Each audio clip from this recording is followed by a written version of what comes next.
Every day, 3,500 lives are lost on roads around the world. Driving can be dangerous, but there are simple rules we can follow that will make our roads safer and save lives. Slow down for kids. Don't text and drive. Always pay attention. Obey the speed limits. Stop when you're tired. Never drink and drive. Check your tires. Rules keep us alive. Your life is in your hands. Respect the rules.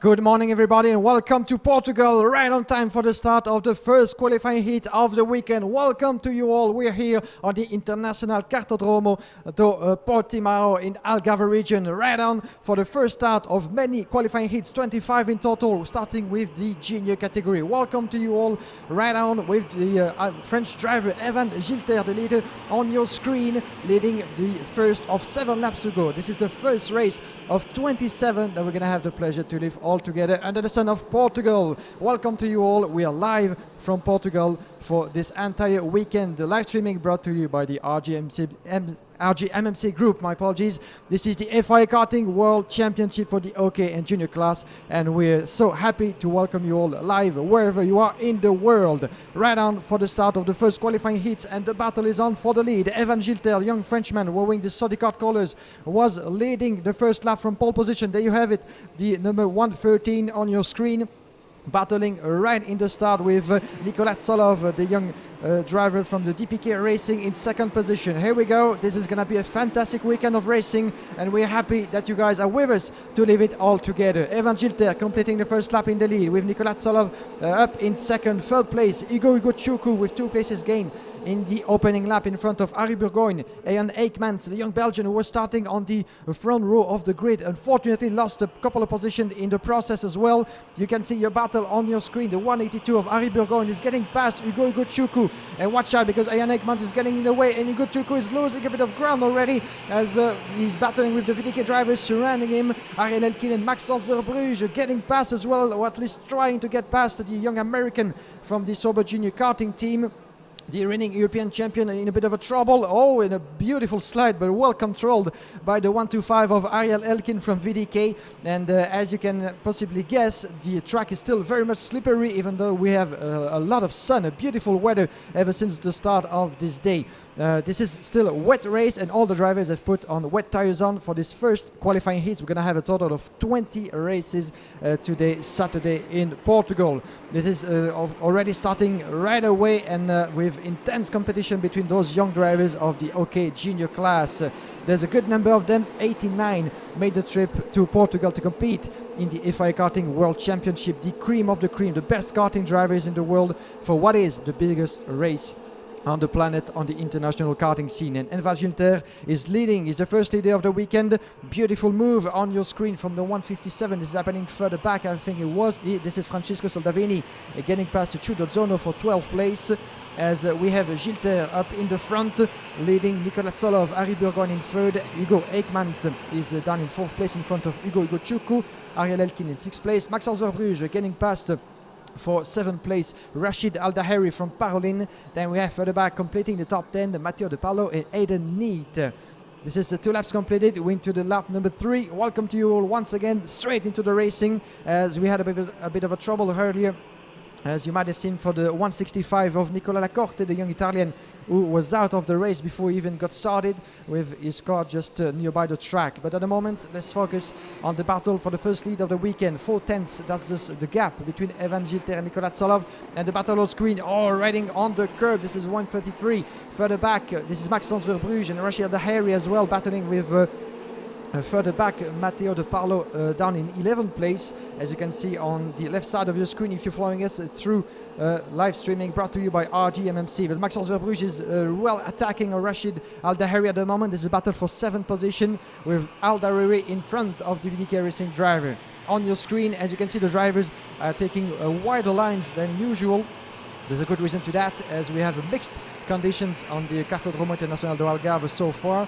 It was raining a bit last night, still very much drying ever since we got started, even though the warm-up sessions of this morning were run on wet tires. This first qualifying races of the day is on wet tires as well, but talking to the drivers and the teams, we might expect, as you can already see on your screen, we might expect the racing line to start drying out as we go through the day, even though I've been told that it's not quite drying out fast enough for the drivers to maybe put the slick tires for this first race. Maybe for the second one, we shall see about that, but it was a tricky decision to make at the very last second before getting in the pre-grid for all those drivers, but they all went for wet tires. As you can see, a bit of spray in the start-finish straight of this beautiful track, 1.5 kilometer. This is the theater for the biggest race in the world, the World Championship for the Digger Drive classes. And we hope you guys can join us for the entirety of the weekend on this beautiful racetrack. A bit of a trouble yesterday with the weather, as it was raining, pouring rain in this region of Portugal, which was quite a change. And a bit of a trouble, unfortunately, for one of the Cosmic drivers, the 192 on your screen. This is Theo Eriksson. Unfortunately, it was out of this race. As I was saying yesterday, it was pouring rain on the track of Portimao, which led to the drivers having their first practice time pretty much, and qualifying as well on wet conditions on this track. But today this is getting drier and drier. Tomorrow we should have a bit of rain back as well. So mixed conditions so far for the start of this weekend, but it's all for making the competition even more exciting. On your screen, this is a 101. Ugo Chukwu. Follow this man, the young man, very well during the weekend. He's the reigning European champion in the junior class. He's been one of the fastest and most impressive ever since the drivers got here in Portugal for the preparation race last weekend. Right now in a bit of a trouble, battling in 5th place with Ian Aikmans just behind him. And this is Ariel Elkin just behind him. Ian Aikmans just before in 4th place. And we still have Evan Gilter, the young Frenchman, leading the way with 0.4 of a second advantage, with less than 2 laps to go before the first checkered flag of today. Evan Gilter, Nicolas Tsolov, Harry Burgon in the top 3, Ian Aikmans in 4th, and the battle on your screen is between Ariel Elkin and Ugo Chukwu, the young driver from FIA Karting junior team, trying to keep his advantage from the young Israeli from VDK Racing down in 6th. Then we have Rachid Al Daheri putting up a good recovery already so far, with 8 places gained up to 7 in front of Maxence Verbrugge, Aiden Neat, and Matteo De Parlo closing at the top 10. Just outside of it, we have Nacho Tuton Garcia and Jonathan Waymat down in 12th place. Here's your leader, another Frenchman from Sodicart, Evan Gilter, impressive in pace as well, with a couple of good top 4 results in the preparation race so far. He was one of the fastest in qualifying, the second fastest overall, as he benefited from the faster conditions of the opening qualifying series yesterday. And now he's showing to the world and showing to the rest of his rivals that you guys are going to have to come with me for the battle for victory certainly throughout the weekend. At least he's starting this weekend on the right foot, the young Frenchman Evan Gilter with 0.6 of a second advantage on Nicolas Tsolov, driving for VDK Racing, the beautiful Alonso Cup colours. And you can see Evan Gilter trying to go around the outside of the racing line, searching for the grip, sliding at the wheel of his Sodicard. Beautiful driving from those young junior drivers as early as the first qualifying heat. Right now, this is past 10 o'clock Portuguese time, of course. Thank you for joining us as we are about to conclude the first qualifying heat of today. And this sounds like the first victory in the bag for Evan Gilter, even though Nicolas Tsolov is going to try to push. In the battle, and Ariel Elkin is going past Ugo Chukwu. Ugo Chukwu just lost 5th place in the last lap to Ariel Elkin. Beautifully made from the Israeli driver, who just went around the inside of the American driver. He clipped a bit of the curb, I think, but no harm done, and I think he made his way up to 4th place. So let's have a look at the finish of this race. Final lap and checkered flag for Evan Gilter, the first winner of the weekend here in Portimao, in front of Nicolas Tsolov, Harry Burgoyne crossing the finish line in third. Then we have Ariel Elkin, already a good result for him as he made his way up to fifth in the last lap in front of Ugo Igouchoukou. Rachel Daheri completes the race in 7th place in front of Maxence Verbrugge. Aidan Mead, Matteo De Palo down in 10th place. Then outside of the top 10, as the classification is about to appear on your screen, we have Jonathan Weymat as well as Francisco Soldavini in 12, Nacho Tunel Garcia down in 13, Flavio Olivieri in 14th place, 15th place for Valerio Vinicella in front of Chu Donozzo, Francesco Marenghi, then Karol Pazevic, Gonor Zelic, and in 20th place Evan Dominguez. The first part of the classification on your screen, the Group B against the D, the first of 20 heats to come today. Then we have outside of the top 20, we have Arthur Poulain, the young Frenchman, in 22nd, Caden Prost in front of Yum Puchu, Yolan Racamier, Maxime Orlov, Luca Fluccia, Rodrigo Testa, Carson Morgan, and two retirements in this race already for Nicolas Lacorte and Theo Eriksson. That's the first race of today, ladies and gentlemen, as we're going to have many more to come with two more junior races, as we're going to switch from one class to the other, obviously, throughout the course of this weekend for the qualifying heats. The first one with B and D, and then coming up will be the race between the group C and F. Then we're going to have the group A and E on the track of Portimao. So plenty of action, plenty of fantastic battles to follow all together, as we're going to wait just in a few moments before the start of the next qualifying heats. There were 7 laps completed under the sun of Portimao, and what will be interesting to see if the drivers coming up in the second qualifying heat will put on slick tires already, if the team or they think that the racing line has become dry enough. We're not so sure about that, but we shall have confirmation as soon as they get back onto the circuit. We're going to have just in a few moments the replay of this first qualifying heat to propose you on the live stream. Here we go with the pictures of this first qualifying heat, 7 laps that we had this morning. Once again, thank you all very much. We had on track, if you're joining us right now, we had unfortunately a bit of retirement from the 192 of Theo Eriksson. A good start and the domination from this driver, Evan Gilter from Sodicart, who went from start to finish ahead in first position, taking advantage of his pole position. And it was a beautiful race put together by the young Evan Gilter, one of the fastest in this track, and he's confirmed his ambitions already at this early stage of the race. But Nicolas Tsolov from DPK Racing was in second position and kept a close, tight and close gap as well from the young Frenchman. He tried as many things as he could, but finished half of a second behind Evan Gilter. But good try from Nicolas Tsolov representing the DPK Racing team. We had a close fight as well for the other positions in this qualifying heat, with Harry Burgoyne making up a couple of positions, 4 in total, up to third. Then Ariel Elkin made one of the passing of the race, as we're going to see just in a few moments. But Evan Gilter was really the man in this first qualifying heat, and this is already one victory in the bag for the young Frenchman, who's come here with a lot of ambitions. And you can see Ugo Igouchoukou on your screen, the 101, had a bit of a trouble in the opening stages of this race, as he finished all the way down to 6th. But up ahead, Evan Gilter had no problem at all, as it seems by the look of it, to keep his distance from Nicolas Tsolov, as the two kept themselves from more or less between 3 and 5 tenths of a second. Good race as well from Ian Ekmans, and you can see the move of the race from Ariel Elkin in the 7th and closing lap. He just went around the inside of Ugo Igouchoukou, watching over his shoulder to see if there's like any other driver behind. But it was well done from Ariel Elkin, the young Israeli, who was able to claim the top 5 in this opening qualifying heat. Ugo Igouchoukou might want to try to recover that lost ground, of course, in the coming heats, as is the reigning European champion and coming here with a lot of ambitions. But you guys are gonna have to count with this man on your screen, Evan Gilter, the young Frenchman. Certainly one of the best surprises from the official Sodicart driver. Won this race fair and square in front of Nicolas Tsolov, with Harry Burgoyne taking 3rd place in front of Ian Ekmans, Ariel Elkin a good 5th place, and 6th place in the end for Ugo Igouchoukou in front of Rachel Daheri, Maxence Verbrugge, Aidan Mead, Matteo De Palo, and Jonathan Weymat. That was our replay. Thanks very much for joining once again the replay of the first qualifying heat. As you can see, the drivers are getting ready already, and there's a bit of a mess and a lot of carts down there from the Parc Fermé and the pre-grid. You might be wondering why. It's because the drivers are still trying to figure out on which tires to go out, and just trying to look outside of my speaking booth, just located on the first floor of the main building of this track. And it seems to me that some of the drivers are trying to go on the wets and some others on slicks. So that's going to be interesting by the look of it. We're going to have confirmation about the pace of some of those drivers. If some of them are able to find better grip and better racing lines and then go any faster than the rest, then you'll understand that the choice either to go for slicks or to stay on wets would have been the wisest in this qualifying heat.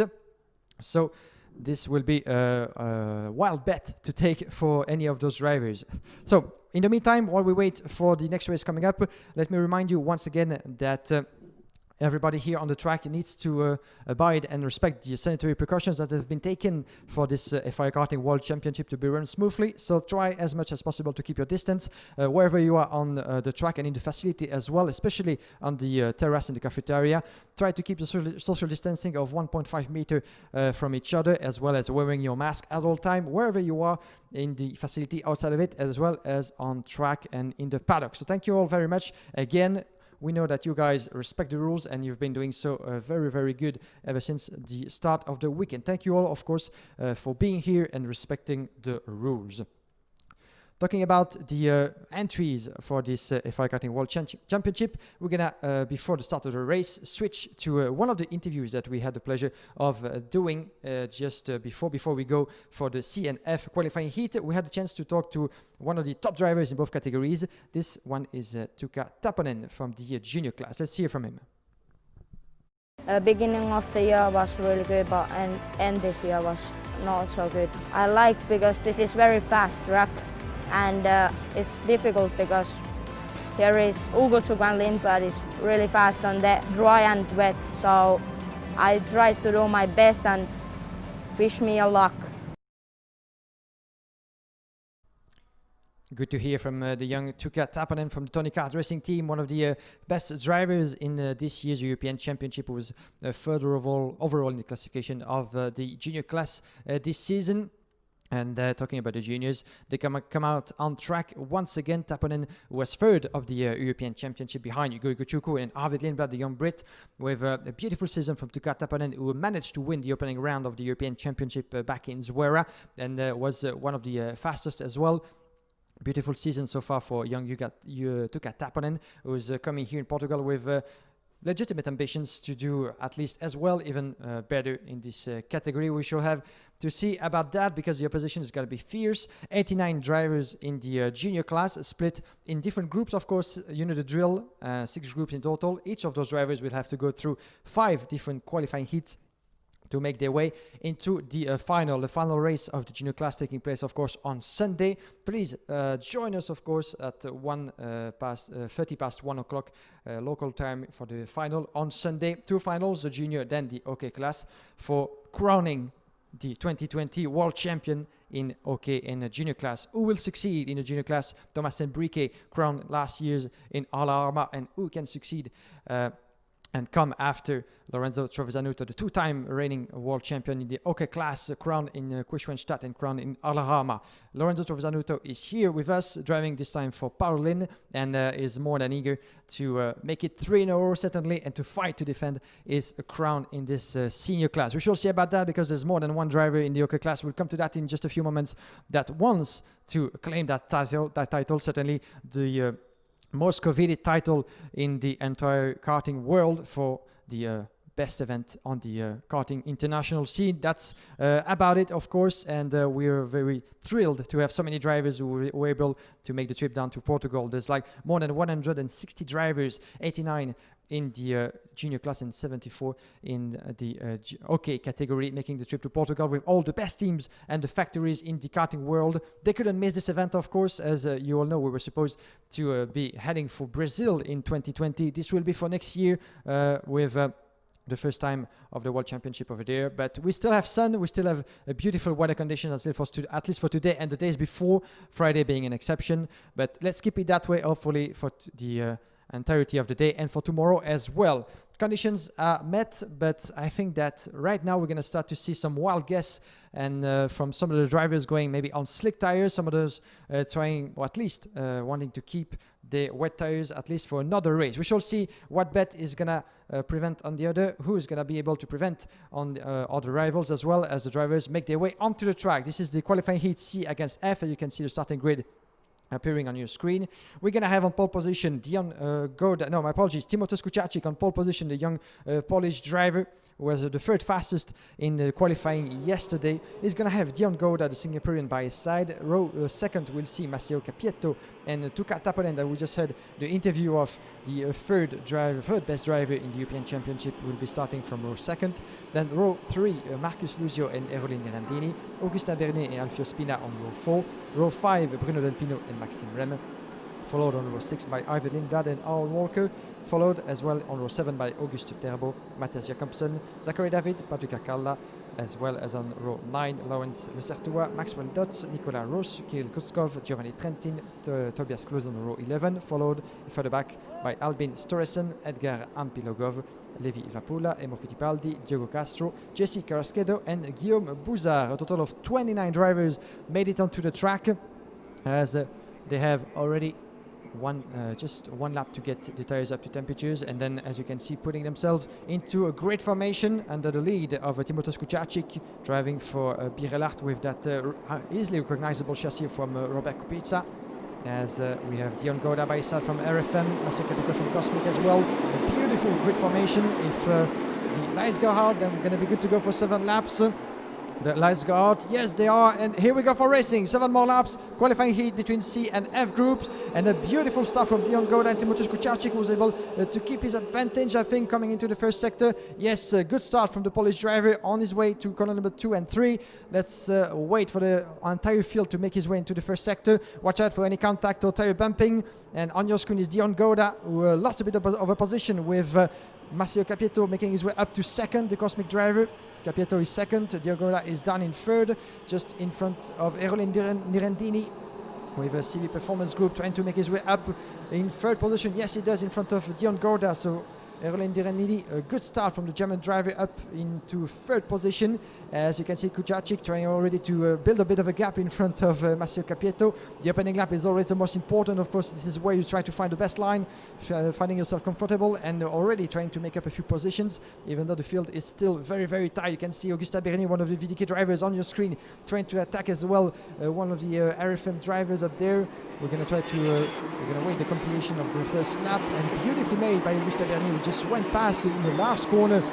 I think it was just behind him. Let's see who it was. In front of Dion Gouda, indeed, the Ricky Flynn Motorsport driver, who's losing a bit of ground this opening lap, as he was starting from the front row, is down in 6th place, getting passed by Augusta Bernier in the opening lap. You can see already the battle going on your screen. And this is in the upper part of the race, as we have Timoteusz Kucharczyk, the young Polish driver, in the lead on your screen, with a beautiful battle between the 120. This is further back happening with Alfio Spina from Tony Kart getting past. I think it was just Dion Gouda losing another position. The Ricky Flynn Motorsport driver, unfortunately, down in 7, with Augusta Bernier down in 8, and the recovery from Arvid Lindblad as well, making his way up to 5th. As you can see, Dion Gouda trying to resist from Augusta Bernier. Indeed, beautiful battle for 7th position, right into lap number 2. And Gouda trying to go around the inside to at least to impress Bernier, to show that he's here. And there he goes. But watch out for Alfio Spina, is going around the inside as well. The two Tony Kart drivers almost side by side. And Spina just made his way through, as well as Aaron Walker. Aaron Walker is in the mix. So there you go with a 5-driver battle on your picture. Beautifully made, with Augusta Bernier making his way up to 6th place in front of Gouda. Let's wait for the classification as they complete another lap. 2 laps completed into the lap number 3. Kucharczyk still advantage of more than 1/10 of a second. Massimo Cappietto in the 2nd place. Then we have Marcus Luzio, Tuka Taponen down in 4th. Arvid Lindblad pulling a recovery already up into 5th place. And the battle is on further back. Augusta Bernier trying to increase his gap from Dion Gouda, with Alfio Spina, as well as Bruno Del Pino down in 9, and Aaron Walker making his way past. But Alfio Spina is the one losing big time, and a bit of a contact there with Dion Gouda, as we have Aaron Walker pulling a good recovery effort as well. The young British driver going around the inside. Aaron Walker of Bruno Del Pino. Oh, this is a battle, beautiful battle for 7th place as well, as Dion Goda is keeping at the advantage from his rivals. Up ahead, we have Massimo Capieto, who was in 2nd place indeed, and there's a change for the lead indeed. It just happened while we were watching the other battles. Timothée Kucharczyk losing the lead to Massimo Capieto, as you can see, the Cosmic Driver putting himself up to 1st position at the conclusion of lap number 3, as we have a bit of a trouble onto the tracker. Let's try to, yeah, indeed, just in front of my speaking booth outside of the picture, a driver from Tony Kart, I think it was, just in a bit of a trouble. I'll try to see who that is, but Bruno Del Pino, I think, is, yeah, this is Bruno Del Pino, unfortunately, who's dropping all the way down to the back end of the grid. Bruno Del Pino, unfortunately, Tony Kart driver, was able to get going back again in this race, but losing pretty much all the positions in this race. The fastest on track, you just seen on the picture, is Arvin Lindblad in 1 minute 8 seconds and 0.6. The young Brit pulling off a good recovery, 7 places gained ever since the start of this race. But right now, this is in the picture, the 102 of Arvin Lindblad, the vice European champion of 2020, driving for Car Republic, ahead of right now Marcus Luzio. So another place gained by Arvin Lindblad, up to 3rd in front of Luzio. Massimo Capieto on your screen, the Cosmic Driver still leading the way in front of Timothée Kucharczyk. Those two were split by just 0.3 of a second on the lap before. Let's have a look at the gap, as one last kick on the corner, on the throttle, sorry, in the last corner, making their way onto the start-finish line. Here we go. 4 laps completed into the lap number 5. Massimo Capieto and Kucharczyk, half of a second between those two. Lindblad in 3rd. Marcus Luzio in 4th place. Tuka Taponen in 5th.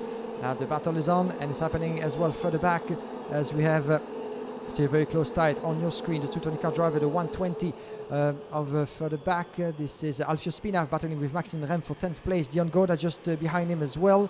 And Augustin Bernier making his way up to 5th place. And Kucharczyk seems to have a bit of a trouble over there. Or is it down to the live timing? Maybe it's going to get back to normal. But no, you can see confirmation of Timothée Kucharczyk just behind Arvid Lindblad. So Arvid Lindblad on a charge. A beautiful race from the young British driver from Car Republic. Massimo Capieto on your screen. Behind is Arvid Lindblad, who just went past Timothée Kucharczyk, who's back in on your screen, up in 3rd position, with Luzio in 4th, Taponen in 5th, Augustin Bernier in 6th in front of Aaron Walker. Maxwell Dutz making his way up to 8th place. 10th place recovery for Maxwell Dutz. Easy actually on slick tires in this race, and was able to be faster than the rest. That at least is pulling the effort up to 8 in front of Laurens Lecertois and Maxime Rem. Those two, Dutz and Lecertois, climbing up 10 and 8th place in this opening heat for them. And watch out, Augustin Bernier is going to have to protect, but he cannot do, as Aaron Walker is making his way up to 6th place. Beautifully made from the British driver into the first corners, corner number 2 and 3. That little very, very tight first part of the race, the track race just after the opening sector, and that very, very fast right-hander. But Augustin Bernier from VDK is keeping a close watch on Aaron Walker, the young Brit, in 6, Bernier in 7. This is battle, maybe one of the last battles for positions, and this is important not to lose any more ground for any other drivers. They know that even though we're still early in this weekend of World Championship, that every position and point count to make your way up to the top 36 for the final of both classes on Sunday. So any issue, any mistake, and worst case scenario, a retirement could actually mean a lot of trouble for the rest of our weekend. But in the meantime, we are heading for the conclusion of this race, as you have your two leaders, Massimo Capieto and Arvid Lindblad, entering the last lap. Who will win this one, as Arvid Lindblad is just 0.4 of a second behind, just 1 lap down, and you can see Lindblad trying to search a bit more grip and increase his pace, and trying to put under pressure Massimo Capieto. But the young Frenchman, another one after Evan Gilter winning the opening heat. Another Frenchman is pulling off a great show and a great performance, and he's watching over his shoulder, Massimo Capieto, to see where Arvid Lindblad is. Lindblad is there, sliding into the corners with his Car Republic and trying to get as close as possible to the Frenchman. At least this is a great recovery so far for Lindblad, who made up 9 positions in this opening heat for him. And Lindblad, of course, showing his ambitions as well as he did the past weekend for the Champions of the Future race. Good preparation race for all those drivers, and there's a change for the lead. Arvid Lindblad getting past Massimo Capieto for first place. Another move in the last lap beautifully made for Arvid Lindblad, who's getting ahead Massimo Capieto into the last corners of this heat. That will mean victory for Arvid Lindblad, who's crossing the start-finish line. Checkered flag for the young Brit in front of Massimo Capieto, just split by 0.3 of a second. Oh, what a conclusion of a race that was for Arvid Lindblad. He raises his hand in the air. He knows that this overtaking maneuver in the last lap might be worth guarding on for the rest of the weekend. That might make the difference. At least this is a winning result for Arvid Lindblad, who was starting outside the top 10 in this qualifying heat, and he managed to get past Massimo Capieto into the closing lap of this race. Third place for Timoteusz Kuczacic, the young Polish driver who was starting on pole position. Markus Luzio done in fourth. Fifth place for Tuukka Taponen in front of Aaron Walker. Augustin Bernier in seventh. Maxwell Dodds in eighth place. Maxime Rennes finished his qualifying heat in ninth place in front of in 10th position Zachary David. As you can see, the classification appearing on the screen. Then we have outside of the top 10 Laurence Lecertua in front of Alfio Spina, Emo Fittipaldi, Levi Evapulla, Erolini Randini down in 15, Dion Goda in 16, Patrick Akala in 17th place, followed by Matthias Jakobsen, Kirill Kotskov, Giovanni Trentin down in 20th place. Guillaume Bouzard made up 8 positions, so quite a good recovery effort as well from Guillaume Bouzard from the back end of the grid up to 22nd, 21st. Then Edgar Pilogov is 22nd, Alvin Sturetsen is 23rd in front of Nicolas Ross, Augusto Terbos, JC Carrasquedo, Tobias Klosen, Diego Castro, and Bruno Del Pino, the young Spaniard from the Tony Car Racing team, who unfortunately was starting from 9th on the grid, but tumbled down the order after some mechanical trouble, but was still able to get back on track. So this was, ladies and gentlemen, the second race already of today, still in the junior class. We're going to have a third junior race coming up between the group A and E, and we're going to have just in a few moments the replay of this race. Let's watch right now what just happened into this qualifying heat between the group C and F as the drivers make their way into the pit lane.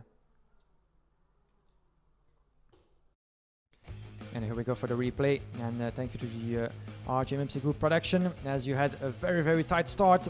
But you can see the one on your screen, Arvid Lindblad, the 102, already pulling a few positions and making his way up into the field. You can see very, very tight fight over there with one of the Rookie Finn drivers, as this was a very, very tight start of a race for Arvid Lindblad, who was able to make up positions. And you can see Alfio Spina and Aaron Walker as well, making his way up into the ranking, getting past Alfio Spina, run on the inside of the first corners, clipping the curb. Very, very impressive between those young drivers. You had like 5 drivers in the same picture, involving as well one of the VDK of Augustin Bernier. You had also Markus Luzio, Tuukka Taponen in the mix, as some of them pulled just a bit of a tire outside of the track. But those opening laps, and you can see in the background of the picture, one of the drivers actually had to cross the track and lost a few positions in the process. As you can see already once again into the opening stages of this race, a very, very close battle, and Aaron Walker getting past the 109 on your picture. It was just for the back, Bruno Del Pino, the Spanish driver, before he ran into some mechanical trouble and had to drop all the way down to last position, but he was able to see the checkered flag. So those opening stages were very, very hot, as you can see, with Dion Goda getting a bit tangled over there with a bit of a tire touching over there, and it was very, very close indeed for any of those drivers battling for the first position, as Dion Goda was one of the biggest unfortunate drivers, shall we say, in this opening race, as he lost 14th position in the process after some troublesome opening laps and finished down in 16th place as he was starting from the front row of the grid. So not so much the best start of the weekend for Dion Goda. On your screen you could see Timoteusz Kuczacic, the young Polish driver, chasing the leaders. Massimo Capieto in the first place as well was leading for most of the race.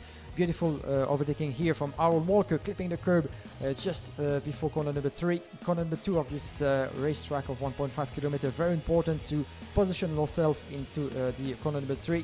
But for most of this race, the drivers were still fighting with the grip that they had on the track, with still a bit of a slippery conditions over there, even though I think the slick tires are on for the qualifying heat to come. Right now on your screen, this is Arvid Lindblad battling his way through Massimo Capieto, the change for the lead, as it was a brilliant conclusion of a race for Harvey Lindblad, the European vice champion in this junior category. He showed everybody his ambitions by getting past Massimo Capieto. We thought that the French driver could actually make a 1-2 for France after Evan Gilter in the opening heat, but it was without counting Harvey Lindblad getting past Massimo Capieto for a beautiful first victory.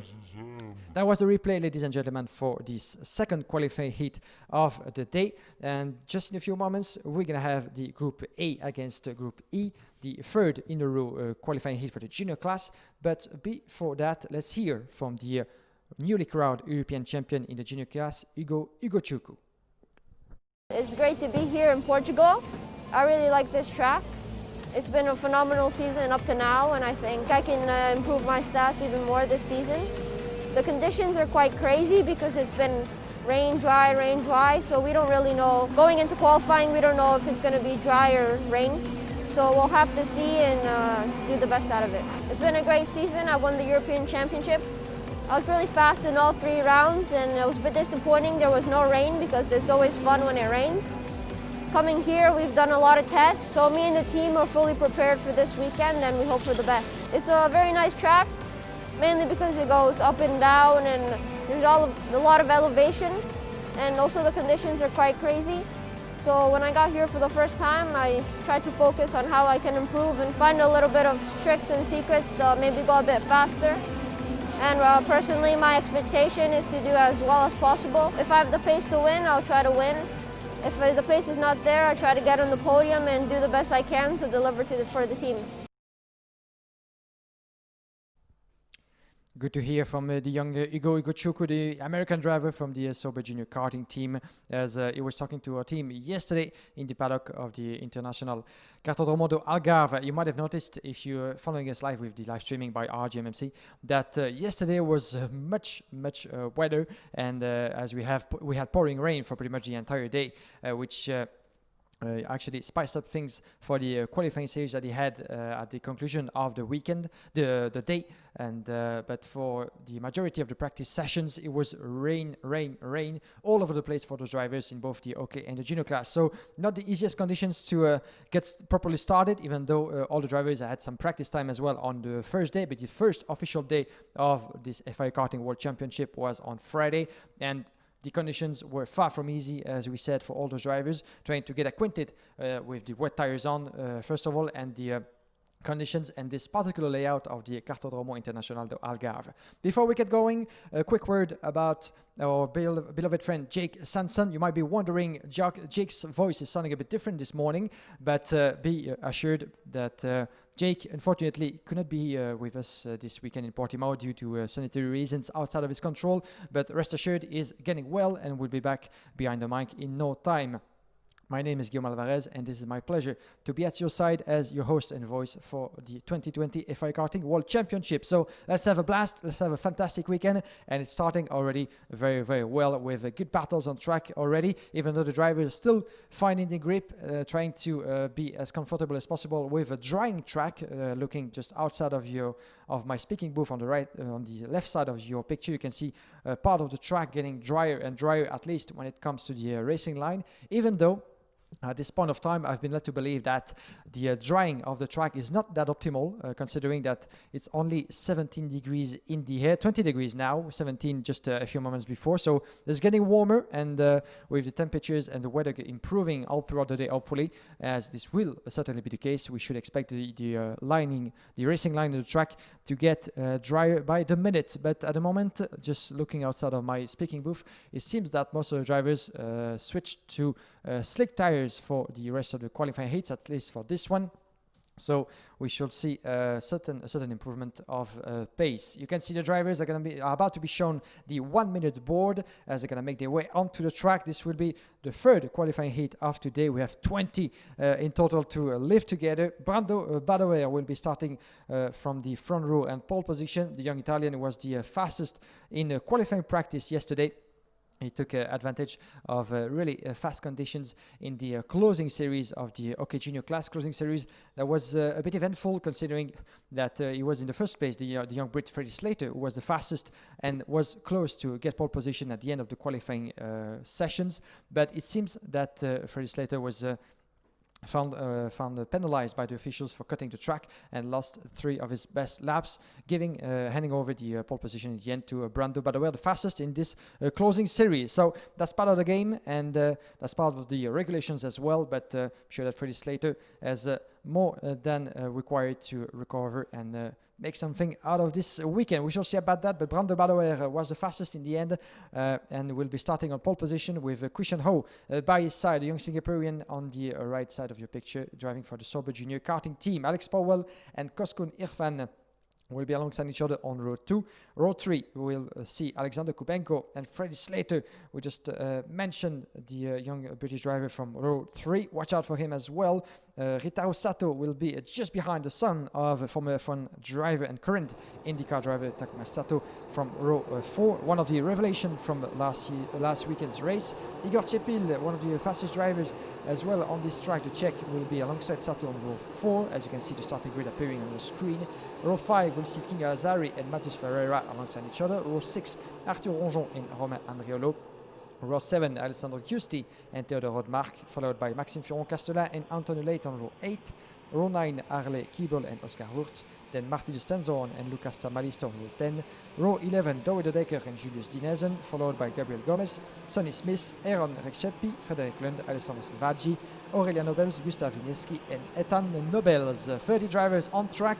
Here we go for another 7 lap of intense and close racing. This is the FIA Karting World Championship, ladies and gentlemen, and welcome to you all if you're joining us now live wherever you are in the world. Check out as well fiakarting.com for not only this live streaming, the link for live timing brought to you by Apex Timing for this event, as well as all the latest and updated results for this competition all throughout the weekend in Portimao. All the information as well as reports, photos available on fiakarting.com, as well as on social media, FIA Karting Championship on Instagram and Facebook, as well as on YouTube for the live streaming available to you all throughout the weekend. So thank you all once again for joining us, even though we would have wished to have you guys with thousands of people surrounding the track and joining us live on location for this event. But as you know, this unusual 2020 season led to different decisions and forced us to take those precautions. But make sure that we'll be back in normal, hopefully in 2021, and this time around in Brazil. Even though the sun is with us, this is Portugal and the beautiful region of South Algarve, not so far from the beautiful city of Portimao.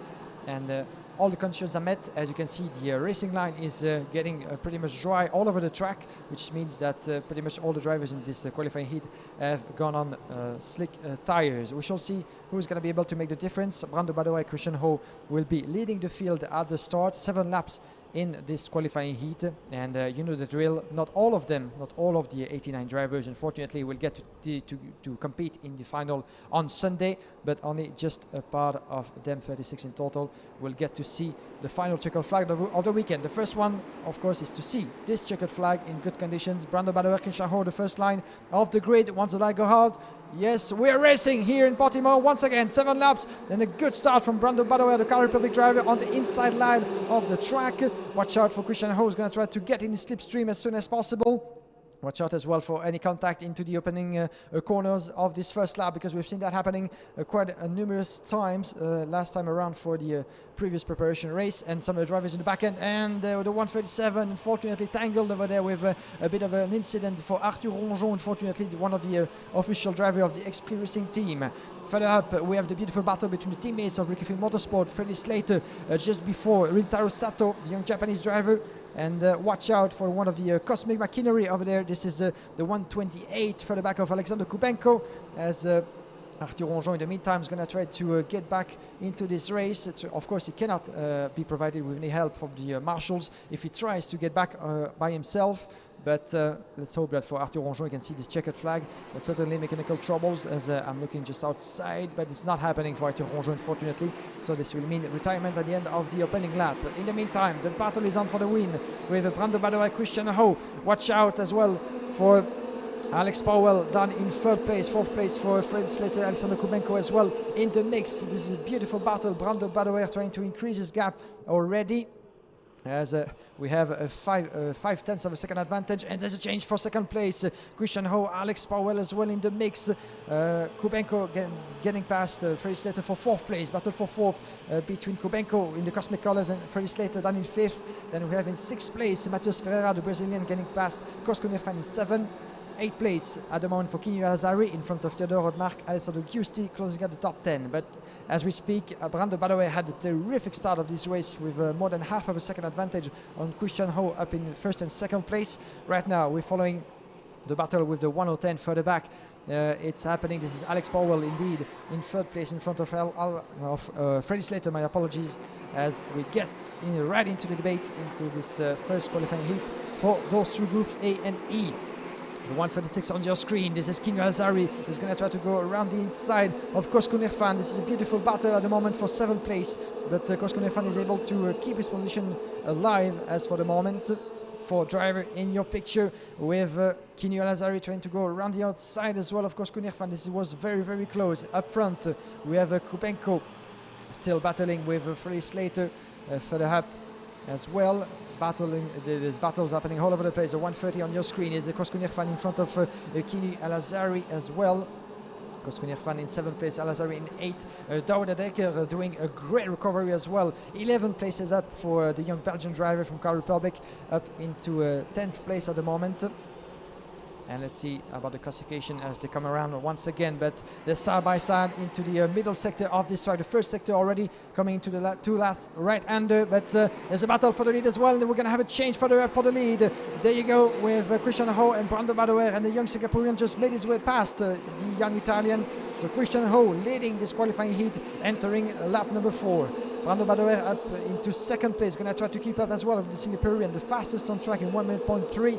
Car Republic against Car Republic, Sober against Chetila Racing, and at the moment Badoer just took back the position, so he's back in the lead. The young Italian Christian Ho in second. It's going to be a beautiful battle, and Christian Ho trying to go around the inside, clipping the curb, and watch out for Alex Powell in third place as well, because Powell might actually take advantage of the situation to get close and maybe surprise them both, because we're still early into this qualifying heat. But at the moment Badoer and Ho in a good and strong explanation for the win in this qualifying heat.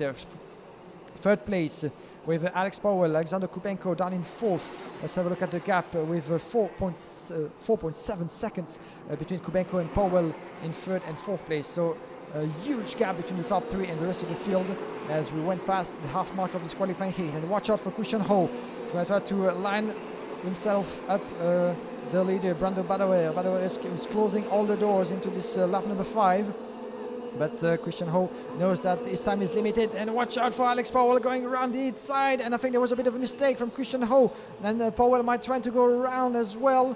The 1:10, very, very close Jamaican driver down in third place. So there's a change as well in the process in the battle for the lead, as Brando Badoer is increasing his gap, getting a few meters ahead of Christian Ho. But there was a bit of a mistake, I'm afraid, from the Singaporean. It just went wide in one of the corners in the middle of the track, and it allowed actually Alex Powell to get very, very close to Christian Ho. Let's see how it happens in the closing laps of this qualifying heat. But Brando Badoer is still firmly in the lead. Further back in the ranking, this is your battle on the screen. Freddie Slater and Matheus Ferreira battling for what could be a 5th place overall in this classification as they make their way onto the start-finish line. This is the penultimate lap already of this qualifying heat, as we have Slater down in 4th, Kubenko and Ferreira in 5th and 6th place. Alexander Kubenko losing the positions to Slater, as you can see the battle is Badoer and Christian Ho still split by 6/10 of a second. Harley Kimball, the fastest on track, the 1:05, 59.6. And there's a change. This is the battle on your screen, the 1:28 of Alexander Kubenko in front of the Car Republic driver, Matheus Ferreira. Very, very close indeed, those two, as Kubenko made his way up to 5th position in front of Ferreira. He's going to try to go around the inside once again.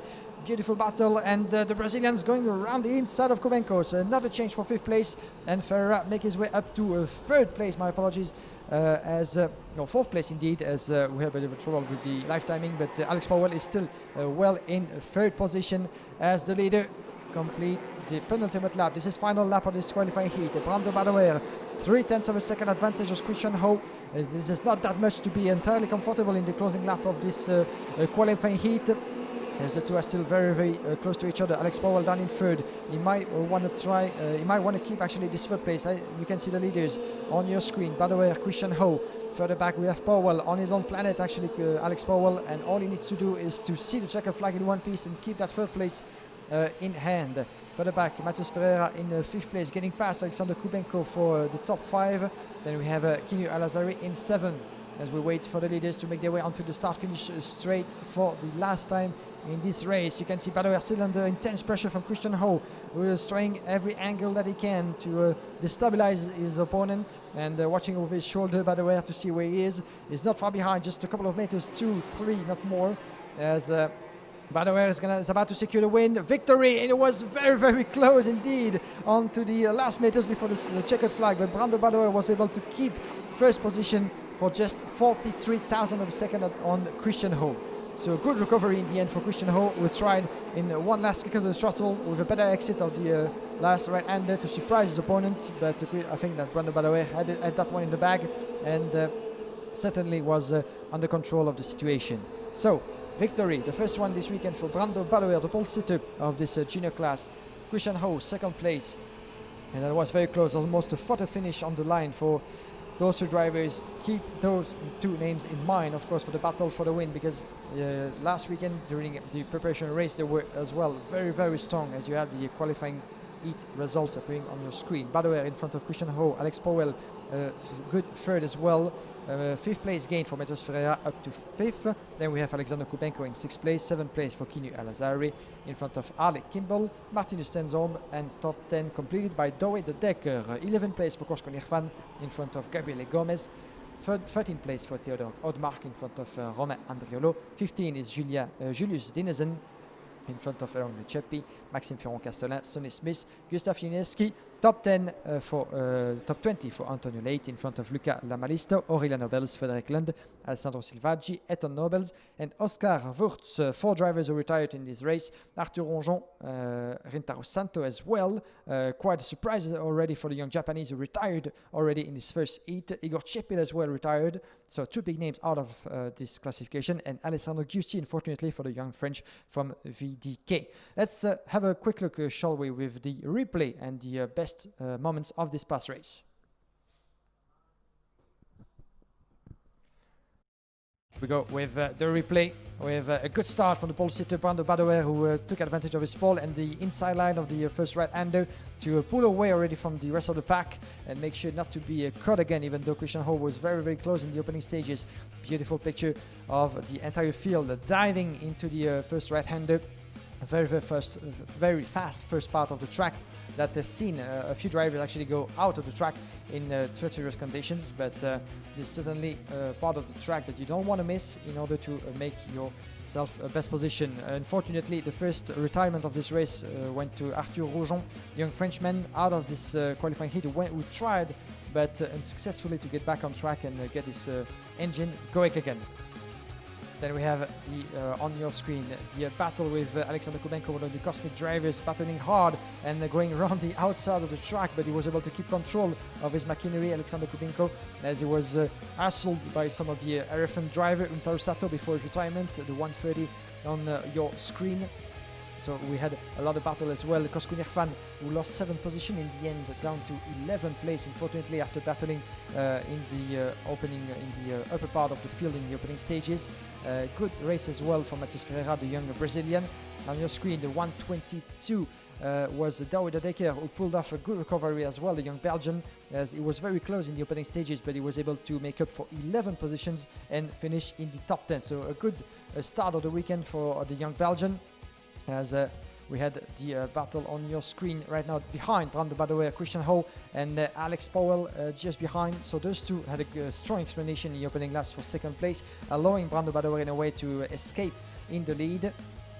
But Further back, we have right now the 128 Alexander Kubenko battling as well, very, very close indeed with Matheus Ferreira, the young Brazilian, who finished ahead of the Russian in fourth and fifth and sixth place respectively. This is the moment when actually the move happened, and in the closing corners of this race, you could see that Brando Badoer seems like he had the race under control, but still Christian Ho was coming very fast back at him.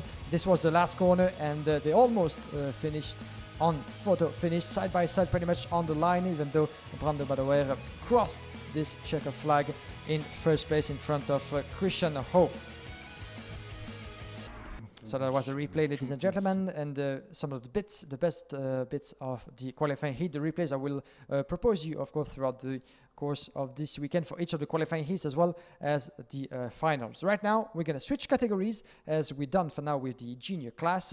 We're going to switch, of course, to the senior category coming up, the first qualifying heat of the weekend, opposing the group C and E. But before that, I suggest that we have a quick listen to the pole sitters of this FIA Karting World Championship, Matheus Morgado and Brando Badoer. Yeah, I'm really happy about my qualifying, and the session was really difficult because the conditions were very wet, but on the middle of the drive. We didn't know what to do exactly, so I did a perfect lap. I pushed very hard, and yeah, I'm really happy. I think I can achieve great results on the heat because on the dry here I was very fast. So yeah, let's hope to do better as we can. First of all, thank you everyone. I want to thank Albiro, Ronnie, and also Machak Engines, TM. The quali was in wet conditions. I would say it was a bit hard, but it's a condition that I like to drive, that when I'm in Brazil I drive a lot, and when I saw it raining I got very happy and could do the pole overall. Yes, now knowing that I start P1 in all heats, the confidence for sure is much higher now, and I think we can do a good job this week. Good to hear from the two fastest young men on track in yesterday's qualifying series. We heard Matheus Morgado, the young Brazilian from Birelart, on one side, and Brando Badoer from Czech Republic on the other side. They were talking to us yesterday. Those reactions and other interviews, of course, that you can find online on the Facebook and Instagram page of the FIA Karting Championship. And if you stay with us, of course, throughout the live stream of today and tomorrow, you'll have plenty of other reactions as I actually made our own little paddock tour yesterday, collecting for you guys as many reactions as possible from, of course, the contenders of this year's FIA Karting Championship in both classes, as well as from some of the team managers from the biggest teams and factories. Well, it's always interesting to hear a bit more from the inside perspective from the people that we don't get to see that much or that often on camera. Of course, the most that we see are the drivers, but in the background, there's like tens and hundreds of people working tirelessly to make that happen and to make the performance as it can be. So those drivers are very well surrounded, very well joined and backed by a lot of people, engineers, mechanics, team managers, of course, and all those people in the background that you don't get to see that very often. We had a chance to give them the mic and to hear from the team managers about the perspective and the views on the past season, the 2020 season, of course, far from being normal, the perspective of the future and the expectations for this FIA Karting World Championship. So stay with us if you want to hear more from the actors behind the scene of the FIA Karting competition, as we had a busy season made of 3 races in the European Championship.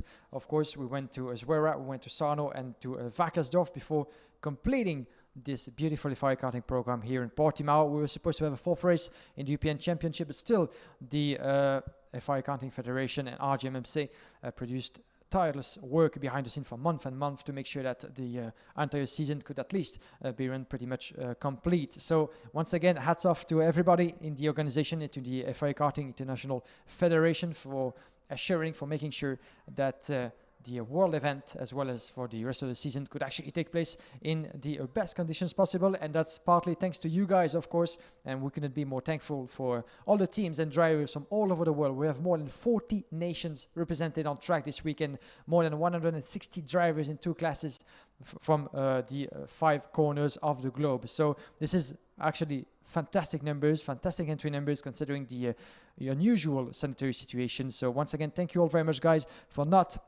only participating and showing up into this beautiful world event, but as well for the entire duration of the FIA Karting season. And that's of course you guys, the actors, the drivers, the teams up front that we give the most credit for, as well as for all the people working behind the scene to make everything possible. So once again, a big thank you to everybody.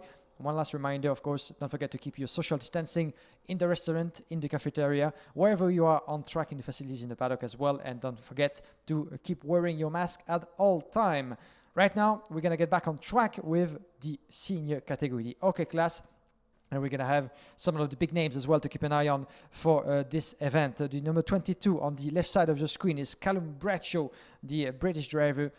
Signed up this year with Tony Kart, and on pole position he was the third fastest drivers in the qualifying series, and he's going to be starting from pole position in this race, opposing the group C and E. Morgan Porter is a fellow countryman from the UK, who will be starting alongside him with the Argentine Motorsport team.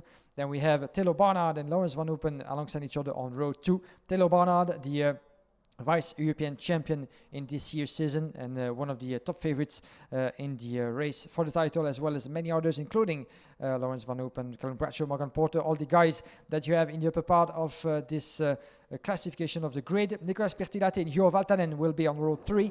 Then we have Ruben Moya and Josep Martí Soprabera on row 4. Row 5, Nikita Pedro and James Walton. Watch out for those two as well, as the drivers make their way onto the track for the 2 laps. The first one to get the tires up to temperature, so the warming laps if you like, and then the second one for the formation of the grid. Rolling start, of course, for both categories. You know the drill, you know how it's like, and this all for the better of the intensity of the starting procedures that we had the pleasure of following so far. And talking about the starts, keep a close watch on the first sector, the right-hander, where you don't want to make any mistake, otherwise that might mean a lot of positions lost in the process. So in the rest of the starting grid, we have on row 6 Tanapangan Sutumbo and Joe Turney. We have as well Charlie Wurtz and Alexander Dunn. Row 8 we'll see Charlie Wurtz and Alexander Dunn, as I said, on row 7. Noah Dengbol and Jenny Civic on row 8. Row 9 Jamie Day and Marlon Hernandez. Row 10 we'll see Lorenzo D'Alosio and Rasmus Anderson. Row 11 Miguel Silva and Levante Revez.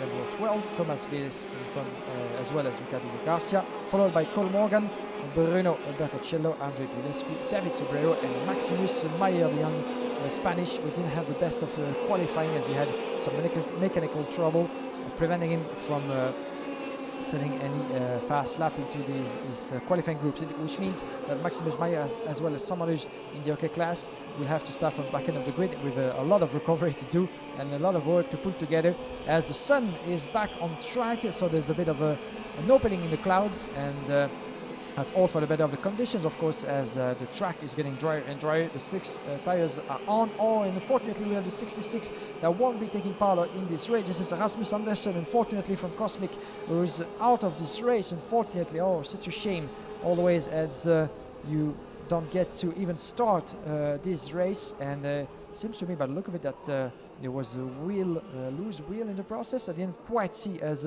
yes, indeed, he actually lost a wheel in the process of the warming up. So that's quite unusual that can happen. But unfortunately for the Cosmic driver, this will mean no qualifying hit this time around. We have 10 laps to go through, ladies and gentlemen. C against E, as we have Callum Bradshaw and Morgan Porter on the front row of the grid, making their way into the last corner, the last 2 right-hander. Once Nigel Edwards, our clerk of the course and race director, decides to go for the racing. And here we go, 10 laps. The first qualifying heat of the OK classes go, as Callum Bradshaw and Morgan Porter side by side into the opening sector. Watch out for Bradshaw, Morgan, as well as Taylor Barnard, who I think had a terrific start, the Car Republic driver. And there's a driver out on the left side of the picture who actually was forced on the left side of the track. This is not part of the racetrack homologated by FIA Karting, but one of the 4 homologations of this Kartodromo. And beautiful stuff from Taylor Barnard, who actually from the inside of the second row was able to surprise both the leaders. So Taylor Barnard in the lead, in front of I think it was Morgan Porter in second place. Let's watch out on the number 8 of Lawrence Van Open, who had a good start as well, up to a 4th place, I think. Morgan Porter and as well as Callum Bradshaw battling their way out. The 43 of further back. Yes, this is Morgan Porter up in second place, so was able to keep second place, although Callum Bradshaw I think lost a bit of ground. Let's watch for the closing, the first lap completed under the lead, under the commandment of Telo Barnard watching over his shoulder. Barnard in the lead, Morgan Porter in second, Callum Bradshaw down in third place. And watch out for the battle behind Lawrence Van Hoopen with Juho Valtanen attacking already. Van Hoopen for fourth place, Valtanen in fifth, Nicolas Bertilati down in sixth. And you have all the drivers still very tied up at the end of the first lap. So Van Hoopen on your screen, pursued by Juho Valtanen with the Pantano Racing Team just behind. Watch out for Nicolas Bertilati. Joe Turney, who just went past Nicolas Bertilati indeed for sixth place. So watch out for the race and the charge from Joe Turney. The number 3 from Tony Card, third best driver in this year's European Championship, of course, behind Anthony and Telo Barnard, and one driver to keep an eye on as well for the race of the title. But in the end, Barnard was able to have a terrific start and put himself into first place. But further back, Van Hoopen is leading another field, as it seems to me that he's not on the same pace since the start of the race as the rest of his rival, and is blocking all doors, trying to keep his position alive, but not for long, as Juho Valtanen, Nicolas Bertilati as well as Joe Turney might find a way through, and yes they did. So Valtanen up in fourth place, Joe Turney as well in fifth, so the driver from Britain was able to get past, and he goes again, Joe Turney making his way up to fourth place through Juho Valtanen into the first corner. So that's going very, very fast indeed into the first opening laps of this qualifying heat. The OK Senior have no time to lose. This is now or never to collect the points and collect the satisfaction of a good result, as well as a good confidence into this World Championship. So Telo Barnard ahead with 7/10 of a second already ahead of Morgan Porter, so he's really cruising away. Telo Barnard as for the moment. Porter in second, Bradshaw keeping a close watch on his countrymen down in third. Then we have the battle further back, Joe Turney and Juho Valtanen on your screen. Turney in fourth, Valtanen in fifth. Watch out for Nicolas Bertilati as well, as behind we have Joseph Martins Prebera in eighth place in front of Nikita Bedrin, and Ruben Moya actually down in eighth, dropping a few positions in the process. Valtanen going around the inside of Van Hoopen. Change for another one of positions. This is fifth place, and Valtanen getting past Lawrence Van Hoopen, dropping a position as well to Nicolas Bertilati. So it's going all the directions as well for Van Hoopen, who might lose even more places in the process, because at the moment Van Hoopen is under the pressure of Ruben Moya and Nikita Bedrin, who might want to go for the inside as well. Watch out for the CRG driver. Very, very close indeed, as Bertilati lost a position to Moya in eighth place. This is battle on your screen, the 58 of Ruben Moya, taken in sandwich because between Bertilati and Lawrence Van Hoopen. Bertilati under intense pressure as well from Nikita Bedrin down in ninth place. We have like 5, even 6 drivers in the same picture, as Juho Valtanen actually make his way through Joe Turney. Sorry, my apologies. Joe Turney is still up in fourth place as it seems, but the battle is on your screen, and Joe Turney actually made his way past.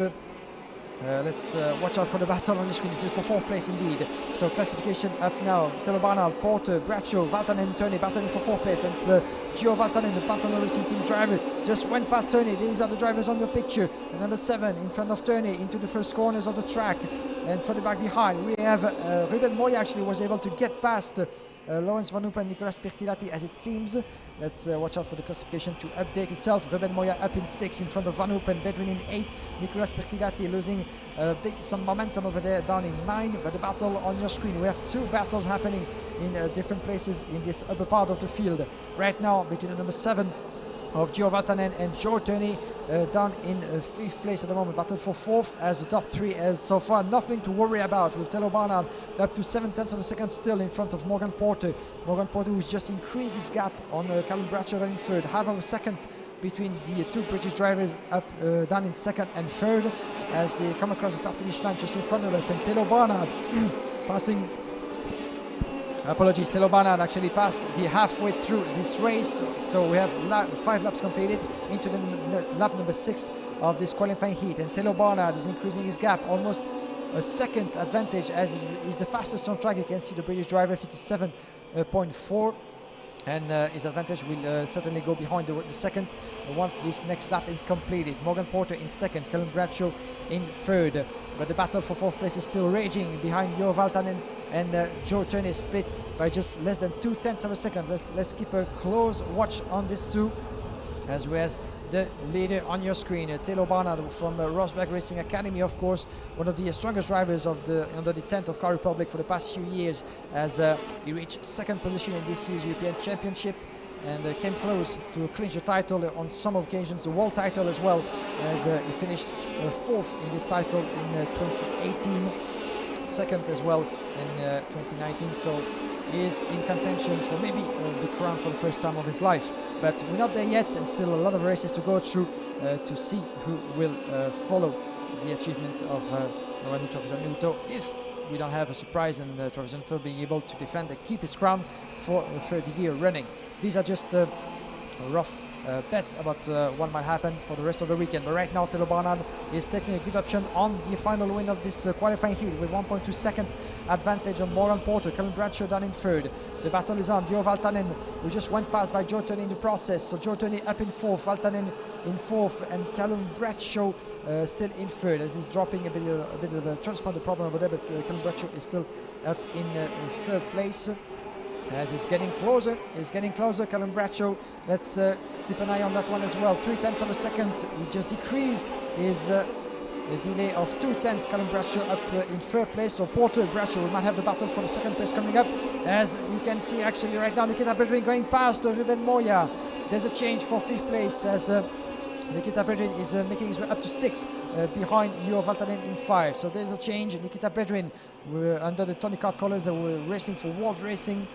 Getting past the CRG driver, and this is the battle for 6th place at the moment. Bedrin in front of Ruben Moya, Lawrence Van Hoepen down in 8th, Charlie Wurtz making his way up to 9 in front of Nicolas Pirtilati. This is your top 10 as we are about to complete lap number 8 out of 10 into this qualifying heat. Still led with charging ambitions and domination, shall we say, by Telo Barnard. But right now, Telo Barnard, Morgan Porter and Callum Bradshaw have a big explanation, and Callum Bradshaw just made his way past his fellow countrymen. So there's a change for second place at the moment, with Callum Bradshaw up in second place in front of Morgan Porter. Beautiful battle between the two.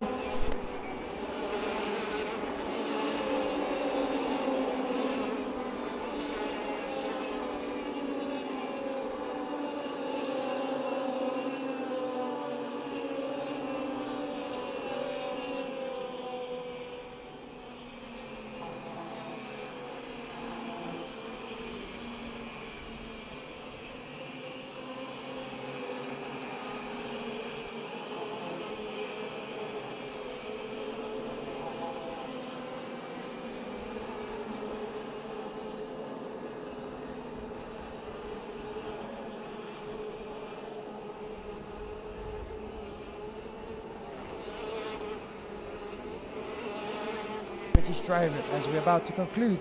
This is the last lap already of this 10 lap qualifying heat between C and E, the first of the day for the OK category. Telo Barnard 2 seconds advantage on Callum Bradshaw. Bradshaw just 0.2 advantage on Morgan Porter. One last lap, 1.5 kilometer for any of those two drivers to take the upper hand on the other one. But at the moment, it seems like Callum Bradshaw might be in control. But watch out for Morgan Porter, who was just trying to go around the inside of his fellow countryman, but is still behind in number 43. Oh, this is going to be tight. This is going to be tight all the way to the end as they make their way into the middle sector of this track at the moment. Bradshaw still having the upper hand on Morgan Porter. Can we see one last attempt? We have seen already 2 overtaking maneuvers in the last lap in the previous qualifying heats, but Morgan Porter is trying to go around the outside at the moment, but Bradshaw is keeping all doors shut at the moment, and we're gonna have the last 2 corners. But in the beginning, in the upper part of the field, this will be victory for Telo Barnard, crossing the start finish line in first place, the young British driver from Rosberg Racing Car Republic. First victory of the weekend for Telo Barnard, who crashed the opposition into this qualifying heat with 1.8 second advantage on Callum Bradshaw. Morgan Porter down in third place in front of Gio Valtanen, crossing the start finish line in fourth. Then we have Joe Turney in fifth place in front of Nikita Bedrin. Seventh place for Ruben Moya, and Lorenz Van Hoepen crossing the start finish line in eighth place, followed by Nicolas Pirtilati and Josep Martí Soprabera down in 10th position. 11th place for Charlie Wurtz in front of Marlon Hernandez. Noah Bigboard at 13. Alexander Dunn in 14th place. Good recovery from Cole Morgan. As you can see, the qualifying results appearing on the screen. Cole Morgan was able to make up 10 position up to 15 in front of Revente Reves. Jamie Day in 17. Followed in 20th place, 18th place, my apologies, by Lorenzo Galauzio. Tanampong Gansum Nanto, 20th place for Ricardinho Garcia. in front of James Wharton, Denis Civico, David Sobrero, Miguel Silva, Thomas Guedes, André Pielescu, and we had two drivers out of this race, Rasmus Andersen and Bruno Bertacello, as confirmation that Maximus Meyer, unfortunately the young Spanish driver, didn't take part into this qualifying race, as he had some trouble into the qualifying series, and hopefully he will be able to take part into the other qualifying heats. We shall have a bit of information at lunchtime about what happened with Maximus Meyer. But before we follow with the next qualifying heat for the hockey class, let's once again have a look at the replay and the best moments of this past qualifying heat.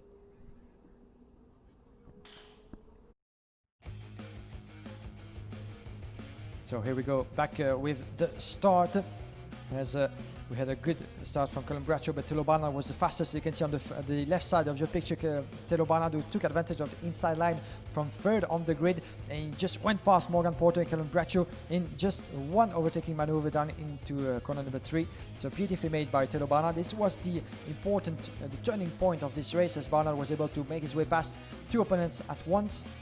And from that point on, he just kept on charging his way through and really pulling away from the rest of the field. In the meantime, Colin Bradshaw will further later into this race be involved in a very increasing and tight battle for second place at the advantage of Bradshaw over Morgan Porter in the end. But you can see very, very tight midfield outside of corner number 5, one of the half hairpin, shall we say, of this track, down all the way down in the first part of the Kartodromo International.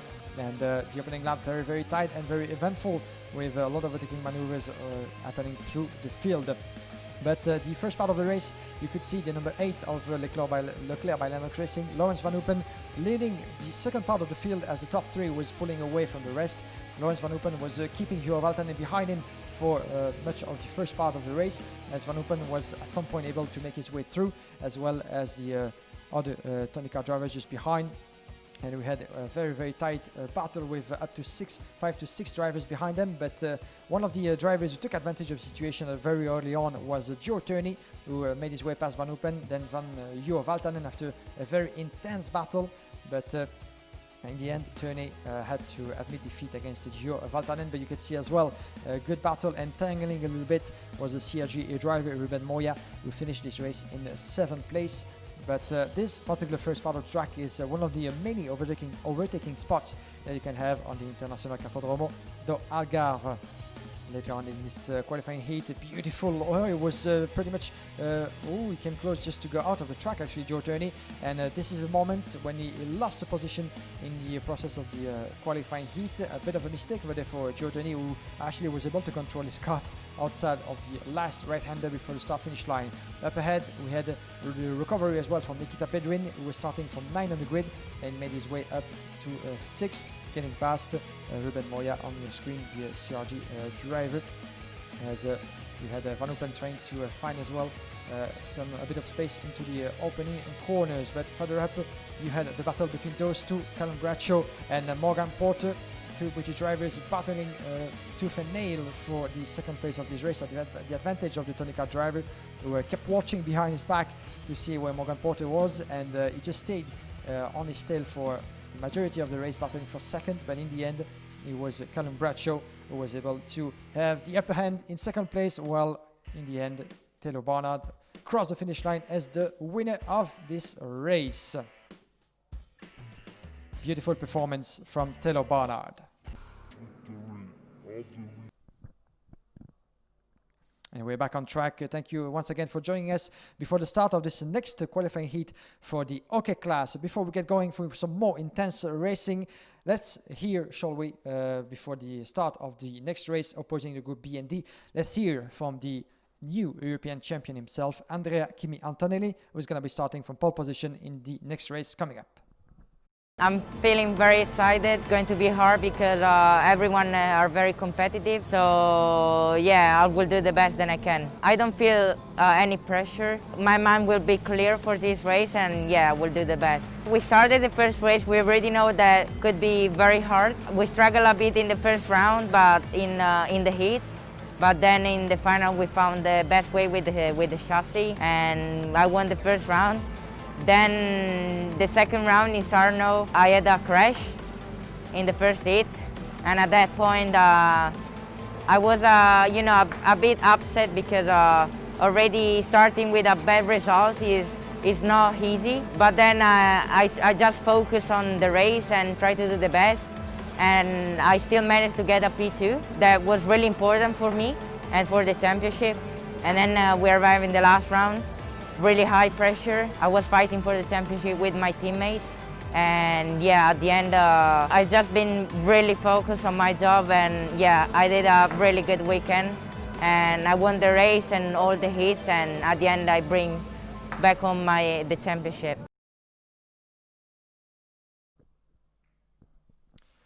Good to hear once again from the young Andrea Kimi Antonelli, who's going to be wearing the number 1 on his front fairing for the majority and the entirety of this World Championship. So that's certainly a push of confidence for young Antonelli, who is going to be starting on pole position in this race. Is on the left of your picture as the drivers are getting ready to sit in the kart, getting one last handshake from the mechanics. A bit of stretching before getting ready. This is important for the drivers of the B and D group. This is the first qualifying heat of the day, and certainly you want actually to start this weekend, the most important weekend of the year, on the right step. And this will be important, of course, for the level of confidence and the way you approach the rest of the qualifying heats, even though those drivers have enough experience, certainly, and they are being trained to think that way, that even though you might run into some trouble, so have some mechanical issue ruining all the efforts in just one race, all you need to do is just go to the next one and try to forget as much as possible about what happened, and start with a fresh mind every time you get back on track. So the mental training is very important for all those drivers, both in the OK and the junior class, and you can make sure that these drivers, which are definitely the best of the best in the international karting world, here to compete for the biggest event of the season. And let's make sure that all throughout the young career already over the past few years have been trained mentally and physically to be able to cope with the pressure of such an important event. And we shall see what's going to happen between Andrea Kimi Antonelli on the front row of the grid, the reigning European champion in the OK class, one of the top favorites to seal the crown for the first time in his young career. We shall see about that, because Pedro Hilbrand, the former OK World Champion who had this honor back in 2016 to be crowned in this category, will try to give him a hard time as much as possible. But watch out, because on this beautiful starting grid we have another world champion, the reigning 2-time world champion Lorenzo Trevisanuto, wearing the colors of the Parling Racing Kart team. He's going to have Luigi Coluccio, the fast Italian from the Cosmic Racing department, by his side on row 2. Lorenzo Patrese and Mattia Salonen will be alongside each other on row 3. Row 4 will see Nico Ankte and Karius Signelis, last year's winner of the FIA Karting Academy Trophy in Lonato, on row 4. Row 5 will see Rasmus Uchimis and Gilles Dorquest alongside each other. Row 6, Axel Sarniala and Maya Weng. Row 7, Rafael Chavez Camara and Christian Bertuccia. Kim Arwang and Oli Pilka will be on row 8. Row 9 will see Enzo Trulli and Ken Osgar agree alongside each other. Then we have on row 10 Miguel Aguiar and William Silverholm. Row 11 Lola Lovinfoss and Oli Vieira Galli. Row 12 Manuel Espirito Santo and Daniel Vasile. Row 13 Christian Loven and Sebastian Gravelen. Row 14 Marcus Amann and Pedro Perino. Row 15 Cecilia Envingst and Teresa Babikova. 15 rows on the grid, 30 drivers on track, and you might have heard one big name that certainly you might not have expected to find so much further back on the grid. Marcus Amann will be starting from row 14 on the grid in 27th position. So what happened to Marcus? Quite unfortunate turn of event in the qualifying series yesterday, and a spin that actually ruined his very short series against the clock, meaning that he will have to start all his qualifying hits from further back on the grid with a lot of work to do in terms of recovery. So let's keep a close watch to what's going to happen, not only with Marcus Amann but as well with William Silverholm, who was one of the best drivers in last weekend race for Forza Racing. Some of the drivers did not have maybe the best outcome in qualifying. Let's see what's going to happen in the next 10 laps as we're about to go racing. The lights go out. Yes, we are racing once again in Portimao. And a terrific start from Andrea Kimi Antonelli, who's keeping his pole and first place from pole position. Watch out into the first sector, the heavy braking zone with Pedro Hilbrand on his tail. The Spanish driver is going to try to give him a rough time right in the first corners of this race, but it's not happening quite yet. There's Andrea Kimi Antonelli closes all the doors, and Pedro Hilbrand lost 2 positions in the process with Travis Zanuto and Lorenzo Patrese. I think you had a terrific start up to 3rd place. Travis Zanuto in 2nd. Yes, confirmation of the Paralympic driver up into 2nd place, chasing his opponent and fellow countryman already.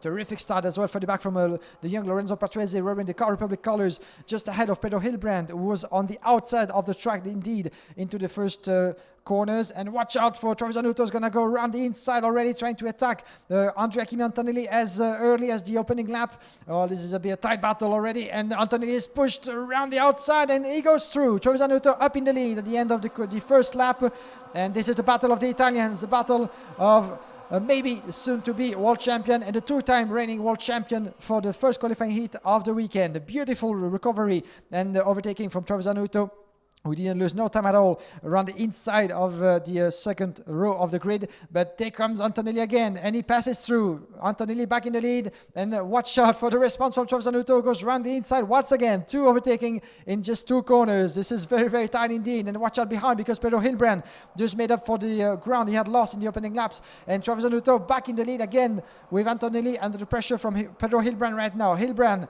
in 4th position, the Tony Cat driver watching over his shoulder as is to see where the rest is. We have Patrese down in 4th place, Coluccio in 5th, 6th place for Rafael Chavez Camara, having a fantastic start of the race as he made up a 6th position into the opening lap. So watch out as well for the recovery of the Forza Racing driver. But up until now, let's watch as well what's going to happen for 2nd place as Pedro Hilbrand goes round the inside of Andrea Kimi Antonelli. So change for 2nd place as Antonelli has to shut the doors because Luigi Coluccio is coming back at him as well. Very, very fast, the Cosmic driver just in 4th place. Watch out. This is a 4-driver battle for the win in the first qualifying heat of the weekend for those 2 groups. And at the moment, Travis Zanuto might have the upper hand as Pedro Hilbrand just went through. So change again for the lead as the young Spaniard, the former world champion, went through, but not for so long, as Travis Zanuto going around the inside. And there's another change, a beautiful battle once again as Hilbrand just lost 1st position to Travis Zanuto. In the meantime, it seems to me that Antonelli indeed lost 3rd position as well. Luigi Coluccio going past the young Italian as well for 3rd place. So it's happening all over the place at the moment. And watch out for the mistake over there from Rasmus Uchimis, I think it was, who just went a bit outside of the track. And he's in the battle with Rafael Camara at the moment. So Camara making his way up to 5th in front of Rasmus Uchimis. He's in 6th place. Mattia Salonen in 7th in front of Patrese, losing a bit of ground down to 8th place after a terrific start of the race. But at the moment, the battle is still raging for the lead. Travis Zanuto losing the 1st place to Pedro Hilbrand, and another change in the lead and some trouble from one of the world racing drivers, the 27, unfortunately. Let's try to see who that is. This is Ken Osgar Algre. Unfortunately, the young Estonian was running in 18th place, who lost, by the look of it, the control of his car, but was able to get back on track. Let's see if he's being able to take part again in this race. This is lap number 4, and this is overtaking in pretty much every corner of this track. Lorenzo Zanuto in the lead at the moment. Coluccio making his way up to 2nd with Pedro Hilbrand down to 3rd. Hilbrand is going to try to cover from Andrea Kimi Antonelli coming back in 4th place. This is 2 battles on your screen as Travis Zanuto is trying to increase his gap, pull away from the rest of the field, but Coluccio is keeping a close watch. Just 0.3 of a second between Travis Zanuto and Coluccio. 3rd place for Pedro Hilbrand. Andrea Kimi Antonelli down in 4th. The Car Republic driver trying to go around the inside of Hilbrand as is very threatening, and there he goes through. Andrea Kimi Antonelli up into 3rd. And look out, because indeed Rafael Chavez Camara just went through as well. So 2 places down for Pedro Hilbrand, who just went from 3 to 5, as Rafael Camara is keeping on the charge. 9 places recovered from the young Brazilian, wearing the new colors of the Forza Racing team. As you might have noticed, there's a brand new livery for the Forza Racing team just for this World Championship. So beautiful new colors with more red and more dark colors as well on the livery. So watch out for William Silverholm, the number 5 on your picture. Rafael Chavez Camara, my apologies, up in 4th place, 9 places recovered for the young Brazilian. And we have a top 3 from Italy. Trevisanuto in front of Coluccio. 3rd place for Kimi Antonelli as the young Italian, the 3rd one, not the 1st, is going to try to go around the inside of Coluccio. This is battle for 2nd.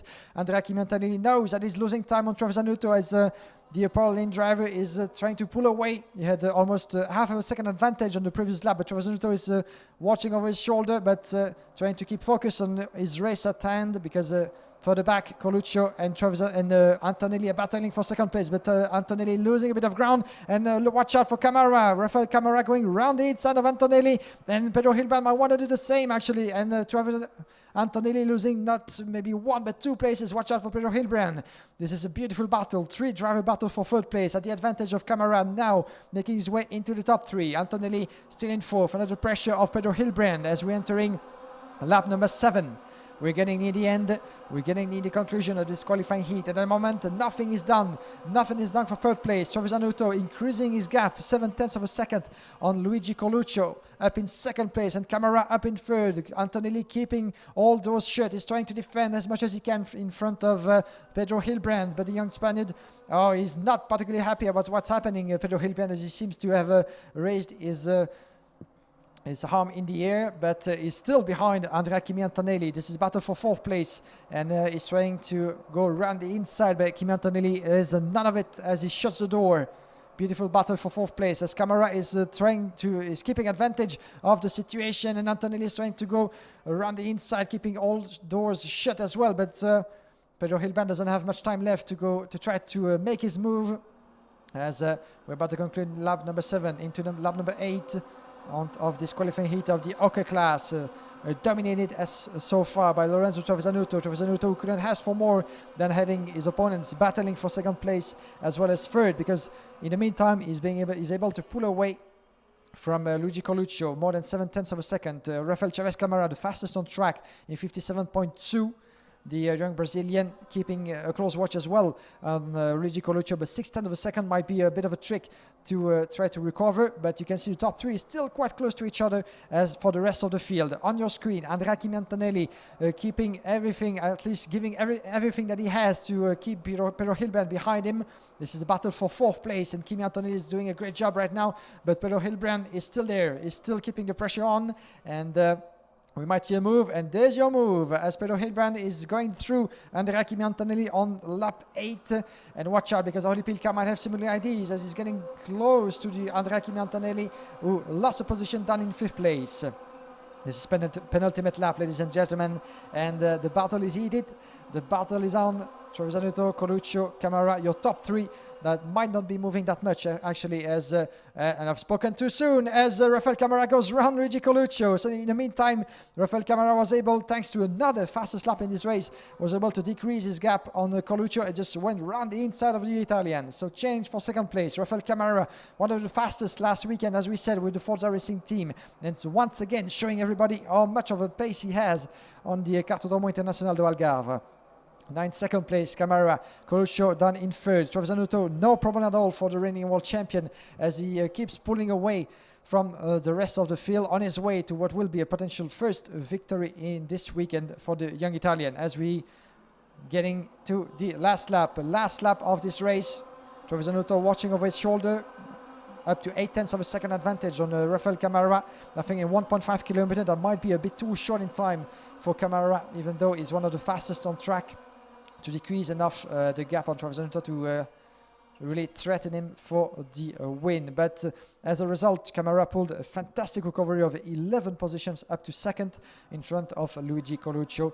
Pedro Hilbrand in 4th, and Andrea Kimi Antonelli is still in 5th position, appearing on your screen right now. Antonelli is still very close to the Spaniard, as we have Oli Pilka in 6th, Rasmus Ucimi is in 7th, Christian Bertuccia is 8th in front of Patrese, and William Silverholm as well, the teammate of Rafael Camara. The two Forza Racing drivers really on the pace for the start of this World Championship, as they both recovered more than 10 positions each. So, in the meantime, this is one last corner, and Lorenzo Trevisanuto is going to seal the deal. 1st victory in the qualifying races for Trevisanuto in front of a brilliantly recovered Rafael Chavez Camara in 2nd place for 0.3 of a second.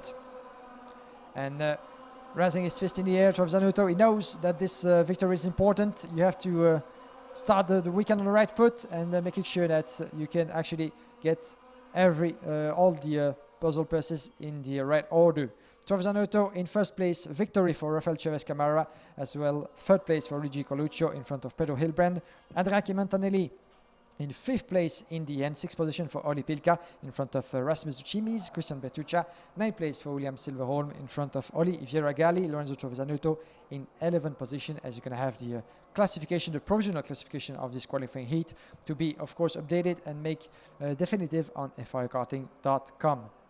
12th place for Kay Signelis in front of Maya Weng, Axel Sarniala in 14, followed by Kim Ahwang, Tishi Dorkest, Matthias Salonen, Enzo Schuli, Lola Lovingfoss in 19, 20th place for Michael Ogard in front of Sebastian Gravlen, Daniel Vasile, Nico Ankte, Pedro Perino, Cecilia Engvist, Christian Loven, and Ken Osgar Algray, who was able to complete this qualifying heat despite some trouble in the opening stages, and two retired drivers in this race, Manuel Espiritu Santo, Teresa Babikova didn't take part in this qualifying heat, and the second retired driver is the former European champion himself, Marcus Amann, who unfortunately had to say goodbye to this race after 3 laps in this qualifying heat. So after the difficult qualifying series of yesterday, another disappointment for VDK Racing, Marcus Amann with retirement into this opening race. So let's hope for the sake of the battle that we'll be able to bounce back. But just before we go any further with the rest of the program and go back to the junior category, let's watch some of the best parts of this qualifying heat with a replay.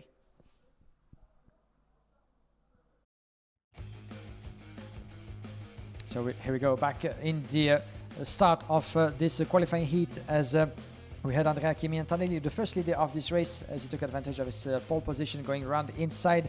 But one of the best starters was no doubt Lorenzo Trevisanotto, who went around the inside of the corner from third place. He was able to surprise both Pedro Hilbrand and Luigi Coluccio, as Pedro Hilbrand lost 2 places in the process, getting passed by Lorenzo Patrese as well. Patrese, you can see, in third place, just behind, but the first duel of the race was between those 2 young Italians, Andrea Montanelli and Lorenzo Trevisanotto in second, Patrese up in third place in front of Pedro Hilbrand.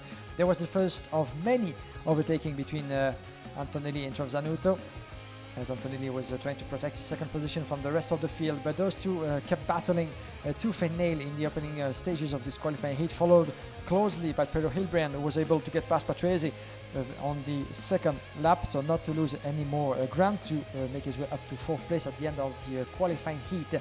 The field was still very, very tight, with Coluccio battling against Oli Pilka, Rasmus Cimis and Christian Bertuccia, as we had Antonelli as soon as he was passed by Trevisanotto. Pedro Hilbrand found a way to get past as well. He found that tiny open door in the right-hander just to make his way up to second place, chasing Trevisanotto at the time, but it was not before the Spaniard would lose a bit of momentum, thanks also because of the charging race of Luigi Coluccio in fourth place on your picture before making up positions. But it was way before the return of Rafael Chavez Camara, the young Brazilian, who was starting from 13 on the grid, but managed to make his way up to second, as is about to get close and close to the top 4 leading this race. In the meantime, but we didn't see that on screen, Marcus Amann had unfortunately to retire from lap number 3 of this qualifying heat. In the meantime, there was the overtaking from Pedro Hilbrand around past Lorenzo Trevisanotto. In the meantime, unfortunately, retirement, the first of 2 for Ken Oscar Halgray, who was about to retire, my apologies, before getting back on track and finishes in his race, but dead last, unfortunately, for Ken Oscar Halgray, the Estonian.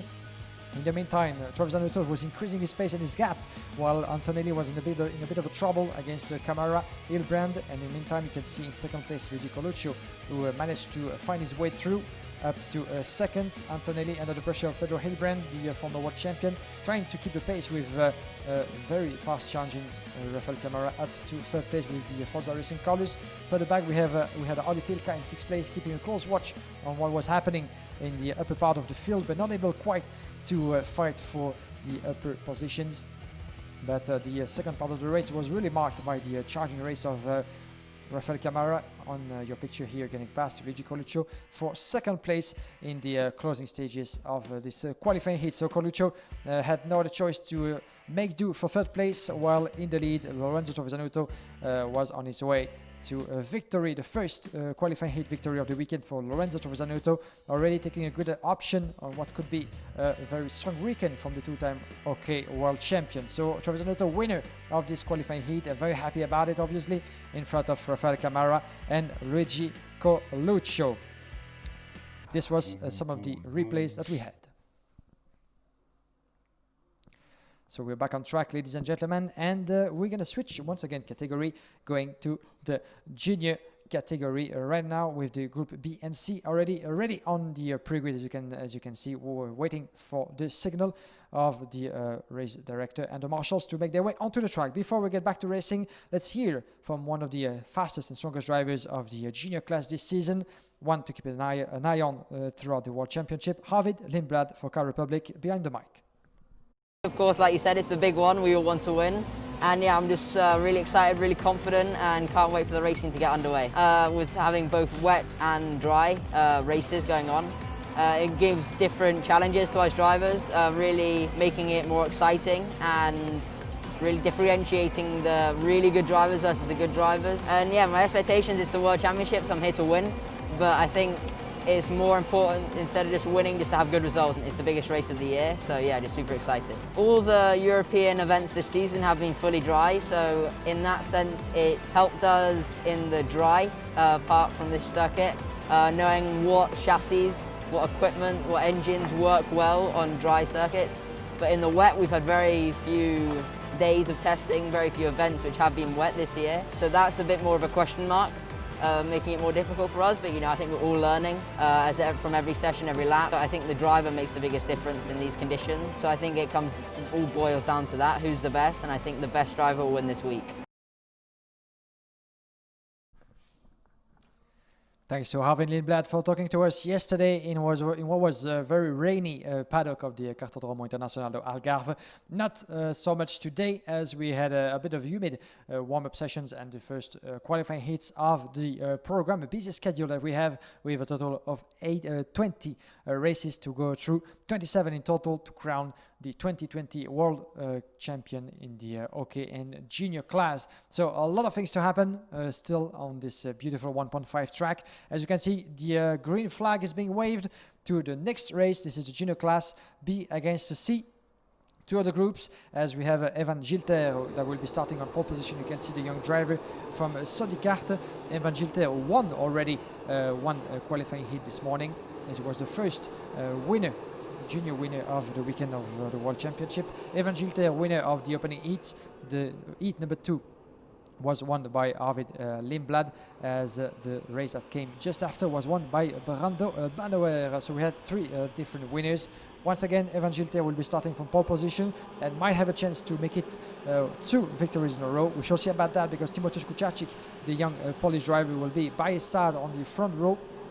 Nicolas Tsolov and Marcel Capietto, who came close to be the winner, the second French winner of the program before being overtaken just in the past qualifying heat, will be willing to take his revenge from row number 2. Row number 3, Igor Gochukwu, the young American, 5th of his first qualifying heats, the reigning European champion of 2020, will be alongside Marcus Luzio. Row 4 will see Harry Burgoyne and Augustin Bernier starting alongside each other. Row 5, Conor Cilic, the freshly crowned winner of the FIA Karting Academy Trophy, with alongside him Bruno Del Pino. Row 6, Ariel Elkin and Arvid Lindblad. Row 7, Nacho Tuno Garcia and August Terbo. Rachel Dahari and Zachary David in row 8. Francesco Marenghi and Lawrence Lecertua on row 9. Row 10, Francesca Soldavini and Nicolas Roos. Row 11, Theo Eriksson and Giovanni Trentin. Row 12, Karol Paziewicz and Albin Sturesen. Row 13, Jan Puciu and Levi Vapolla. Row 14, Nicolas Lacorte, Diego Castro, as well as Yolan Rakamir and Guillaume Bouzard. 30 drivers on track, as we're going to have 7 laps to go through for this qualifying heat of the junior category, 10 for the senior, 7 for the junior. You know the drill. This will be so until the end of the program on Saturday here at Portimao, hopefully under the sunny conditions that we have right now. Slicks tires on, no more wet parts of this track, and the driver is allowed to give the maximum into those qualifying heats, as we're going to have Evan Gilter trying to go for another victory as he won the opening heat in this junior class. A victory as well for Arvin Lindblad as well as for Brando Balower. The field is making his way onto the start finish line. The grid formation seems to be good enough for Nigel Edwards. The lights go out and we go racing once again with Evan Gilter taking the best start from around the inside. But watch out for Nikola Tsolov, who's able to get past, I think, Timothej Kucharczyk around the outside. Oh, and a bit of a problem from one of the Cosmic drivers, was it? Who just went around the outside and left completely the track over there. Let's see who that was exactly, but that was very, very tight indeed. And we've seen that happening, and two other drivers, and we were able, three drivers now, four drivers out of contention, the 158, 196.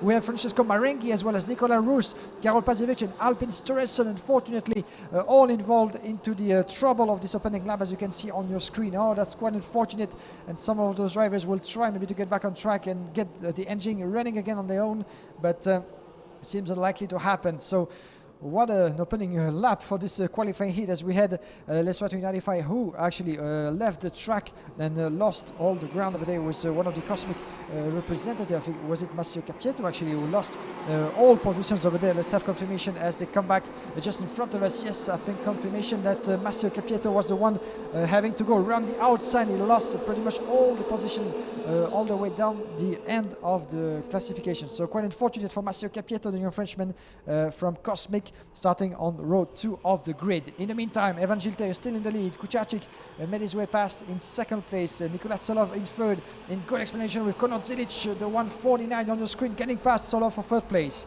So Konrad Zilic, the young American, the first ever winner of the FIA Karting Academy Trophy, is up into third place with the World Racing colors on his back, with Tsolov from DPK Racing trying to get past once again with the Alonso Kart colors as well. But in the meantime, Evan Gilter, the young Frenchman on your screen, couldn't ask for more, and he's increasing his gap, pulling away already from the rest of the field. He has nothing else but to keep on going the pace that he has and aligning the qualifying laps just to increase his gap lap by lap. We shall see about that. It's still 2 laps in, lap number 3 of this qualifying heat. Evan Gilter, let's have a look. 1.1 second, but it's further back. The battle for third place, as Kucharczyk is on his own as well in second place. Tsolov, Zilic and Bruno Del Pino, all the drivers in your picture, followed closely by Harry Burgoyne in the Car Republic chassis. This is a battle for third place, and this is intense. Tsolov being taken in sandwich between the two Tony Kart chassis. At the advantage of Konrad Zilic, but Bruno Del Pino is right on his tail, the 109 on your picture, and Del Pino has a revenge to take after the trouble he had in the opening qualifying heat earlier this morning, as he had to finish all the way down the table of the classification. But now Del Pino is back in contention. He has the pace and he's chasing at the moment Nikola Tsolov.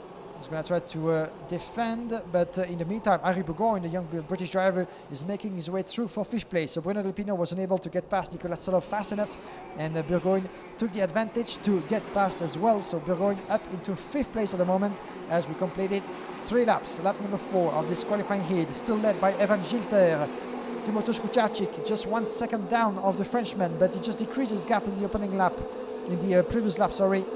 So we shall see what's going to happen between the two leaders, as Evan Gilter needs to keep his pace, but Kucharczyk was the one of the fastest in the past lap. Ugo Chukwu, the fastest lap in the race, as you can see, 58.7, and the battle is raging for third place, led by Konrad Zilic, trying to increase a bit of his gap with 0.4 of a second in the past lap, and he's pulling away a bit, the American, because just behind Burgoyne, Tsolov and Del Pino are just involved in a big battle over there, as Ugo Chukwu is going to try to get close as well. Watch out for Ugo Chukwu in 7th place, the young American, with the grey crash helmet, driving the Sauber junior karting color card. And Ugo Chukwu is back in the lead, back in the tail of Bruno Del Pino, as it seems. So watch out for Ugo Chukwu right in the tail. He's going to try to go for the attack certainly in this race. This is lap number 5 of this qualifying heat, and Ugo Chukwu up down in 7th place. He's going to try to go around the inside of Bruno Del Pino. Bruno Del Pino seems to be blocked by Harry Burgoyne just in front in 5th place. And there comes a move. There comes a move from Harry Burgoyne, getting past Bruno Del Pino. My apologies, getting past Harry Burgoyne, and Burgoyne in the process is losing another place to Ugo Chukwu. So well done from both, as Ugo Chukwu was able to get himself into the open door and getting past Harry Burgoyne, dropping 2 positions in the process.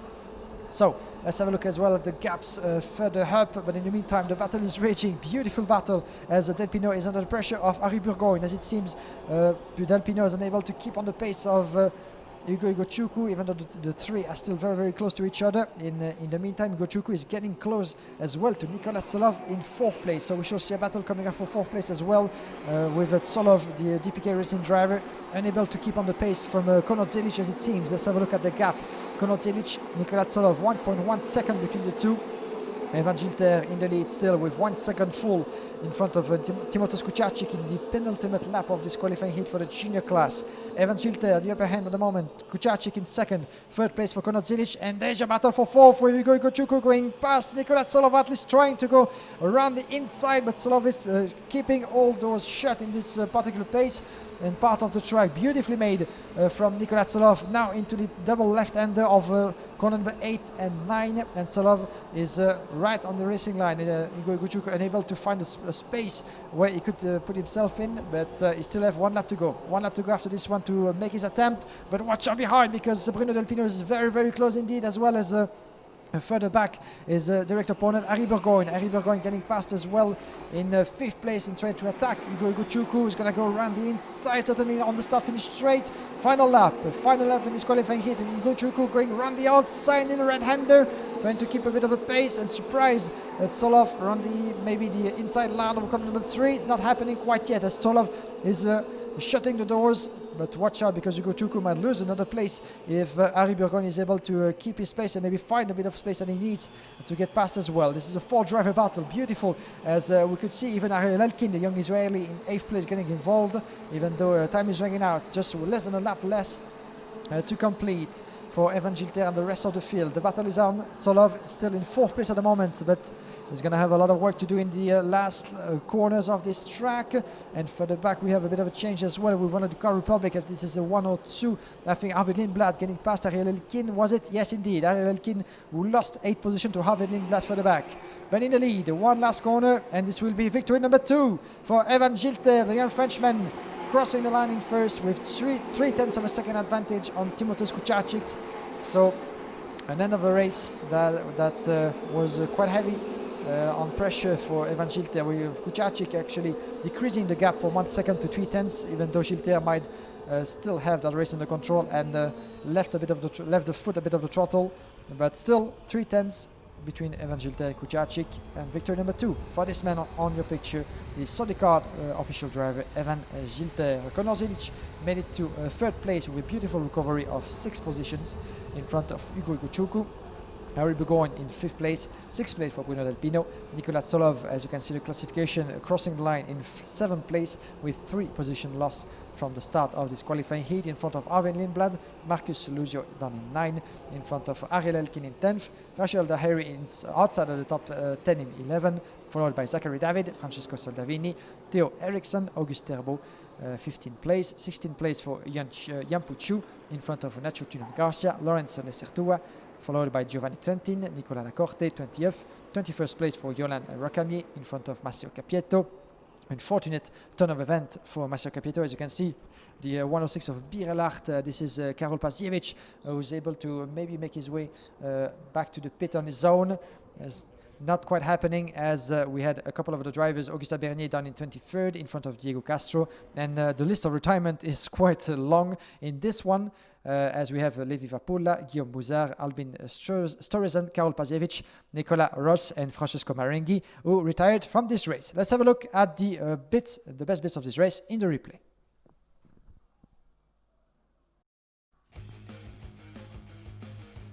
Once again, we're back with the start, and Evan Gilter, as for the first qualifying heat of the day, was able to keep advantage of his position in the right inside line of the track.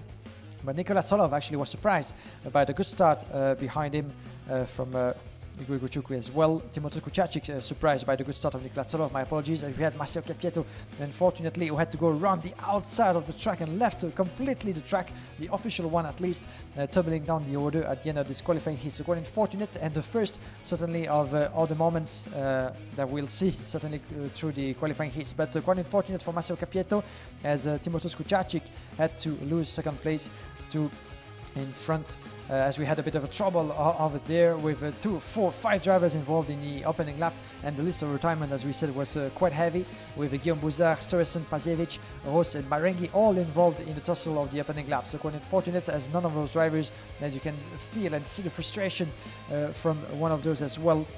This was Guillaume Bouzard regretting, of course, what had happened over there, and asking why in earth had happened. Why, guys, did you do that? But quite unfortunately, this meant retirement for all of them just in the opening lap of this qualifying heat. In the meantime, Tsolov, who had made his way past Timothée Kucharczyk in the opening lap, had to fall back into third, as Kucharczyk, the Polish driver, was back in second. But we had a good recovery as well from Konrad Zelic, the young driver from World Racing on your picture, who went past Tsolov in the opening stages and making his way up to a third place, the young American, under the pressure still from the 109 further back of Bruno Del Pino. Bruno Del Pino, who gave us a revenge and gave us a much better race since he was out of trouble. Unlike what happened in his first qualifying heat, Bruno Del Pino was able to be and fight for the upper positions as he made his way up to 6th place at the end of this qualifying heat. As you can see him taking in sandwich between Tsolov and further back the 182 of Harry Burgoyne, the young British driver, finishing his race in 5th place as he makes his way past Bruno Del Pino. A beautiful move outside of corner number 9, the double left-hander in the middle of this track. 16 turns in total, as a reminder. Iko Iguchuku on his way as well to, in the end, 4th place as he made his way, he's about to make his way past Nicolas Tsolov, who lost a bit of ground after a very good start of the race, down to 7th place, unfortunately for the DPK Racing driver, who was on his way potentially to a 2nd place finish before dropping a few positions down the end. But the battle throughout the field was once again numerous, and you can see here 5 drivers in the same picture, and going around the inside was Bruno Del Pino, getting past Nicolas Tsolov, as it seems, for the battle for 3rd place at the time. But Tsolov was trying to resist behind Igo Iguchuku, getting past as well Harry Burgoyne. So 2 battles in one, but up ahead you had Evan Gilter, the Sodica driver on your picture, keeping the pressure off his shoulders in front of Timothée Kucharczyk. Even though he had a 1 second advantage at some point in the race, he was able to cross the line in 1st place, just 0.3 of a second in front of Evan Gilter. So beautiful performance from Gilter, and another victory in the bag for the French driver.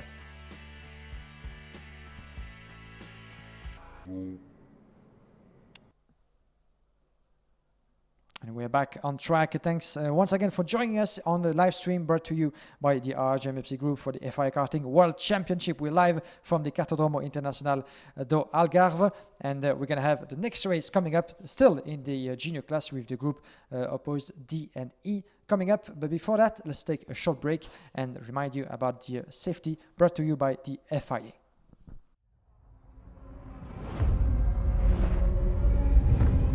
Every day, 3,500 lives are lost on roads around the world. Driving can be dangerous, but there are simple rules we can follow that will make our roads safer and save lives. Slow down for kids. Don't text and drive. Always pay attention. Obey the speed limits. Stop when you're tired. Never drink and drive. Check your tires. Rules keep us alive. Your life is in your hands. Respect the rules.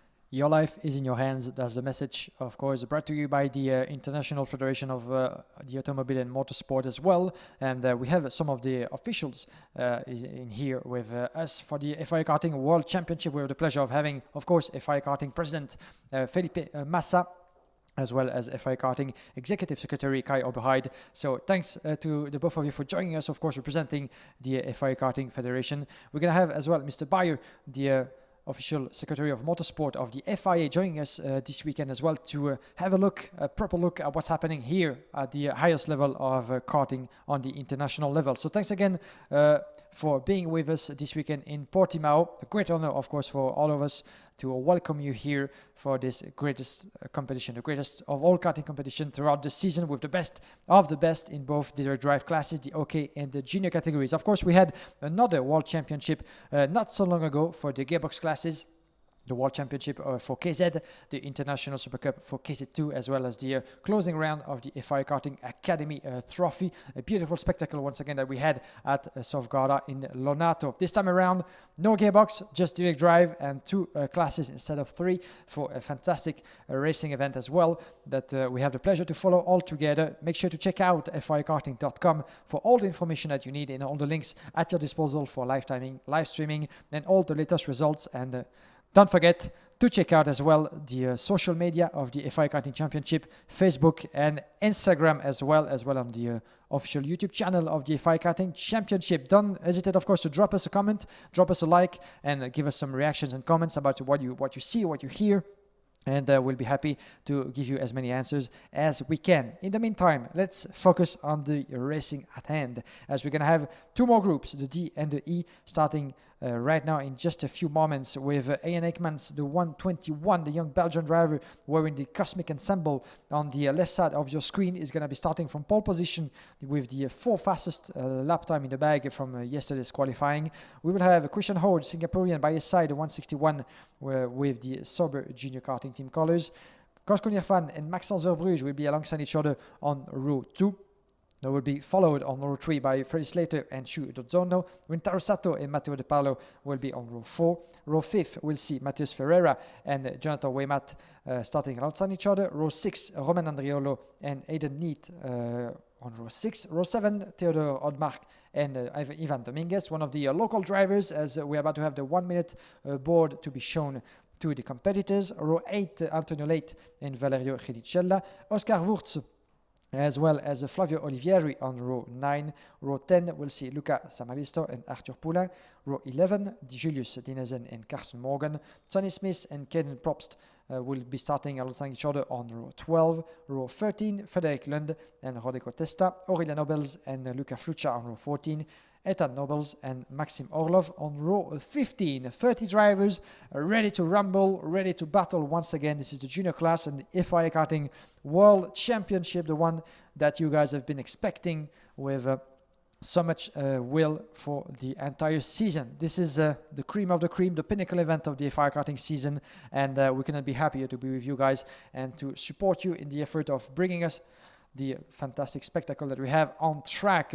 Hopefully the conditions will remain merciful in terms of weather all through the end of the day, but looking outside of my speaking booth, it seems to me that the sky above our heads is getting cloudier by the minute, but no sign of rain and no risk of rain as it seems on the forecast all throughout the day.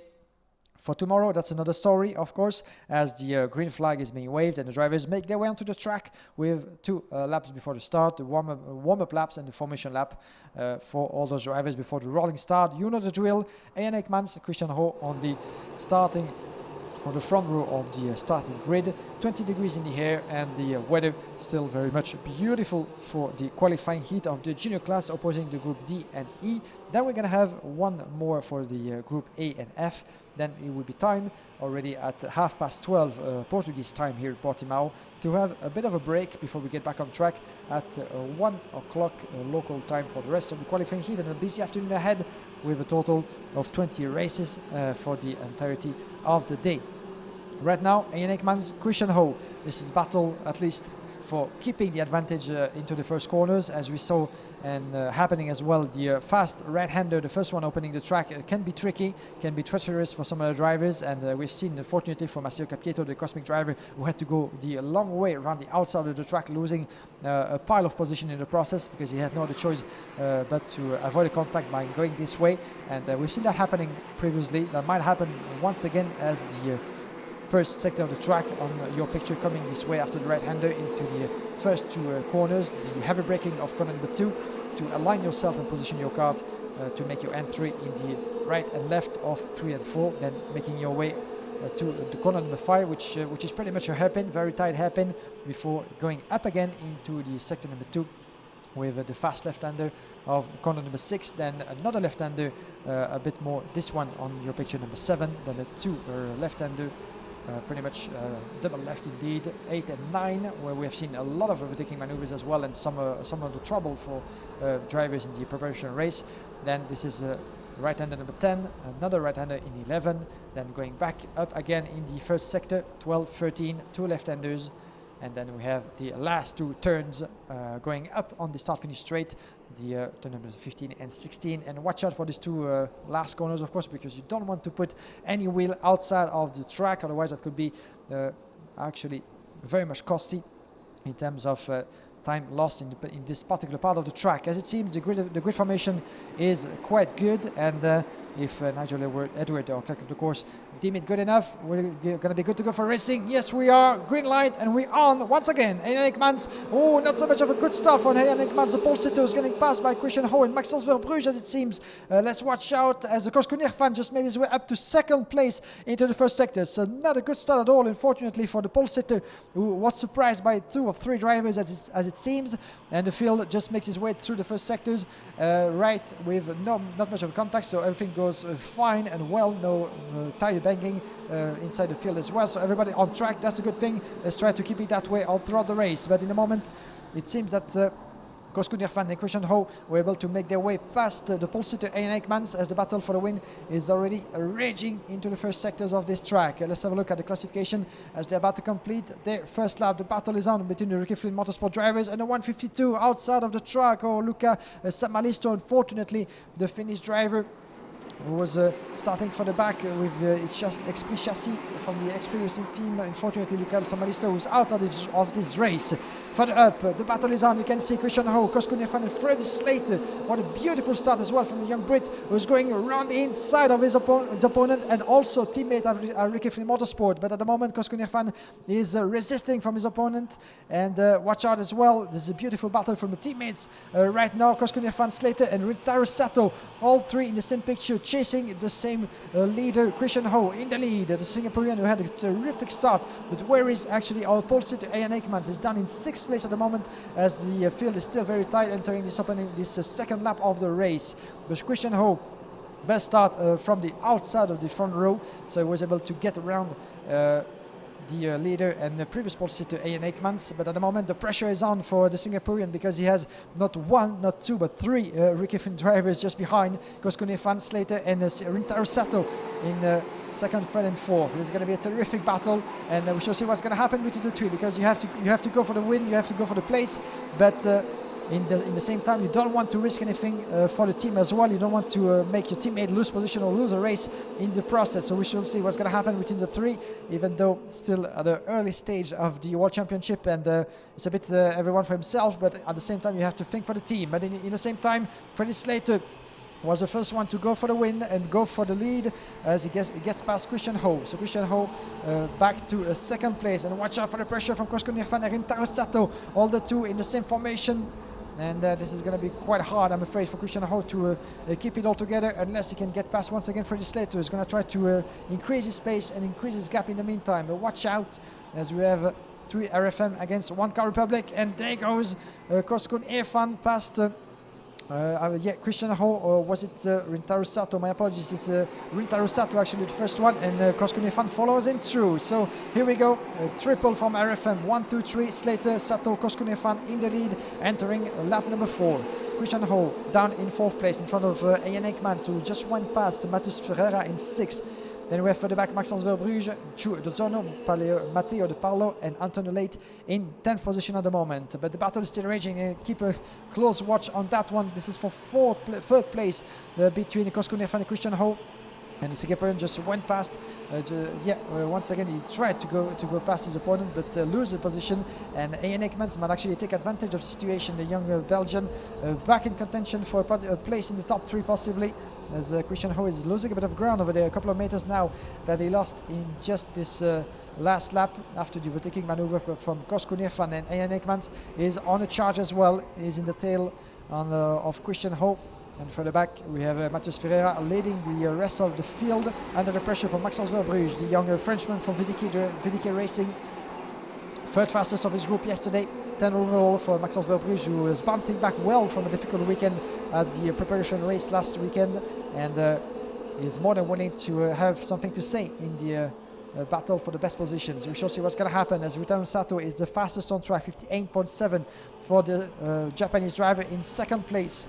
This is a battle of the teammates, the battle for the win in this qualifying heat. Slater against Rintaro Sato, just split by 0.2 of a second, not much more. As we have the battle, numerous battles happening for the back in the field, with Kosko Nefan losing a bit of ground, 0.4 of a second behind. As you can see, the British driver in fourth, trying to keep Christian Ho behind him in fourth place as well. Then we have Ian Ekmans still in 5th place as well, trying to keep Matheus Ferreira and Maxence Verbrugge just at bay behind him. But let's keep on watching the battle for the win. Slater, Rintaro Sato making their way onto the start-finish line.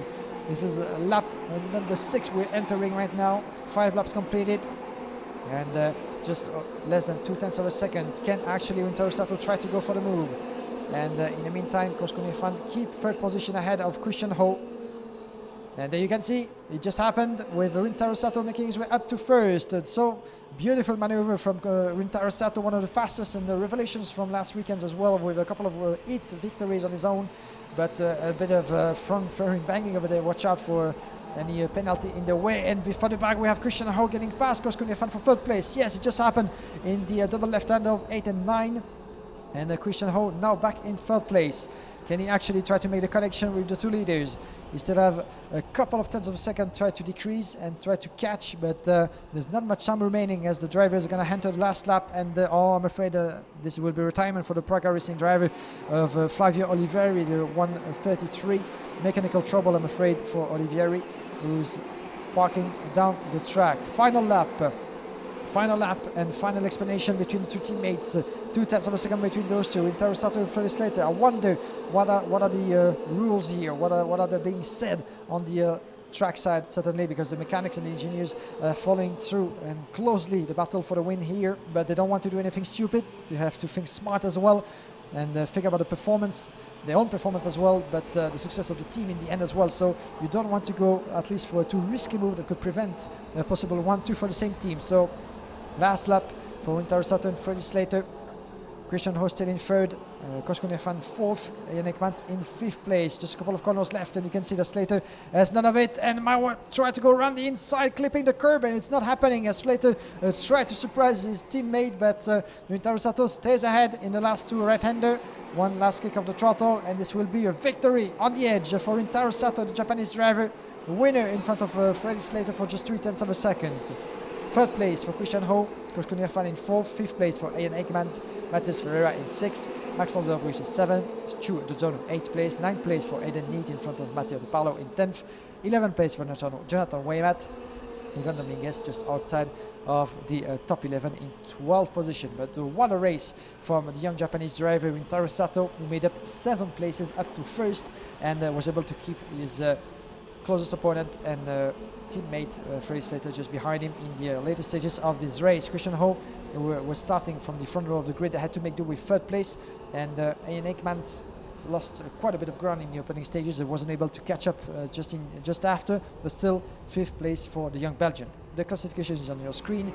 As you can see, victory for Sato in front of Slater, Ho, Irfan, Ekmans, Ferreira, Verbrugge, Zono, Neat, De Paolo. Outside of the top 10, Waymat, Dominguez, Carson Morgan, Anthony Late in front of Luca Fluccia, 15, Wurz, Smith, Testa, Props, Orlov, Odmark, Andriolo in 22nd place in front of Ethan Nobles, Frederick Lund, Aurelia Nobles. And further back in the classification, we have Julius Dinesen and Luca Samalisto. 3 drivers out of this race: Flavio Olivieri, Valerio Nicella, and Arthur Poulain. Let's now watch a bit of the first bits of the previous qualifying heat and the replay right now coming up.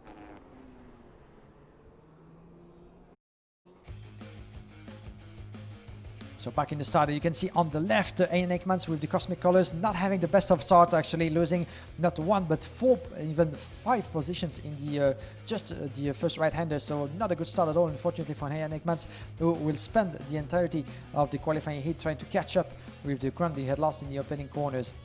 But in the meantime, it was a beautiful start put together by the Reckless Motorsport drivers. Rintaro Sato, Slater, as well as Kosko Nefan were able to make their way past, as well as Christian Ho, the first leader of this race. Very early on, we had the XP driver retired from this race. Unfortunately, Luca Samalisto were still able to actually see the end of this race. It was Flavio Oliveri, Valerio Chichella and Arthur Poulin who joined him in the retirement list. But for the Hub, we had a thrilling battle between the teammates. Slater, Sato and Kosko Nirfan battling their way through the field and keeping the pressure on Christian Ho, who had a hard time actually keeping it all together.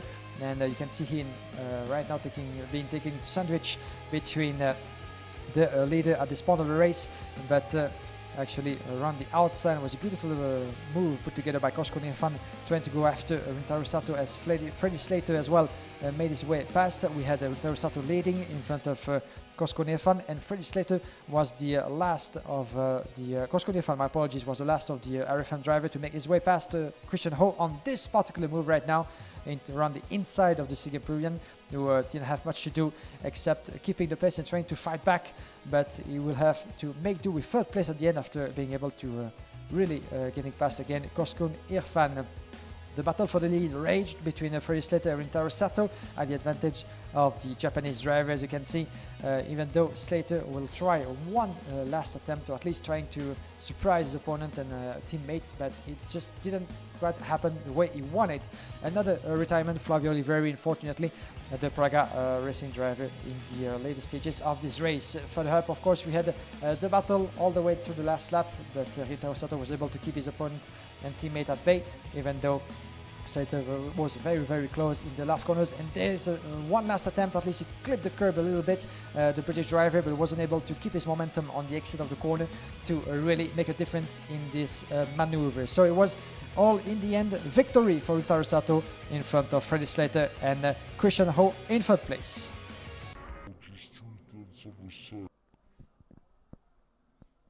And we're back live, ladies and gentlemen, on the live streaming wherever you are in the world. Thank you once again for joining here live from the International Cartodromo do Portimao, just a few yards away from the F1 track of Portimao that just hosted just a couple of days ago his very first Formula One Grand Prix. So a lot of action buzzing into the Portimao Motorsport Park. Before we get back to racing with the last qualifying heat of this morning, opposing A and F, let's take just a short break.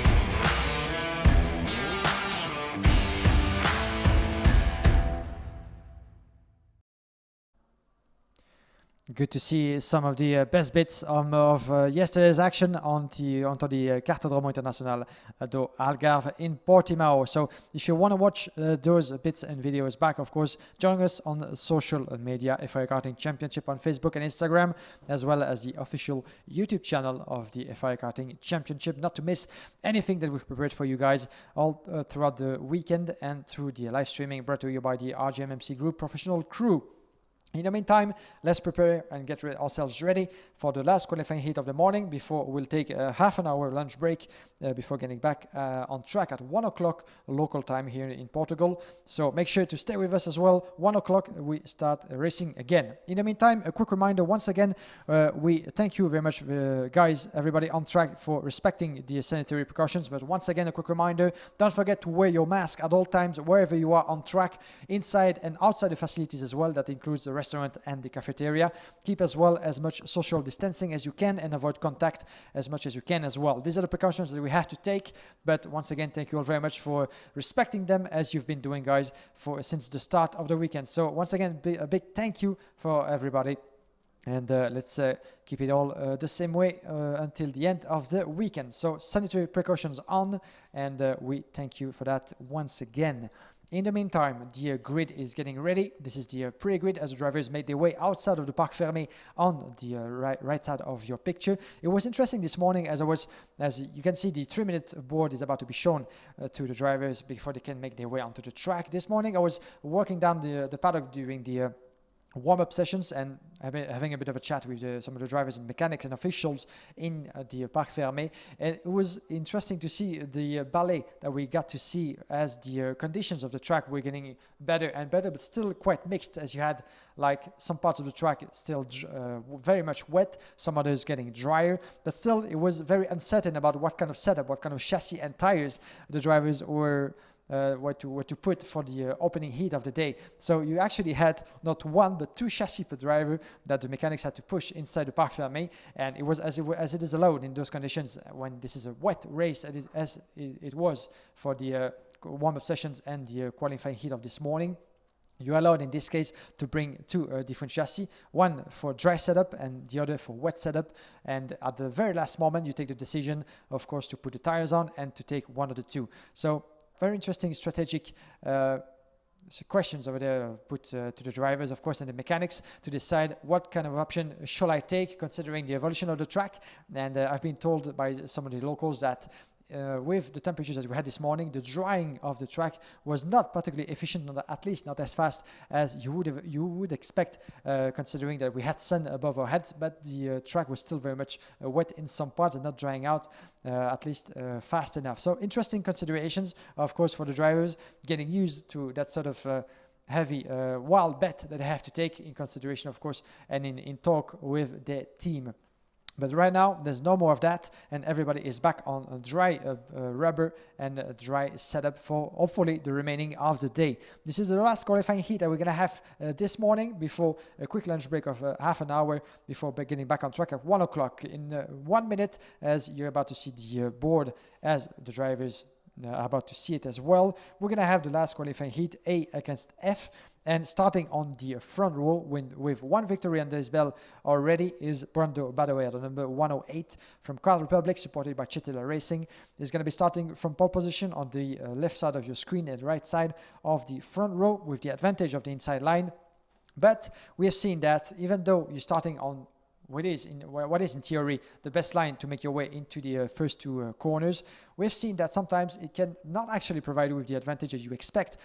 Thinking of Ian Aikmans on the race before, that actually lost a few positions after not so much of a good start. So you could see that still going around the outside could be an interesting option for all those drivers. And certainly Dion Gouda, the 124 from Ricky Flynn Motorsport, is thinking about that option to surprise maybe Brando Badaway with a better start around the outside of the first 2 corners. But he's going to have a lot of work to do as well to protect his position, because Alex Powell and Tuukka Taponen will be alongside each other on row 10. On row 2nd, my apologies, Alexander Kubenko and Nerolin Durandini will follow on row 3. Row 4 will see Igor Cepel and Alfio Spina. Then we'll have row 5, Kinio Lazari and Maxime Rem. Row 6 will see Arthur Ronjon and Aaron Walker starting alongside each other, followed on row 7 by Alessandro Giusti, Matthias Bier-Jacobsen. Row 8, Maxime Fion-Castellin and Patrick Akala. Row 9, Arle Kiebel and Maxwell Dotz. Row 10, Martin Stenzorn and Kirill Kuskov. Row 11, David De Decker and Tobias Klosen. The starting grid appearing on your screen right now. Row 12, Gabriel Gomez and Engar Ampilogov. Then Aaron Ricciappi, Emo Fittipaldi on row 13. Row 14, Alessandro Silvaggi, Jesse Carrasquedo and Gustav Winiewski closing the starting grid. We have a total of 29 drivers making it onto the track. This will be once again a 7-lap race, and here they come onto the formation lap. The first one to get the tires at temperatures, the other one to put the grid in formation. You might have spotted in the list one name quite well known to any motorsport fanatics all over the world, the name of Fittipaldi, as we have Emo Fittipaldi, the son of the glorious 2-time F1 world champion Emerson Fittipaldi, that is with us as well this weekend in Baltimore for the World Championship. He's not alone among the former F1 glories that we've had, and there's quite a few sons of those past F1 glories that we have the pleasure of having on track in both categories. Lorenzo Pratrese, of course, Brando Badaway himself, Rintaro Sato, along with Emo Fittipaldi. Of course, we have Charlie and Oscar Wurtz, son of Alex Wurtz, of course, former F1 driver as well. So quite some interesting names in the mix as well from former F1 drivers. Those former F1 drivers, fathers as well, are here to support their child and in the progress through the hard world of karting competition at the highest level. This is the best of the best, and to shine on track, we really have to put everything together, be on top of your game, and this is what we are lucky enough to witness, the progress and the excellence of those OK and OK Junior drivers. More than 160 entries for the FIA Karting World Championship. You can see right now in the picture the grandstands. It was very brief, but the grandstands and the F1 track of Portimao, the Autodromo do Algarve, that has been buzzing for the past few weeks with a lot of events. And it's fair to say that this end of the year, although unusual, has provided Portimao with a lot of great opportunities, as we're going to have numerous karting events with the pinnacle of the FIA Karting World Championship. A couple of car events as well happened. F1 European Le Mans Series, MotoGP coming up as well. So there will be a lot of activity in this particular part of the country and in the world of motorsport. But right now, let's focus on the last qualifying heat of the morning. Here we go racing. 7 laps, and Brandon Badoer and Dion Gouda on their way to 1 and 2. And a bit of a trouble for one of the Tony Kart driver further back, who's going on the right side of the picture, is able to rejoin. But dead last, I'm afraid. This is a 2:08. The 1:08, I think it was. Let's try to identify actually who it was further later in the qualifying heat, but it was very brief. In a moment, the field still very tight in the opening lap. No more trouble as it seems, as each of those drivers trying to make his advantage, try to find his gap and a bit of a space to be comfortable. And one Car Republic driver going out of the track on your picture was very brief as well, but another trouble for one of the drivers over there. Let's try to see who that was actually as well. But 2 drivers out of the race, at least out of the track, but being able to catch up and stay on track as well. But Brandon Badoer in the meantime had the best start from pole position and kept first position ahead of, it seems, one of the cosmic drivers it is, Alexander Kubenko, the Russian, who had once again a terrific start from row 3 on the grid. You can see Kubenko in second place being chased by Alex Powell, the young Jamaican driver, starting from row 2nd of the grid. Igor Chipil made his way up to 5th place in front of Dion Gouda. Not so much of a good start, I'm afraid, for Dion Gouda, who dropped all the way from 2nd to 6th. And you can see the battle is on, and Alex Powell is very, very close to Kubenko, the cosmic driver, with Alex Powell behind him. He's going to try something. He needs to get past as well, otherwise Brandon Badoer might be pulling away just in no time, as he's trying to do already. And Alex Powell trying to align himself around the inside, but it's not happening yet in the double left-hander of 8 and 9. And further back, a beautiful recovery from the 171. This is Erolin Derandini, the German driver, who's trying to get past. In fact, he just got past, indeed, confirmation on your screen, getting past Dion Gouda for 7th place. So 1 more place is dropped for Dion Gouda. Not the start of the race that he had expected.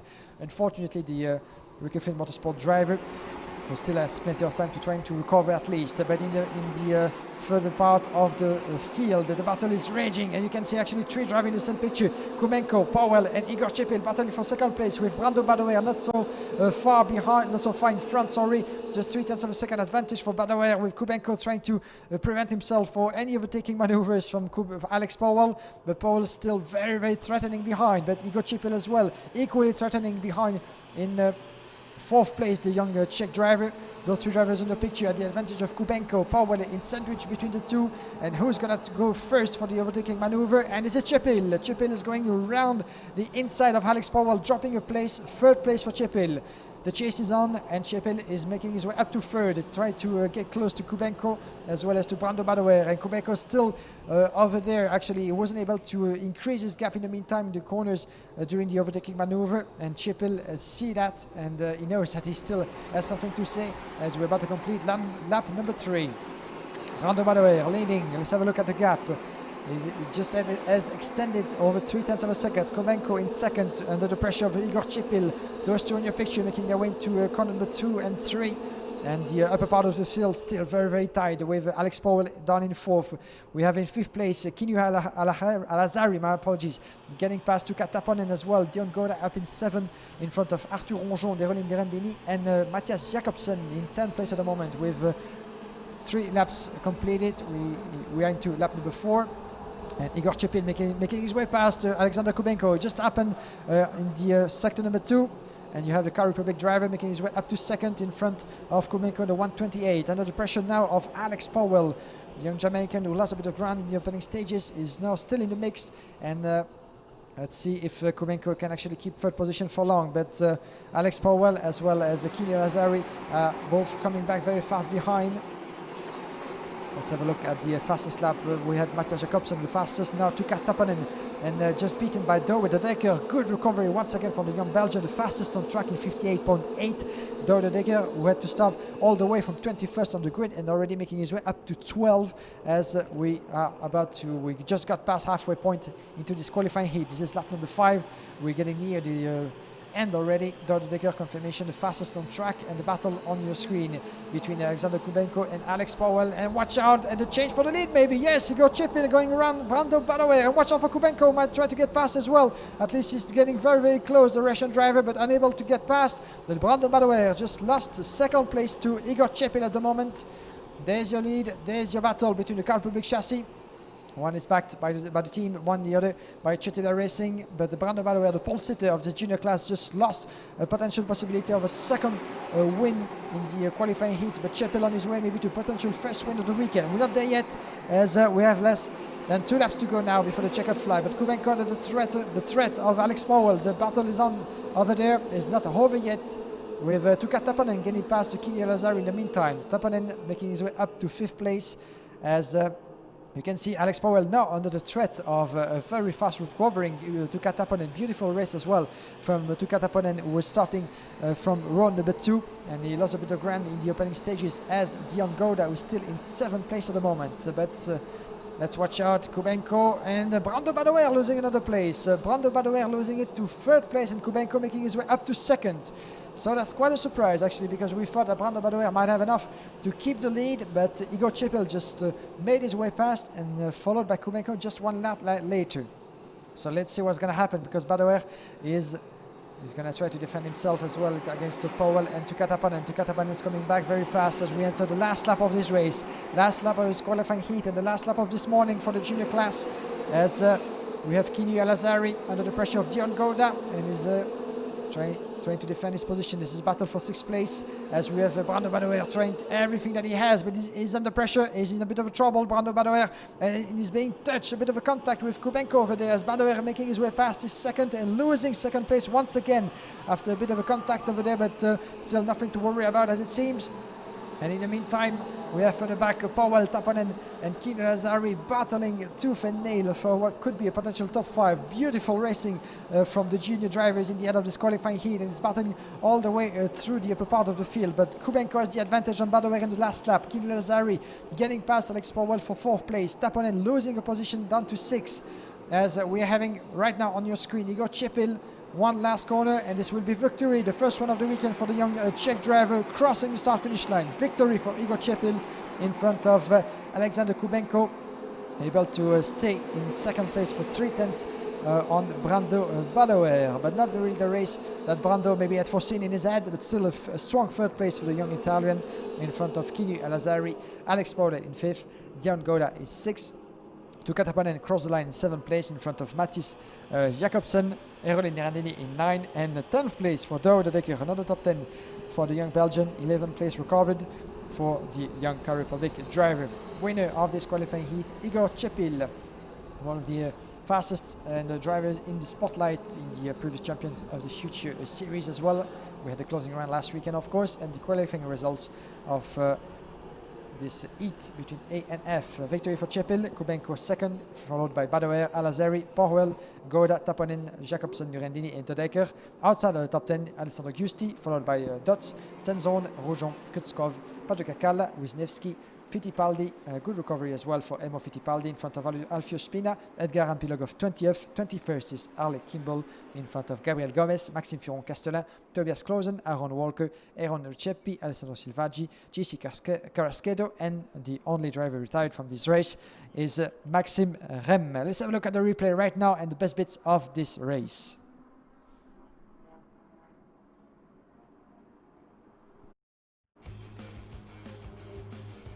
And you can see right now on the start with Brando Badaway taking the advantage from pole position. We're going a bit around the outside and a bit of a tangle further back, as we had one of the This is 200 with the Tony Kart chassis. This is Aaron Walker. That's the reason why he's finishing so further back the classification. That was Aaron Walker actually, who just went around the outside of the track in the first right-hander. So quite an unfortunate turn of events for Aaron Walker, the young British, who has so much pace on this Portimao karting track, but he was forced to avoid a contact certainly by going around the outside of the track. As you can see, the opening corners and opening stages of this race were quite really fightful between some of the drivers in the upper part of the field, with Erolin Mirandini, the 171, making his way past.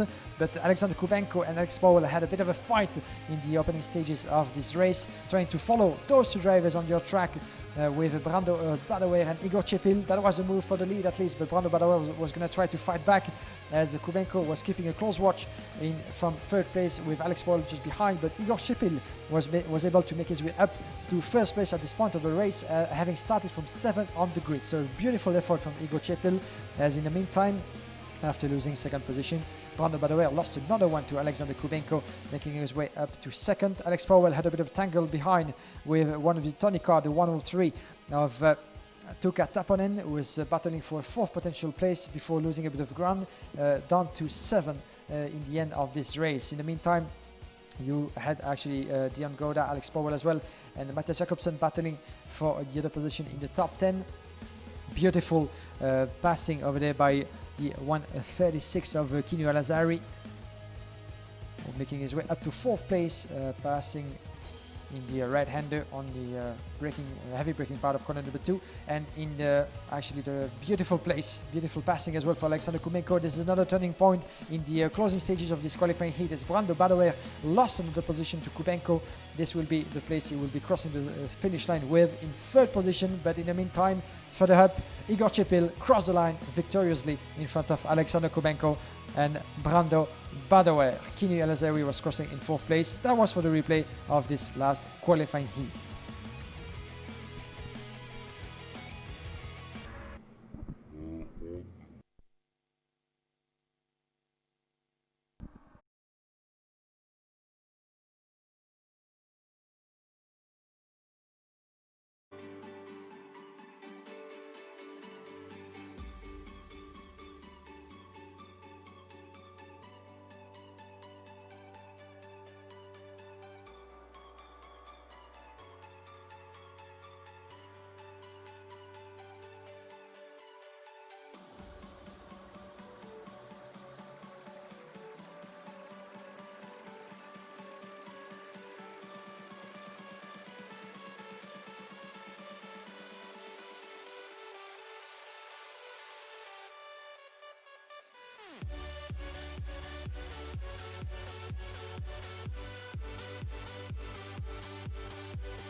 Don't tell me that I need saving.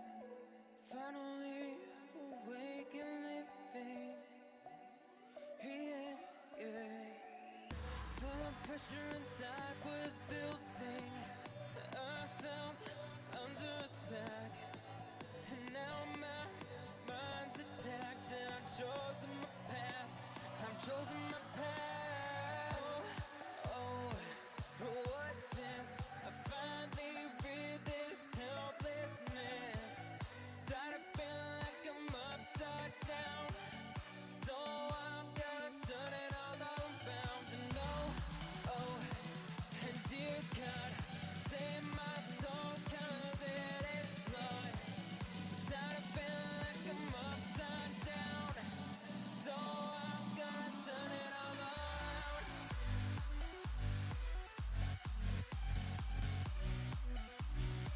Upside down.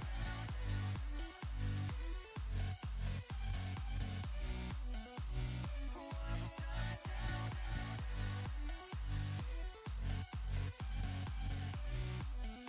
Gonna turn it all around.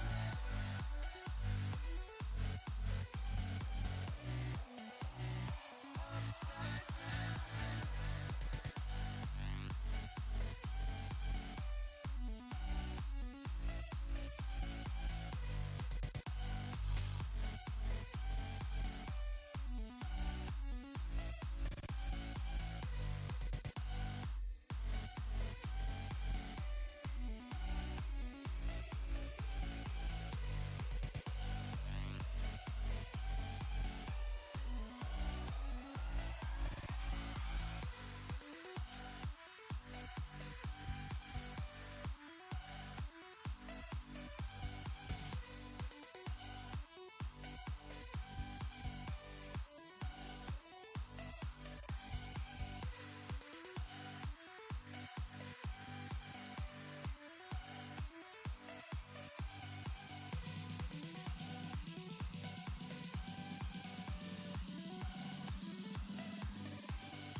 Everything changes.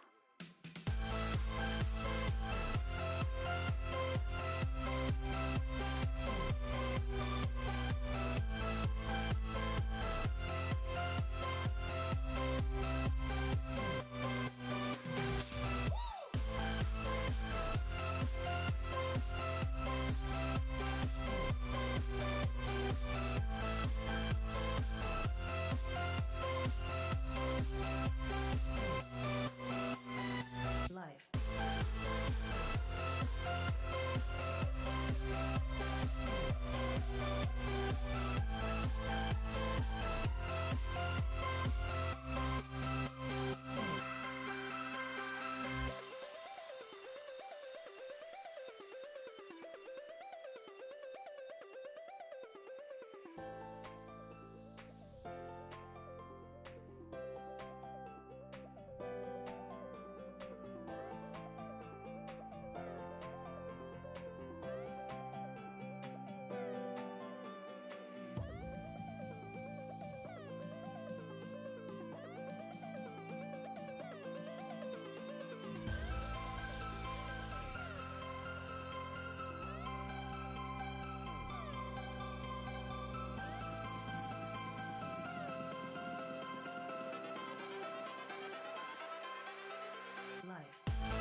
Every day, 3,500 lives are lost on roads around the world.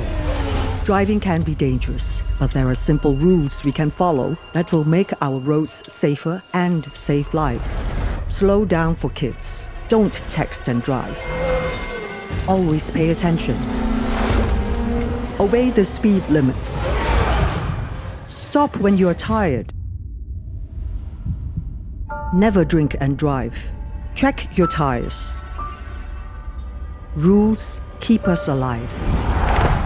Your life is in your hands. Respect the rules.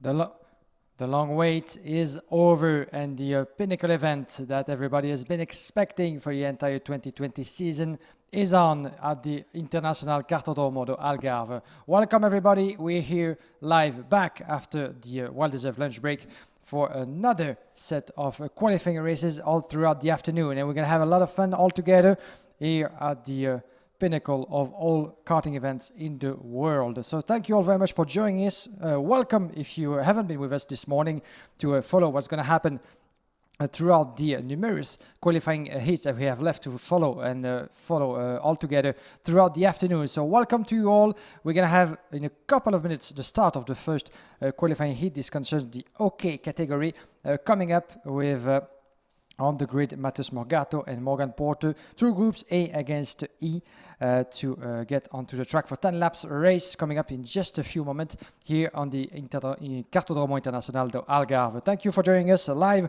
on FIAKarting.com. Check out as well the social media of FIA Karting Championship on Facebook, YouTube and Instagram, and make sure to keep yourself updated with all the latest results and classifications available to you on FIAKarting.com. My name is Guillaume Alvarez, and this is my pleasure to be your voice and host for the 2020 FIA Karting World Championship. Jake Sanson, that you know too well for the entire 2020 season, couldn't be here with us in Portimao, unfortunately, due to sanitary reasons outside of his control. But be reassured, he's getting absolutely well and be back behind the mic in no time. In the meantime, we have the pinnacle event of the Karting International Seat to follow all together. We've had yesterday a lot of practice time for the more than 160 drivers entering in the world event, as well as the qualifying practice, settling the grid for the qualifying heats. A total of 20 qualifying races to go through before crowning on Sunday afternoon the 2020 winner of the world title in OK and Junior. Last year, we had the pleasure of competing on the beautiful power park of Halarama in Finland. This time around, different temperatures, even though, as you might have seen on the stream in the videos that we made for you yesterday, the weather was less happy than today, much worse indeed, with pouring rain all over the qualifying practice sessions as well as the qualifying practice that followed. So it was a heavy and very difficult day yesterday, but all the drivers managed to get the maximum out of those conditions, most of them liking actually those conditions. But we're back on dry with the dry tires on for the remaining of the day, hopefully after a bit of mixed weather conditions and mixed weather grips as well during the warm-up session of this morning, as well as the opening qualifying heats. We had a set of races this morning, and these are equally important for all the drivers in both categories, as this is now that you have to perform, collect the points, collect the good results, and keep your level of confidence as high as possible, because there won't be room for everybody, unfortunately, into the top 36 entering the final of each class on Sunday afternoon. That's all for the better. That's all for the high quality of racing that we've been witnessing so far. 10 laps to come for the qualifying heat between Group A and E.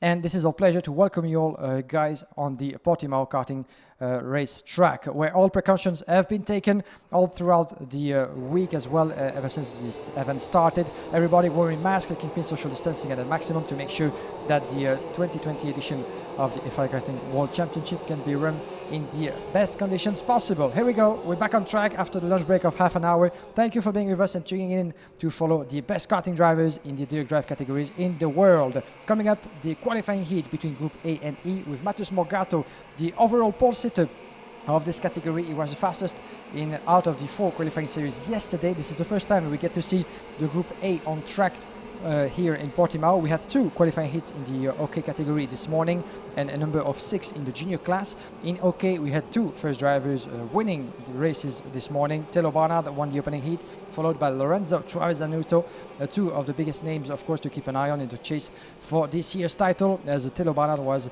not only vice champion of the world last year in Halarma, vice European champion this year behind Andrea Chimiantanelli, as Lorenzo Travisanuto is the reigning world champion, of course. Right now, we have more than one contender, of course, to fight for the title. Matheus Morgado and Morgan Porter will be among them. Alexander Ardvig and Lawrence Van Hoopen on row 2. Row 3, Danny Curl, the former world champion of 2017, and Juho Valtanen by his side. Row 4, Casper Janssen and Josep Martins Perbera. Row 5, Marcus Kayak and James Wharton. Row 6, Michael Paparo and Joe Turney. Row 7, Hugo Besson and Alexander Dunn. Francis Sariavi and Jelly Civico on row 8. Row 9, Oliver Gray and Maron Hernandez. Row 10, Florian Usurici, Rasmus Andersen. Row 11, Dylan Vantoff and Levente Rivez. Row 12, Aris Dukmeyan and Ricardo Garcia. Norton Johansson, Bruno Bertoccello on row 13, followed by Alexander Partishev, David Sobrero and Lewis Smith. The first of many heat races to come this afternoon. As you can see the track, the F1 track on your screen, just yards away from the Cartodromo. We're here in the Algarve region at the very south of Portugal, under the sun of this beautiful region and country, close to the Atlantic Ocean and just close to the F1 track that hosted its first ever Formula 1 Grand Prix. And a bit of a trouble, unfortunately, from the 23, I'm afraid, from Praga, isn't it? Let's have a look. This is Michael Paparo, the Italian driver. What a shame, once again, for Michael Paparo, having some mechanical trouble even before the end of the formation lap. So Michael Paparo out of this race, unfortunately, as he was due to start from row 6. In the meantime, let's have a look at the grid formation. Seems to be good enough, and when the light go out, we're going to be good for racing. Yes, we are. We are racing in Portimao for the first time this afternoon. Good start from Matheus Morgado, the BRL racing driver, and a bit of a tangle over there with a lot of drivers involved. Oh my God, some contact over there, heavy contact the further back in the field. Ooh, that was a heavy5 over there, but all the drivers, I count 5 or 6 drivers involved in that tangle in the opening corner. This up to 5 different drivers, I think, trying to get back on track. The 5 of them on your screen. Oh, there was a bit of a hectic start over there, but let's keep an eye as well on what's happening further back. But we're going to have to clean the first part of the track. This is yellow flag into the first sector, and a bit of a trouble for one of the Pantano drivers. It says Juho Valtanen, I'm afraid, who's going to have to retire as well. We have the number 18 from Lennox. That is, let's see where he is, where he stands in the ranking at the moment. But certainly not a good news, if I saw correctly over there. But a couple of drivers were involved in that big incident, but he managed to get back on track. And number 66 of Cosmic over there won't be taking part in this race no more. Well, unfortunately for him as well. This is Rasmus Andreasen from Cosmic, who's going to have to retire from this race, unfortunately, as we're going to try to identify the rest of the drivers involved in that big contact in the opening lap. Let's have a look at the classification as the leaders in the meantime completed the first lap, and the change for the leaders already with Morgan Porter getting past Matheus Morgado, the Brazilian, in second place overall. Paul Sitter being chased as well by Lawrence Van Hoopen. Josep Martins Perbera just went past Van Hoopen for third place. The Fernando Alonso kart, the driver on your picture in third place, chasing Matheus Morgado behind Morgan Porter, the representative of Argentine Motorsport in this FIA Karting World Championship. Porter in the lead in front of Morgado. Then we have Martins Perbera in third, Joe Turney in fourth place. A good recovery as well from the British driver, who was starting from the mid side of the midfield. He actually made up 7th position up to 5th, and now 4th place in front of Alex Dunn. And look out for Turney, he's going to go around the inside of Matheus Morgado. Can he actually try to resist from the charge of a British man? It's not happening yet, as Joe Turney on a bit of the tangle over there, but I think Turney managed to stay on track. It was very tight indeed in the corner number 3. But Joe Turney makes his way up to a 3rd position ahead of Matheus Morgado. Alex Dunn in 5th place, the Irish driver wearing the energy colours in the mix as well, trying to get past Morgado, who's not having a good time at the moment in the opening stages of this qualifying heat. Morgado was starting from pole position, and now fighting to keep his race alive, but as well as for Alex Dunn, watch out for Lawrence Van Hoopen and James Wharton behind. There's I think that Van Hoopen has been passed. James Wharton getting passed as well. As behind we have Marlon Hernandez and Marcus Kayak, Alexander Ardvig getting past as well, Lawrence Van Hoopen. So Lawrence Van Hoopen dropped 2 positions down to 8th place as the drivers just completed lap number 3. into the lap number 4 of this 10 race qualifying heat at the moment, and Morgan Porter heavily battling with Josep Martí Soprabera, the Spaniard, on a fantastic race so far. He's keeping a good pace, the fastest in the first sector on the previous lap, and it's gonna be very tight between the two. But Morgan Porter is your early leader, but for how long? As Josep Martí Soprabera is coming just right behind him. Here they are, the leaders. In third position, Joe Turney. He might want to get involved as well in the battle for first position. The gaps are still very, very tight indeed. Alex Den just went past as well behind in fourth position, with James Walton following in sixth. Then we have Ali Kimball in 7th place. Alexander Hardwick, my apologies, in 7th place in front of Lawrence Van Open.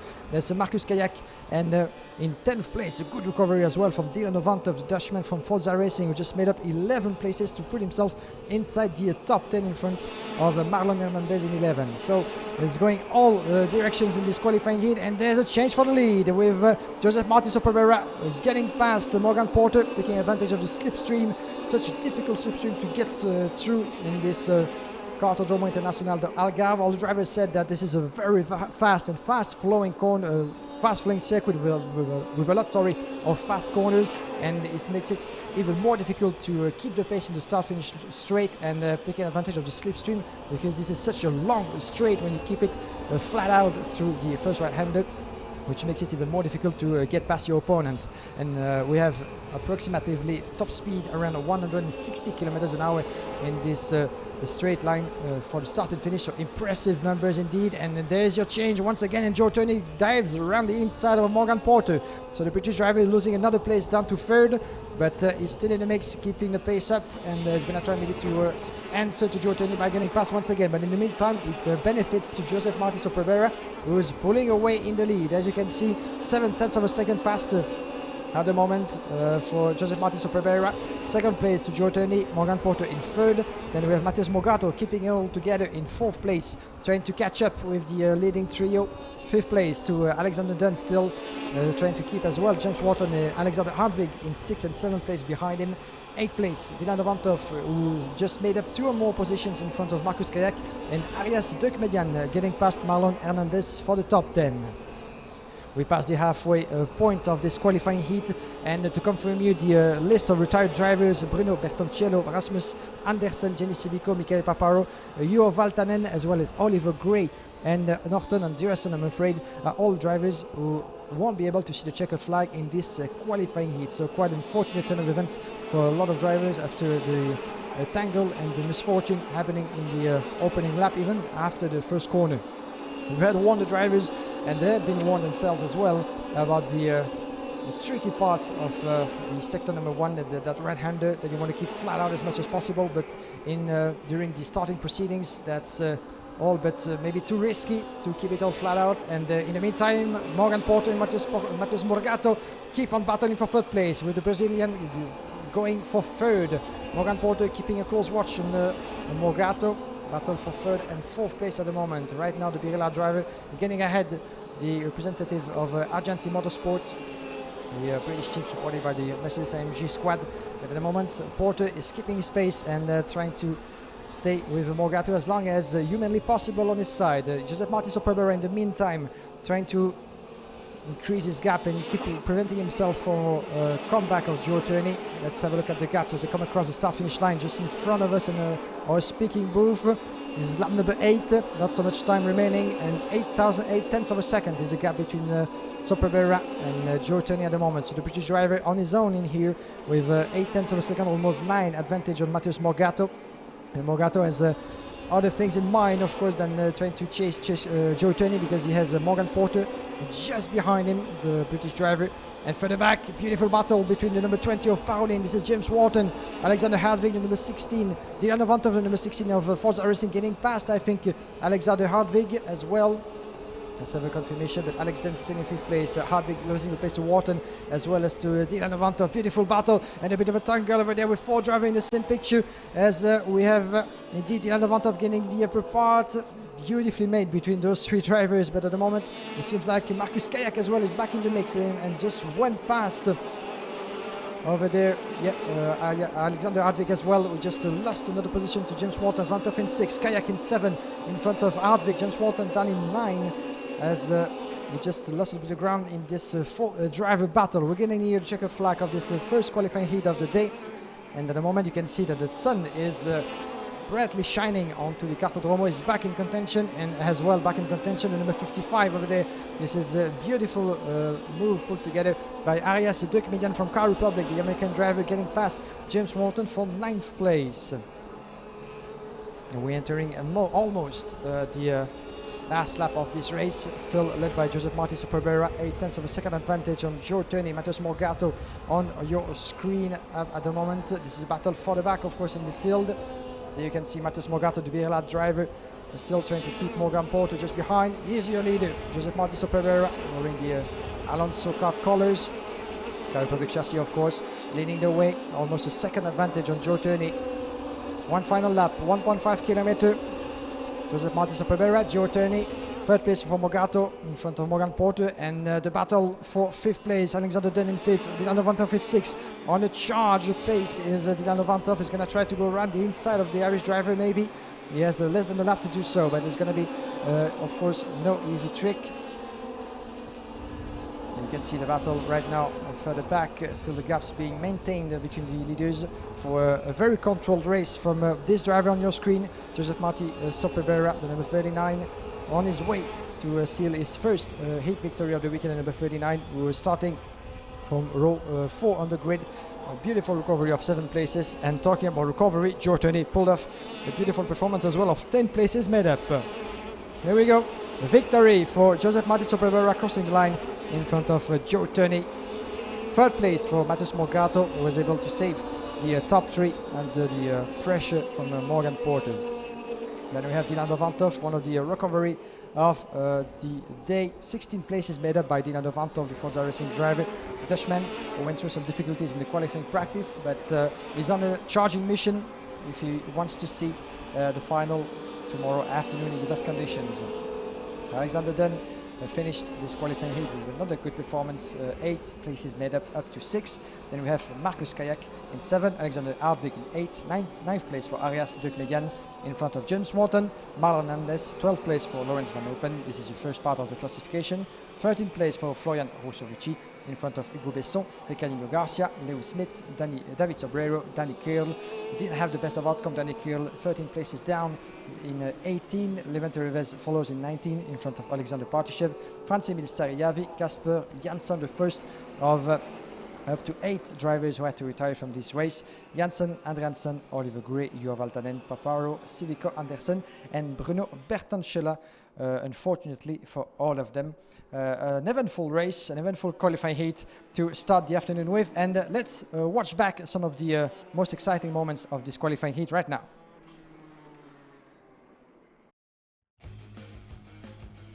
Back at the start, you can see on the left side of your picture, Matheus Morgato with the BRLA chassis getting the best start from pole position. And there was a bit of a tangle over there. You could see one of the drivers losing his chassis, and 4, 5, 6 drivers got involved into this incident, with one of the drivers actually from CRG losing his front end. And it was very, very impressive. One of the Cosmic drivers on the left side of the picture actually going almost around another rival. It was very, very impressive, but fortunately I think no harm done for the drivers who were all back on their feet. At least we'll wait for further confirmation, but it was quite an impressive incident into the opening meters of this qualifying heat. Some of them managed to make it through, but I think we lost just up to 5 drivers into this incident. And you can see right now with the number 66 of Cosmic was Rasmus Andreasen, who went together with one of the Lennox racing drivers. This was Oliver Gray, wasn't it, that went tangled over there. This is a very impressive incident, and 6 drivers involved into this quite unfortunate turn of events in the opening lap, the opening corners of this qualifying heats, with a lot of retired drivers in the end, and quite an impressive incident over there, but no harm done as it seems. Looking by the streaming and the replay that we have, everybody was back on track. Joa Valtanen, another unfortunate drivers, as you can see the marshal responding to the Pantano driver. This is out of a race, unfortunately, and there won't be no more racing for Juho Valtanen as well in this qualifying heat. Not the best way to start your afternoon, obviously. Further up, we had the battle starting already between Morgan Porter and Matheus Morgado. Matheus Morgado, the Brazilian pole sitter, who lost a bit of pace and a couple of places along the way as well. First to Morgan Porter, then to Joseph Marti Soprabera, the future leader and winner of this race. And you can see Joe Turney, the Tony Kart, on the right side going around the inside. He saw the door open by Soprabera and went for it as well. And unfortunately, Matheus Morgado wasn't able to close that door quite soon enough to prevent Joe Turney to get through. Then we had another battle for the lead between this time around Morgan Porter and Joseph Marti Soprabera, with the Alonso car driver going around the inside of the British driver, who was looking the other way quite friendly and maybe expecting, not quite expecting maybe such a move in the start-finish straight, but still he had to keep working his way through this race by keeping his defense against Joe Turney in second place. But Joe Turney would finally have the upper hand on Morgan Porter all throughout the later stages of this race. There you see the change of position for second, where Joe Turney making his way up to second places, but unable in the meantime to catch up with Joseph Marti Soprabera in the remaining laps of this race. Matheus Morgado then went tangling a little bit and dancing with Morgan Porter. Porter who actually left the door just a bit too much open for Morgado to dive into it and take third place throughout the end of this race. And you could see that either Matheus Morgado was asking Morgan Porter to stay with me and just let's keep it together and try to chase the leaders, or maybe maybe he wasn't that happy about the maneuver, but still he was able to see the checker flag in third place. You could see actually the other battles happening further back in the field. We're in this very eventful race with the battle involving here number 16 of Dylan Vantoff, who pulled a 16th place recovery into this qualifying heat up to the top 5. So great performance as well from one of the fastest Forza Racing karters on track. Battle of Car Republic with the number 55 being Arias Dukmeyan, getting past the number 20 of James Wharton. This was a move for a 9th place in the closing corners of the qualifying heat. And up ahead we had the victory of Joseph Marti Soprabera with a good margin of almost a second on Joe Turney and Matheus Morgado in third place.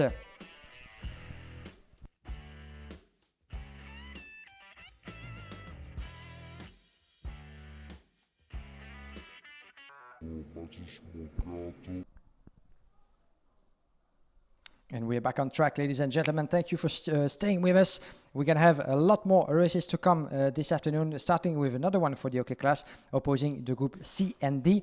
As you can see, the drivers are getting ready to have the signal to get onto the track. Before we get back to some more racing, I suggest to hear from one of the top drivers of the OK class throughout this season and for the past few seasons. Is the Vice European champion and one of the contenders for the world title, certainly this weekend. He was with us yesterday. This is Tello Barnard. It's going to be a very tough weekend, but the conditions look changeable, so we have a good chance. The track is very, very nice in the rain conditions. The lines can vary quite a lot. I think if you can hook up a good lap, you can get pole position, it'll be really good. We started off the year very well. In Zerera we won all the heats, just lost the final. In Sarno we had a clean sweep, which was good, and then Wackersdorf we struggled a little bit, but we still managed to get second and just keep this confidence and good speed into this weekend.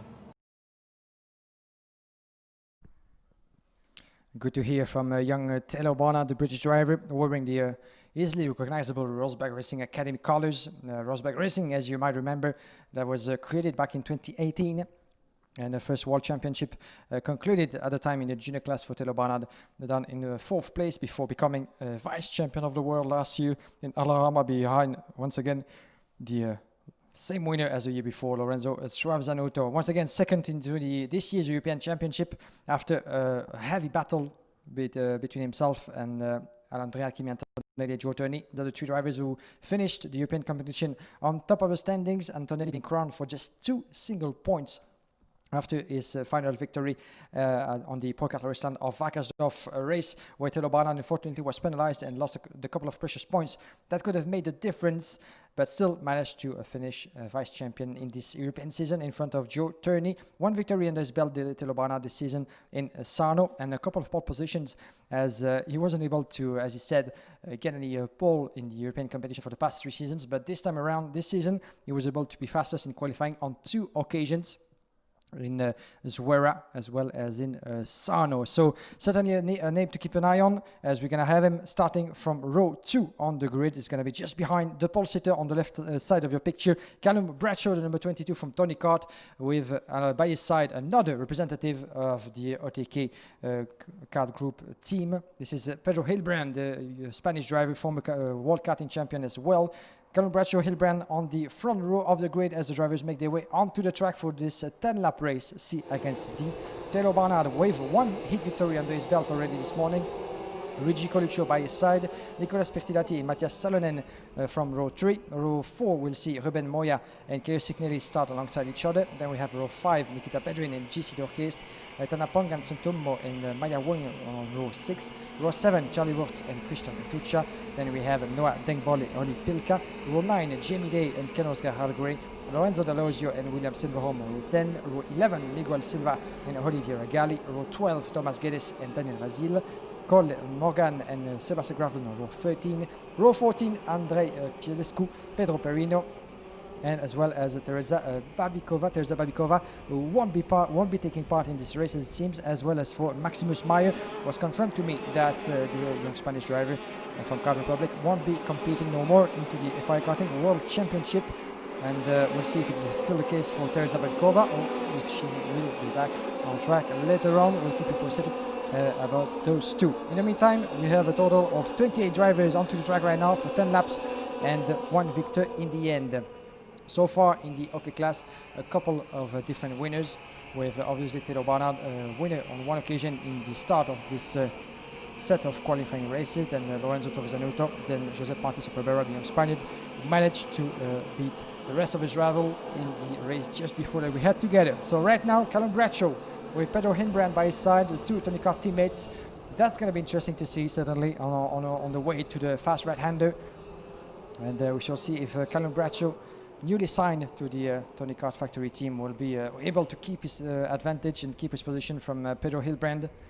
And Pedro, who joined a couple of months ago the Tony Kart factory after competing for the past few seasons with the Tinini Group and CRG.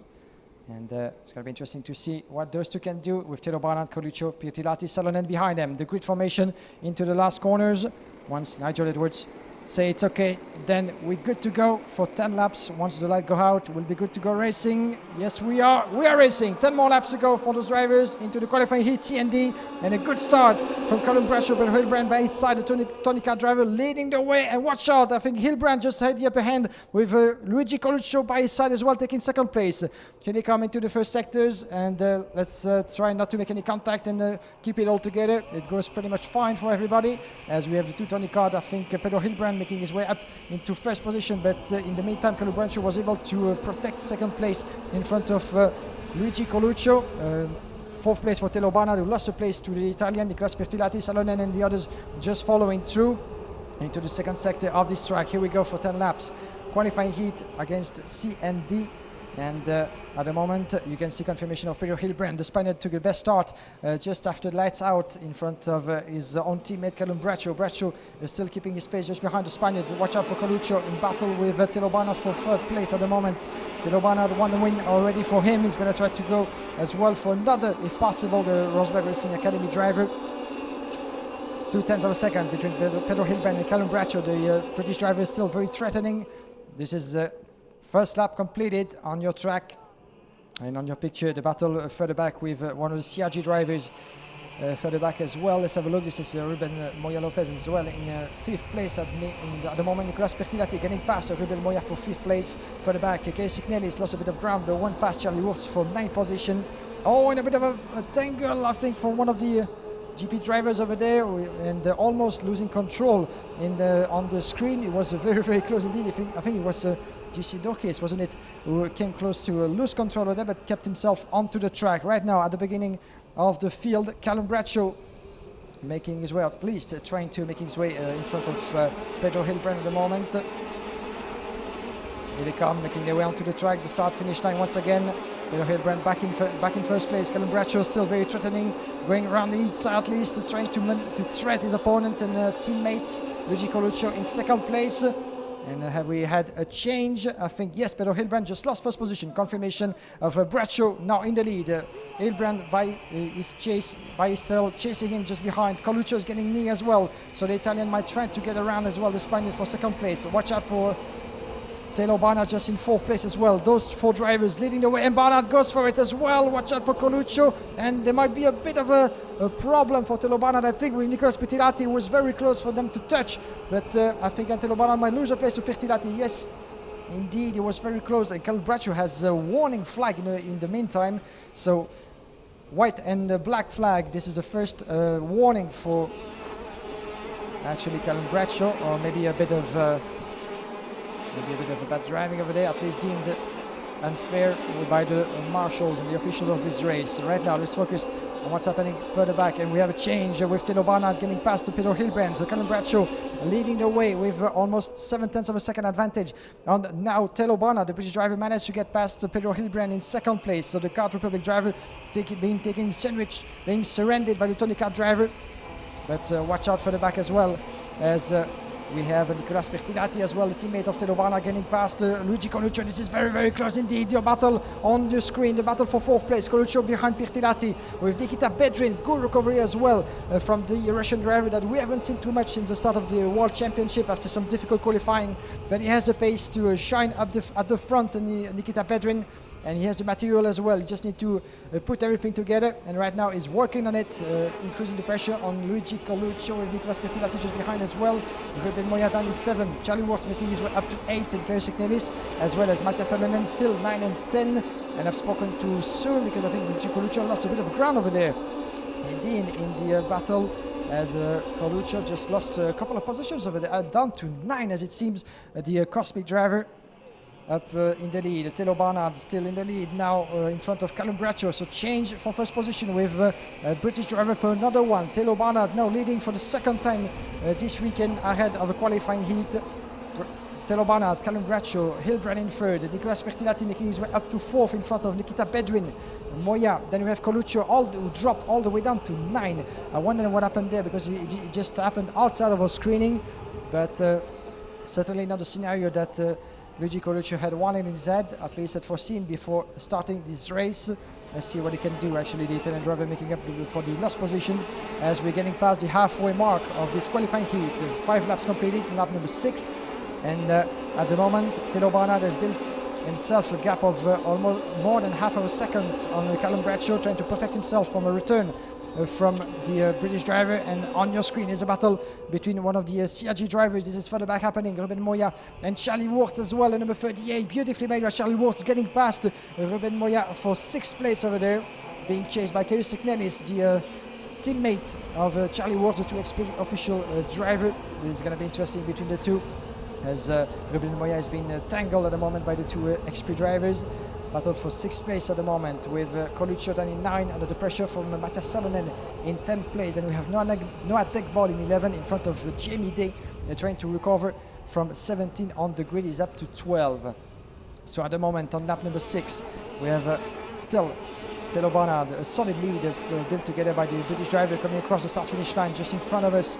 Telo Barnard top, 7/10 of a second. Callum Braccio still in second under the pressure from Pedro Hilbrand in third, just 3/10 down. The Spaniard, the battle on your screen with the number 18 of Nicolas Pirtilati getting passed by Nikita Bedrin. Bedrin making his way up to 4th place in front of Pirtilati into the corner number 3. So change for 4th with Bedrin trying to catch up with the top 3. There's going to be no easy task, of course, as you have the battle for the 2nd place. Callum Braccio in front of Hilbrand. I wonder, and there he comes with Pedro Hilbrand diving around Callum Braccio. Beautifully made by the Spaniard. You can feel the experience of the former World Champion. I think he just made a little mistake. There was a bit of a mistake, I think, if I saw correctly, from Hilbrand, who keeps himself on the track and gets back in the 2nd position, because Callum Braccio just took a quick advantage of the situation outside of the corner. But the two are side by side battling for 2nd place. This is beautiful racing between the 2 teammates. Watch out not to do anything stupid and to pull the both of you outside of contention. But they have the experience, they have the respect, and what it takes to make it home in safe place.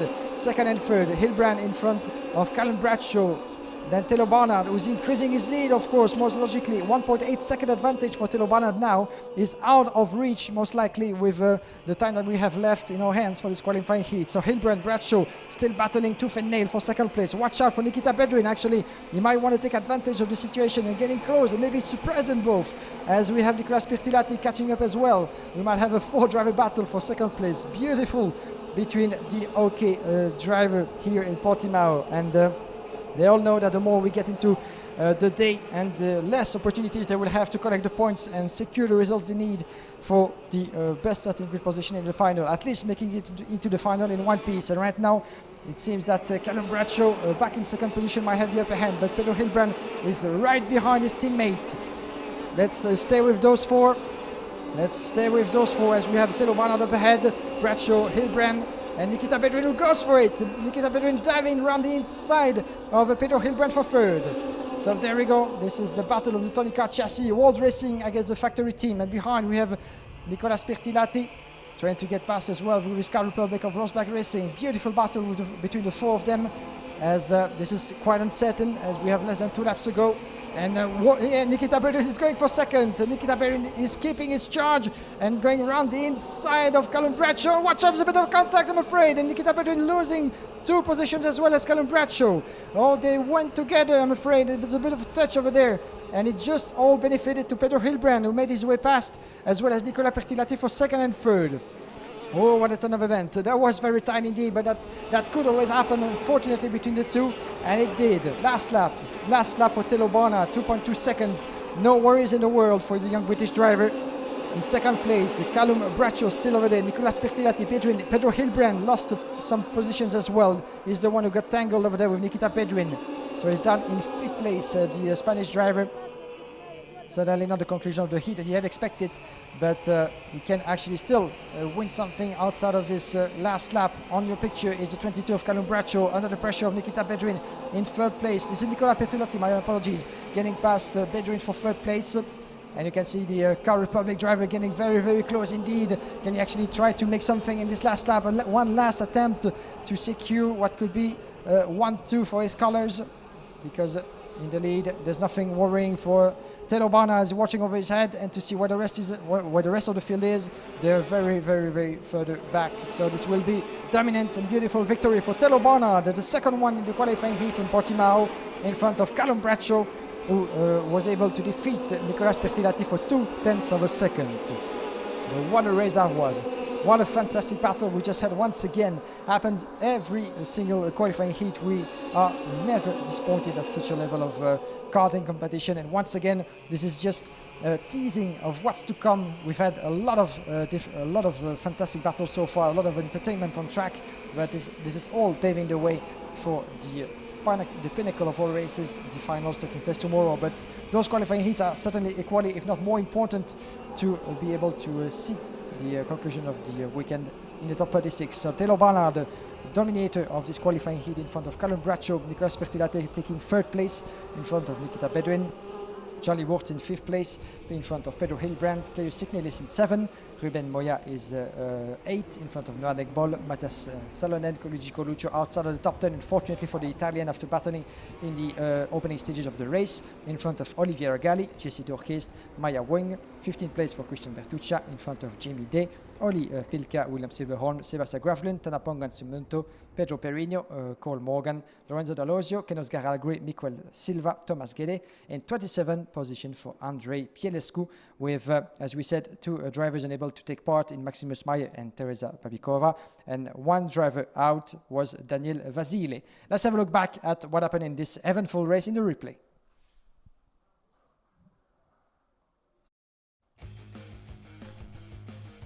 And here we go, as you can see the 2 Tony Kart teammates tangling side by side into the first corner.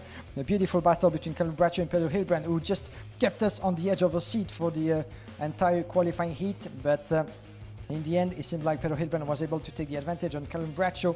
Further back, Nicolas Telo Barnard as well as Luigi Coluccio Mattia Salonen and Nicolas Pirttilahti got involved in the mix as well, the battling for the first places into the opening stages of this race. But as you can see, Coluccio was chasing Pedro Hilbrand for second place. A good start of the race for the Cosmic driver before unfortunately losing a bit of ground. The ground, he lost it in some of the first corners, but you can see already charging his way through. This is Telo Barnard with the Rosberg Racing colors, but he was about maybe to lose some more with Nikita Pedrin and Pirttilahti just behind, but being able to stay on track without any other damage. Beautiful recovery and beautiful overtaking put together by Hilbrand, as you can see, who took Telo Barnard with him, and that was the start, unfortunately, of the trouble for Luigi Coluccio, who from that point on actually lost position on position all the way down to 11th place outside of the top 10. Right now the battle as well, so Nikita Pedrin making his way through the field as well and getting close to finishing the top 3.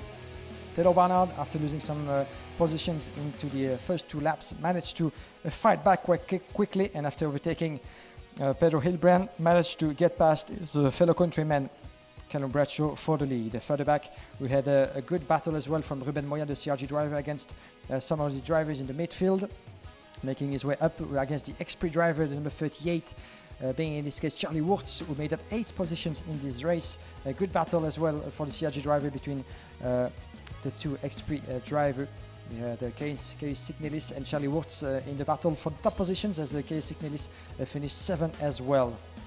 On your screen right now was the battle between Nicolas Pirttilahti and Nikita Pedrin. Pedrin going around the inside of the Car Republic driver, beautifully made by the Russian.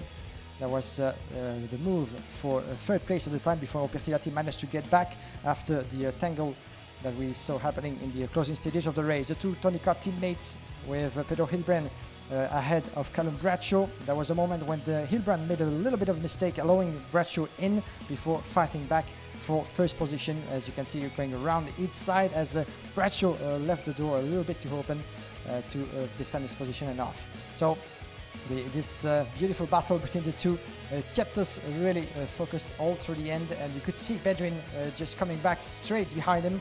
But it was a battle not only for the win as for 2nd position, because Telo Barnard had really built enough of an advantage just to be comfortable in this race. Nikita Pedrin making his way past Pedro Hilbrand, chasing Callum Bradshaw, and this is when actually everything is going to go wrong for Pedro Hilbrand, I'm afraid, here in this battle with Nikita Pedrin. And you could see actually the contact quite clearly on those images. Thanks to RGMMC for putting this replay together. You could see actually this is when Pedro Hilbrand lost some positions down to 6 and allowed Nikita Pedrin through for 4th place. In the lead, it was done, deal and dusted for Telo Barnard, taking his 2nd victory in the heats in front of Callum Bradshaw and Nicolas Pirttilahti, with 4th place for Nikita Pedrin and 5th place for Charlie Wurtz in an eventful, another one, qualifying heat of the OK class. So congratulations once again, Telo Barnard taking double options on possible, of course, leading at the end of the qualifying heats.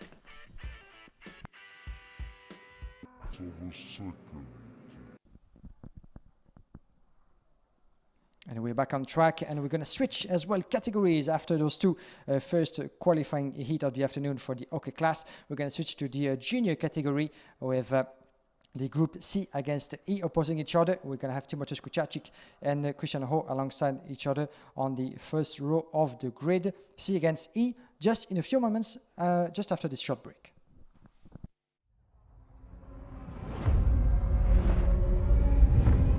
Every day, 3,500 lives are lost on roads around the world.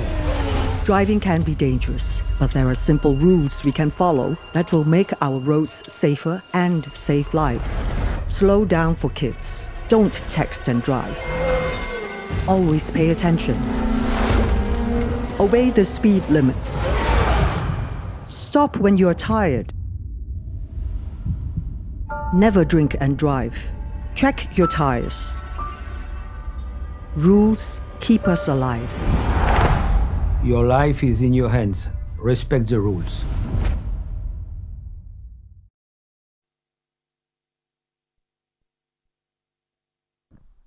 And we're back live from Portimao, the International Cartodromo de Algarve. Thank you for joining us once again, wherever you are in the world. Make sure to tune in throughout the rest of the day and tomorrow as well, because we are having already so much fun witnessing the numerous battles in between the OK and the OK Junior categories, 160 drivers made the trip, them and the mechanics, engineers and teams, all the way to the south of Portugal for the pinnacle event of the FIA Karting season.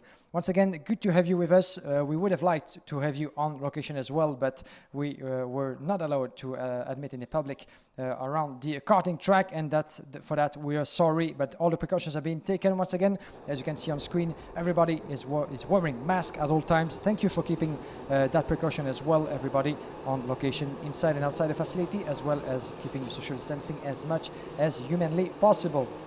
The World Championship is on, and we're going to have a lot more qualifying heats to go through this afternoon. Going back to the junior class with a 7-lap race coming up, with the qualifying heat starting grid appearing on your screen, with Timotheus Kucharczyk and Christian Ho alongside each other on the front row of the grid. We're going to have as well Massimo Cappietto, who lost heat win on the edge earlier this morning from row 2, with Cosco Nefan by his side. Marcus Luzio and Freddie Slater will be starting from row 3. Row 4 will see Augustin Bernier and Rintaro Sato alongside each other. Row 5, Bruno Del Pino and Matheus Ferreira. Row 6, Arvid Lindblad and Roman Andriolo. Row 7, Auguste Terbo and Theodore Rodmark. Row 8, Zachary David and Antonio Leit. Row 9, Lawrence Lesertua and Oscar Wurz. Row 10, Nicolas Rus and Luca Samalisto. Row 11, Giovanni Trentin and Julius Dinezen. Row 12, Albin Sturesen and Sonny Smith. Row 13 of the grid, Levi Rapula and Frederic Lund. Diogo Castro and Aurélien Nobels on row 14. Row 15, Guillaume Bouzard and Ethan Nobels. 15 rows of this grid, 30 drivers once again ready to battle tooth and nail for the victory. So far, we've had a couple of other qualifying heats in the OK Junior category. We've had a total of 6 races so far, with 2 victories for Evan Gilter, the young Frenchman of Sodicart, who is the current provisional leader of the category, with 2 heat wins by his name. Then we had a victory as well for Arvid Lindblad, the European vice champion. A victory as well for his teammate Igor Chipil, as well as Brando Badoer, and a victory for Rintaro Sato from Ricky Flynn Motorsport. So all bets open. We have a lot of different winners. 2 wins so far for Evan Gilter, and we could see maybe another win coming up for any of the drivers in the top 10. Rintaro Sato already 1 win under his belt. We shall see what's going to happen in the 7 next laps between the drivers of the junior class. Timotheus Kucharczyk, the young Polish driver, driving the Robert Kubica chassis, supported by the Birellard factory, obviously. Christian Ho defending the colors of the Sauber Junior Karting team, supported by the Formula 1 team, with Kart Republic, obviously. Massimo Cappietto from Cosmic will be willing to take finally that victory that he missed earlier this morning. Once the lights go out, we'll be good to go for racing. Yes, we are. We're racing once again. Here we go. 7 laps and a good start from Timotheus Kucharczyk, who's taking Massimo Cappietto with him just around the inside. Watch out for the first corner and a bit of a tangle, I'm afraid, with a bit driver out, a couple of drivers out. Unfortunately, one of the Rosberg Racing was, it seems, or one of the Ricky Flynn Motorsport, I'm sorry, Freddie Slater, I think it was involved. The 164 VDK Racing, unfortunately, as well, involved in the tangle. This is Antonio Leit, the French-Brazilian driver, who won't be taking part in this qualifying heat no more. So we had Rintaro Sato as well and Augustin Bernier. So it wasn't Freddie Slater, my apologies. Rintaro Sato is out of this race, at least. We have seen him going out. Is he actually back on track or not? But that could be retirement for the Japanese driver, winner of 1 heat earlier this morning. And Augustin Bernier, another VDK driver, involved as well in the incident, as well as Antonio Leit. So quite unfortunate. And we have confirmation of the 139 of Augustin Bernier, who won't be back on track, unfortunately. So a bit of an incident as we had in the previous qualifying heat for the OK class, this time with the juniors. But fortunately, no harm done to the drivers, just a bit of more extra work for the mechanics. And confirmation on your screen then the 154 Rintaro Sato is out of this qualifying heat. So definitely not a good news for the Japanese driver. Back in the lead as we have the battle between the 161 of Christian Ho with Massimo Cappietto. This is for second place. Christian Ho making his way past Cappietto for second, as we have Timotheus Kucharczyk, who was able to keep his position from pole. So here we go, battle for second. Further back we have Cosco Nefan down in 4th place with RFM Chassis in front of Freddie Slater. So the 2 teammates battling for 4th place at the moment in front of Marcus Luzio. Arvid Lindblad making up 4 positions already, up to 7 in front of Bruno Del Pino, Auguste Terbo, as well as Zachary David closing up the top 10.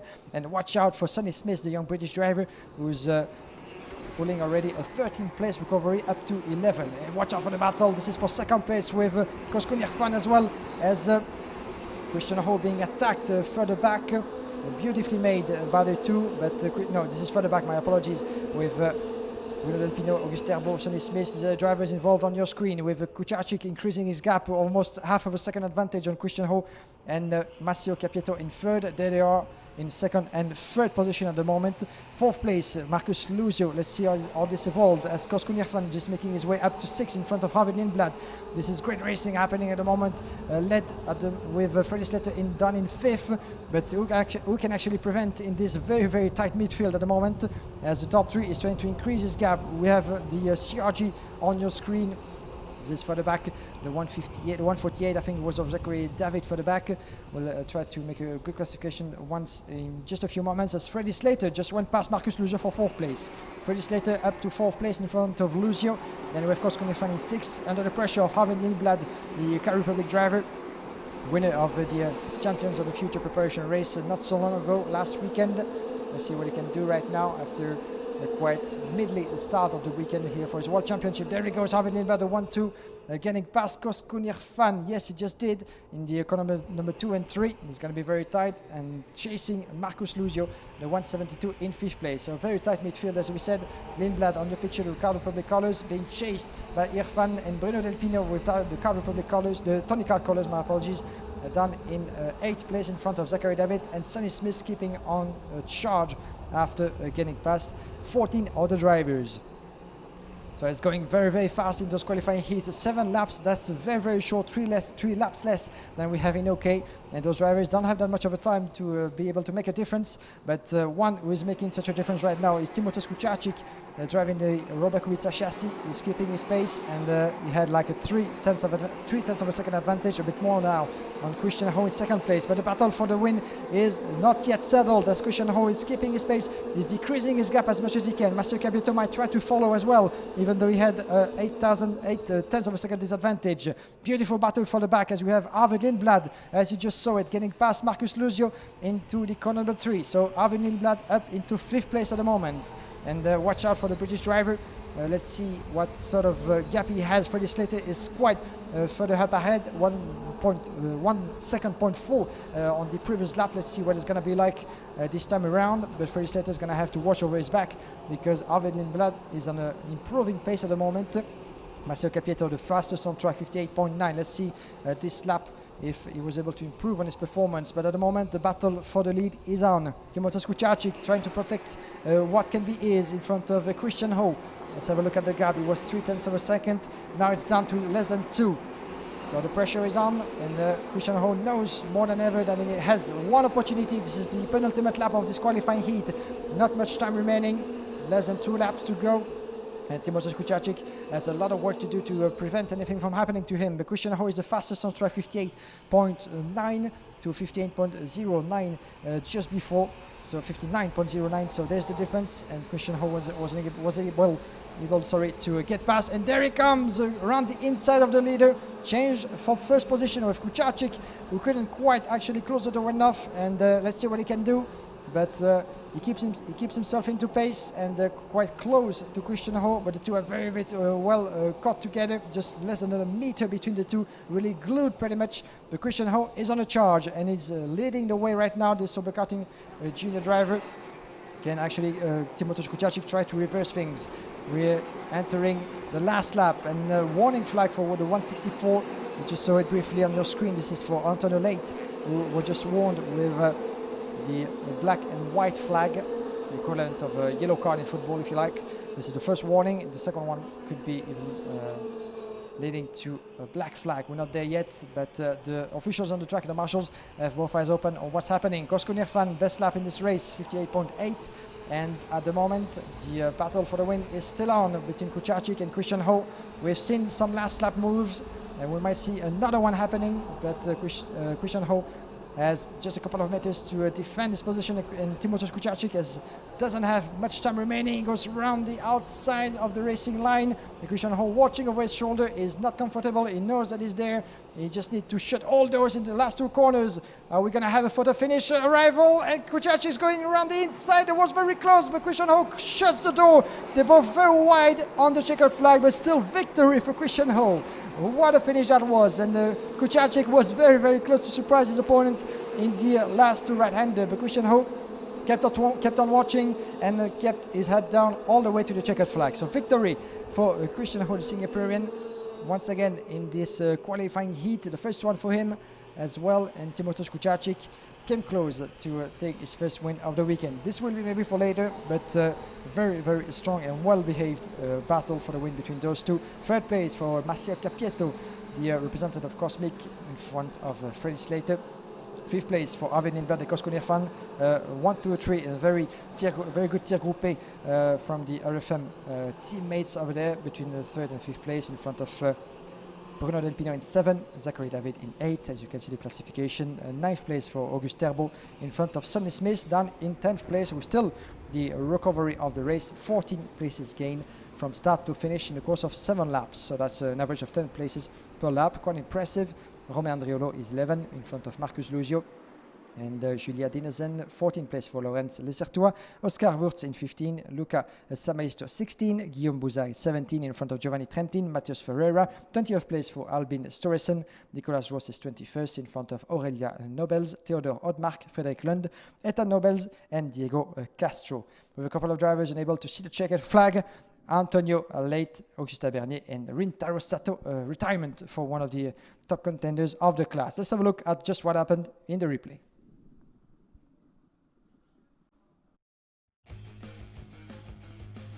So you can see at the start the pole sitter Timothée Kucharczyk keeping a good advantage and taking with him Massimo Capieto, the Cosmic driver, before we had a bit of a tangle in the on the way to the heavy braking of corner number 2, and you can see the two drivers coming together, and one of the VDK drivers, either Antonio Late, I think it was, and Auguste Bernier going off the track, as well as Rintaro Sato. Quite an unfortunate turn of event for those two drivers who were unable to continue past the opening lap. A very eventful opening lap once again in the midfield, with the battles happening all throughout from P10 to P1st. That's confirmation of Antonio Late's retirement, as well as for Augustin Bernier. So another good day so far for VDK Racing, some of the junior drivers as well, and Rintaro Sato stuck as well in the on the backside of the track. In the lead, you had the battle between Massimo Capieto and the 161 of Christian Ho. Christian Ho going for a second place at the time it was, with Timothée Kucharczyk trying to extend his gap on the rest of the field, but Kucharczyk would soon be cut out by Christian Ho after getting past Massimo Capieto. Further back, a beautiful battle involving the Ricky Flynn drivers, Cosco fan Freddie Slater, as well as Arvid Lindblad in the way. You can see Lindblad on the right side of your picture, going around the inside of the right-hander. At least a 4-driver battle just behind Zachary David as well in the mix over there. It was very, very tight altogether, battling for what was at the time a 5th place, since Freddie Slater was well attached to the top 4 all throughout the qualifying heat. The 172 on your picture that we actually lost throughout the end of the race. Marcus Luzio, who had a great first half of the qualifying heat before losing a bit of ground down to 12th position, so not really the outcome that we could have expected for him, considering the pace that he had in the opening stages of this race. Here's the move for the lead from Christian Ho, the important turn of event in this race, as Kucharczyk was trying to shut the door and shut the racing line, but Christian Ho was the fastest around the inside of the double left-hander of 8 and 9, and once in the lead, he would not be caught again, even though Timothée Kucharczyk kept pressuring the leader like never before. It was a beautiful battle between the two, far ahead of Massimo Capieto and Freddie Slater, who both secured 3rd and 4th place. As you could see, one last attempt from Kucharczyk, who was trying to go on a different racing line, but Christian Ho was actually able to keep his head down and keep it all together, focused all the way to the checkered flag to secure his first qualifying heat victory of the weekend in front of Kucharczyk. Keep an eye on as well on the Polish driver, who came very close. You can see clipping on the curb in one last attempt to go around the inside. It was beautifully made, and it seems that Christian Ho and Kucharczyk were forced outside of the track on their way to the checkered flag. So that was a dominant, beautiful victory put together by Christian Ho, just 0.2 of a second on Timotej Kucharczyk, with Marcel Capito completing the top 3 in front of Freddy Slater and Arvid Lindblad.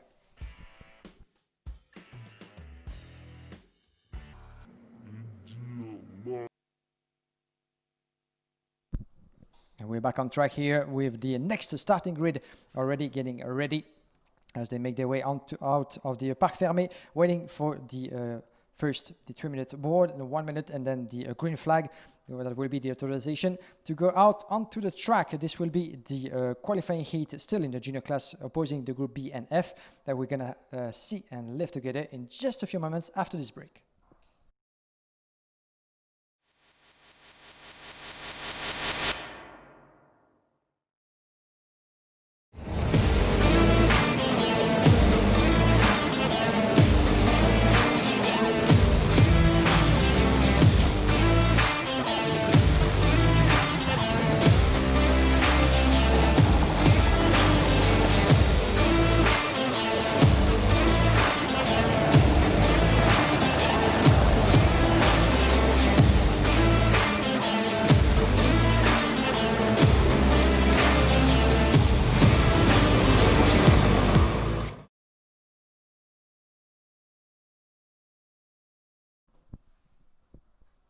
And we're back live on the International Cartodromo do Algarve in Portimao. Thank you once again for joining us for this beautiful spectacle on track, the pinnacle event of the entire FIA Karting season, the much awaited FIA Karting World Championship, live all over the world on the YouTube channel of the FIA Karting Championship, as well as on FIA Karting and social media, Facebook and Instagram. Thanks to the RGMMC Group video crew that put together the little clip that you guys just saw on the live stream. We have some more, of course, to show you throughout the course of the weekend. We had the occasion to talk to some of the drivers that you might have seen already, as well as to team managers, and those little footage of the inside action, of the background action that you don't get really to see in normal racing terms, in normal racing weekends, were happily put together for you by the RGMMC Group, promoter of this event, as well as the other FIA Karting competition. So we're back on track right now. We have coming up in just a few moments the starting grid for the B and F qualifying heat in a bit less than 3 minutes. We're going to have Evan Gilter, the 113, on the left side of the picture. And that's an important race for Evan Gilter, the official driver of the Sodi Kart factory, because this young man, one of the fastest on track ever since last weekend in the preparation race, has already won twice in those qualifying heats. 2 victories for his name for Evan Gilter. Dion Gouda as well by his side, the young driver from Singapore competing for Rookie Fling Motorsport, who has yet to win qualifying heat in this World Championship, but he's always been in contention for top positions. Not always so lucky in the outcome of his races, but keep a close watch on him as well. Nicolas Tsolov, representative of the DPK Racing Team, with the Alonso Kart colors just behind, will be on row second. Third place, Tuka Taponen as well, one of the fastest young drivers as well. Third best of the European Championship in the junior class that we had the pleasure to hear in interviews earlier. Will be starting from 4th position on the grid with Tony Kart. Then we have Ugo Igochukwu, the freshly crowned European champion of the junior class back in Wackersdorf for the German Grand Prix. Erwin Grandini, the fast German driver from CV Performance Group, will be alongside him on row 3. Harry Burgoyne, the fast Brit as well, will start alongside Alfio Spina, driving for Tony Kart, previously driving for Car Republic, now with Tony Kart in 2020 on 4th row number 5. Konrad Zilic and Maxim Rem will be alongside one another. Konrad Zilic, who recently became the first American driver to win the FIA Karting Academy Trophy. And this is actually quite a good year so far for the American drivers. The win of Konrad Zilic in the FIA Karting Academy Trophy back in Lonato, and the win in the Junior European Championship for Ugo Igochukwu. So could it be actually good luck for him and for both of them in the course of the World Championship? We shall see about that, but certainly these are achievements to be remembered. Then alongside each other on row 6, Ariel Elkin, the young Israeli driver who recently became as well during the previous FIA Karting World Championship for KZ and KZ2, became the first Israeli driver to ever win an FIA Karting competition, as he took the victory in the third and closing lap of the Academy Trophy. He's going to have Aaron Walker, the fast British driver from Tony Kart, that we've seen competing at the highest level for the past few seasons on home soil as well. The first karting World Championship, the first appearance since champions last weekend of Aaron Walker with his new colors. You're going to have as well Nacho Tunon Garcia and Matthias Jakobsen on row 7. Row 8 we'll see Rashid Dahiri and Patrick Akala alongside each other. Row 9 Francesco Marenghi and Maxwell Lutz. Row 10 Francesco Soldavini and Kirill Kutskov. Theo Eriksson and Tobias Klosen will be on row 11. Row 12, Karol Pasiewicz and Engar Anpilogov, as well as Yampu Chu and Emo Fittipaldi on row 13. Then we'll have Nicola Lacorte, JC Carrasquedo and Yolan Racalmier on row 15 for a total of 29 drivers right on time, running up the starting grid as the drivers make their way onto the track. The green flag is being waved, and we're going to have 7 laps for another winner. Could it be Evan Gilter starting on pole position on your screen? Could it be him for a third time already since the start of the day? As a reminder, we had 2 wins for Evan Gilter, 1 win for Arvid Lindblad, Brando Badewer, Rintaro Santo, Igor Chepel and Christian Ho. So a lot of different winners, and at the moment there's don't have to be genius to guess who can be the leader, the provisional leader of the class in Evan Gilter, the young Frenchman. Let's see if he can make it 3 in a row, but this will be no easy job at all with Dion Goda, Solov, Taponen, Igor Juku and the rest of them just behind. So 7 laps to decide who can prevent, as you can see the sun is a bit hiding to us right now with a bit of clouds above our heads. Still the temperatures is around 19 degrees, between 16 and 21st degree Celsius maximum here in Portimao throughout the day, with just a 3% chance of precipitation. So let's make sure, as you can see, the color of the sky quite cloudy, but we are likely to have no precipitation, no rain at all throughout the day. But still, I'm being told that the level of humidity is quite high, which can partially explain why the track actually kept being wet so long, and actually took more time than expected to dry out throughout the first warm-up sessions and 8 in the morning. But now it's just fully dry for the past few races, nothing to worry about, and all drivers can actually maximize themselves and maximize the potential of the machinery. Evan Gilter will be starting on the inside line of the track. Will be on the left side of your picture, right side of the track, with the theoretical advantage of maybe getting it up in front coming to the corner number 2. But we've seen actually ever since we got back from lunchtime, the first few races in OK and Junior were quite eventful in the opening lap, especially on the way down to corner number 2. We have that fast right-hander where we've seen some drivers going against one another and going together in some incidents. So fortunately, no harm done, just a bit of extra work for the mechanics and a bit of a issue for some drivers. But let's pay attention and let's see how it's going to happen as the grid formation comes across the start finish line. The last right-hander, Nigel Edwards, ready to give the signal. Once the light go out, we're good to go, and we're racing. Evan Gilter on the left side of the picture, going first into the right-hander, just followed by Nicolas Solov once again to get advantage of the inside line. Watch out for the first braking part of the track, and all the drivers braking in one man, and I've just spoken too soon, as one driver is forced to go around the outside. Let's see who that is. That is number 171, isn't it? Errol Nirandini, I'm afraid, the German driver from the CV Performance Group, who just lost pretty much everything in his race as going around the wrong way and the outside of the track. So quite unfortunate for Errol Nirandini, that's going to tumble down the order. Up in front, Solov, Gilter, that's your fight for the lead.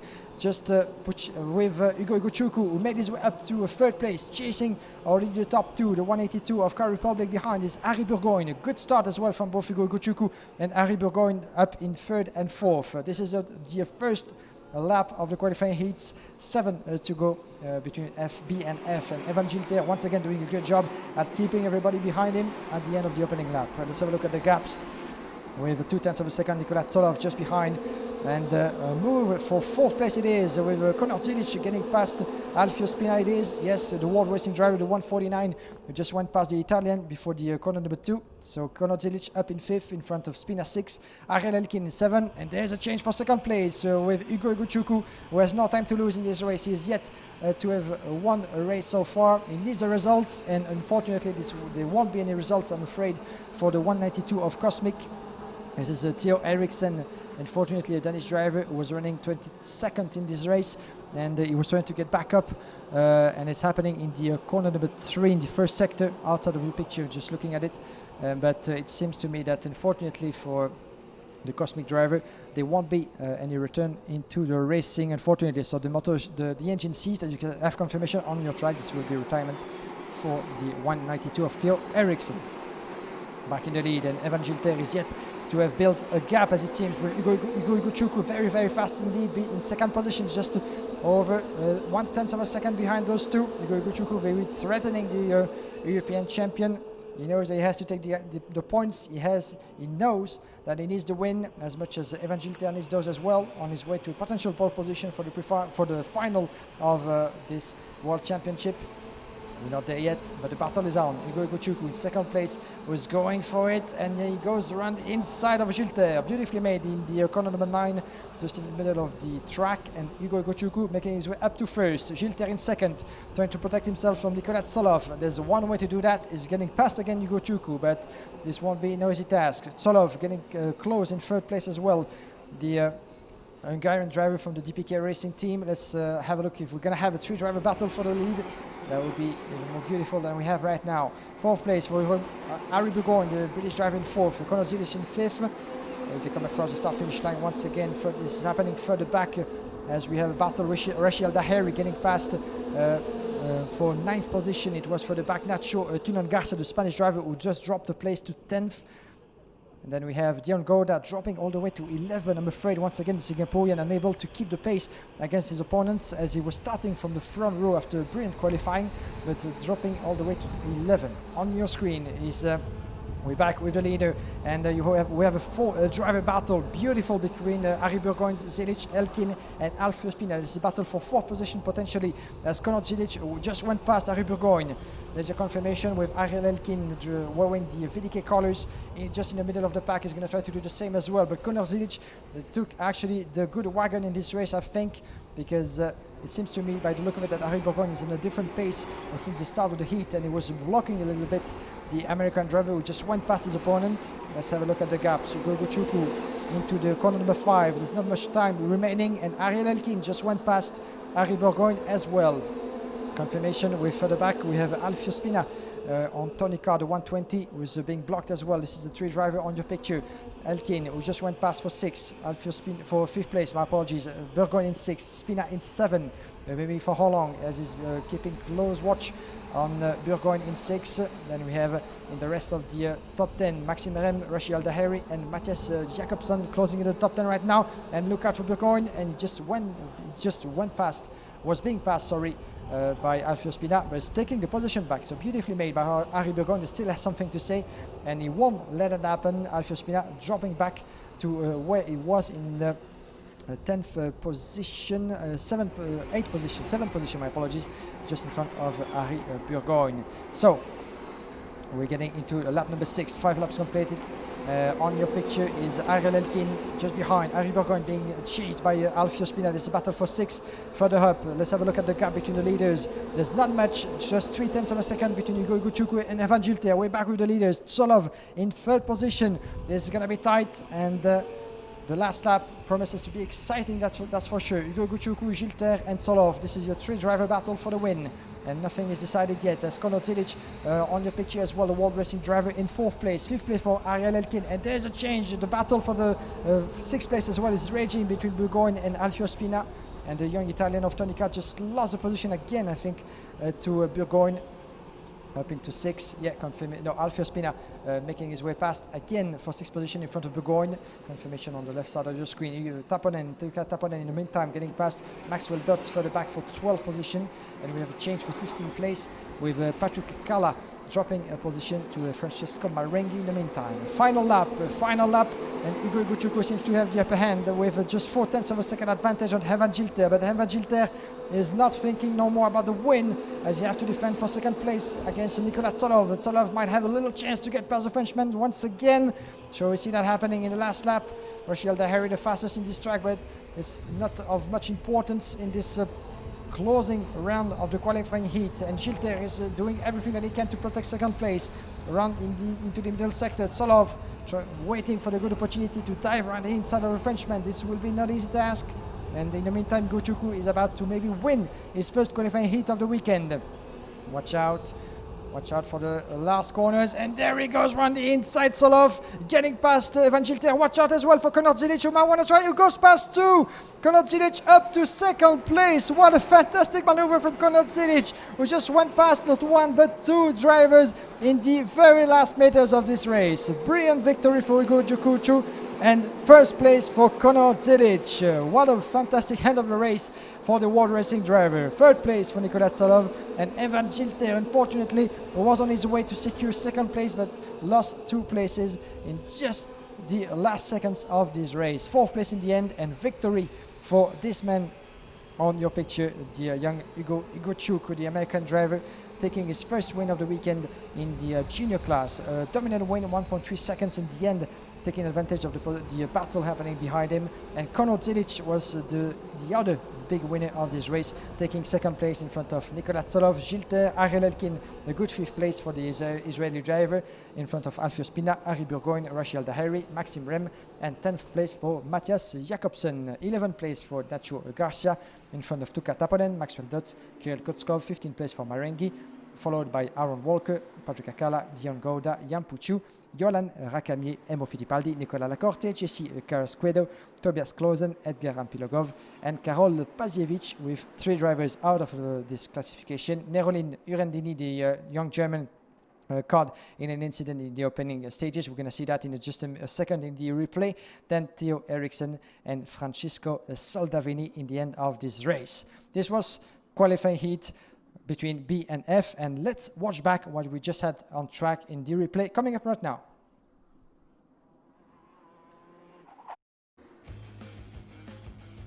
And back in the lead of this race, the first start with Evan Gilter taking the upper hand with Nicolas Tsolov. A good start as well once again from the Ukrainian driver from row second of the grid. Took advantage of the racing line on the inside. Ugo Iguchuku as well going for 3rd place as well in a very tight midfield once again coming into the first lap.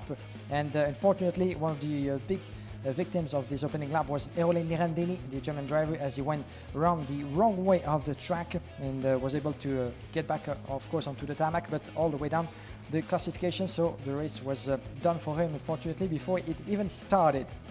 Back in the opening lap, as you can see, the battles happening all through the field. The battle on your screen, Ugo Iguchuku making his way up front. Nicolas Tsolov, this is for second place, one of the first turn of events in this qualifying heat, as Ugo Iguchuku was on his way to a win in this race, but Evan Gilter was dominating the field at the moment on his thinking that he could secure what could have been a third best result for him. Retirement, the second one in this race for Theo Eriksson. That will be joined later by Francisco Soldavini, the 3 drivers unable to see the checkered flag in this race. The battle was on and charging, and after getting past Nicolas Tsolov, Ugo Iguchuku just went for the move and get past Evan Gilter for the lead. Gilter, who actually was able to shut the door quite in time to prevent Nicolas Tsolov to follow him too. And this was the battle for the victory that went through during most of the race before the conclusion of a fantastic qualifying heat that actually got turned upside down into the later stages, starting with Ariel Elkin getting past further back Alfio Spina as well as Ari Burgoyne on this particular footage. Ariel Elkin, who just secured a good top 5 at the end of this qualifying heat. And there you see it, Nicolas Tsolov going around the inside of Evan Gilter, and then look out for Konrad Zilic. Look out as the American just went around the inside not only of Evan Gilter but then surprised incredibly Nicolas Tsolov just 2 corners from the checkered flag, as it was enough for him to secure second place at the end of this beautiful recovery race won by Ugo Iguchuku. Zilic in second, Nicolas Tsolov in 3rd, and 4th place for Evan Gilter in front of Ariel Elkin.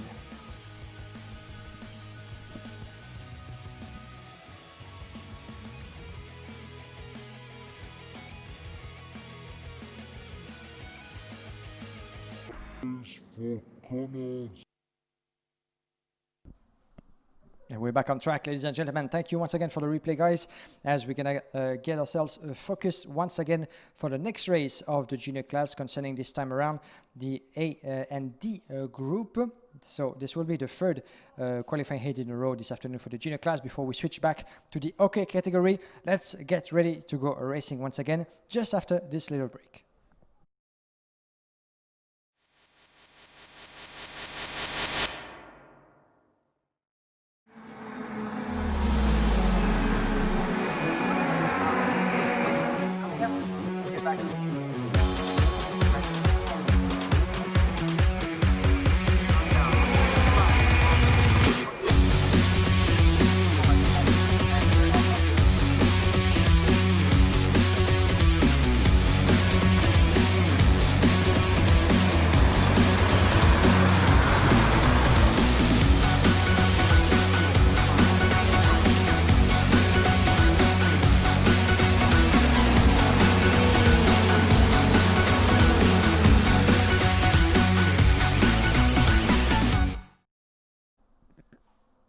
Thank you once again for joining us live wherever you are in the world watching. Thank you once again. This is the FIA Karting World Championship brought to you by the FIA Karting Federation and the RGMMC group promoter of the FIA Karting competition. We're getting ready for the next qualifying heat, a big program, a big schedule this today. 25 heats in total, 20 of them today. We'll have 5 more qualifying races tomorrow in the morning before having everybody embarked pretty much for the final of the categories. We'll keep only the 36 best of each category for the last and most decisive race of the weekend that will crown in the end the world champion in both the OK and the junior class, as well as the top 3 finishers.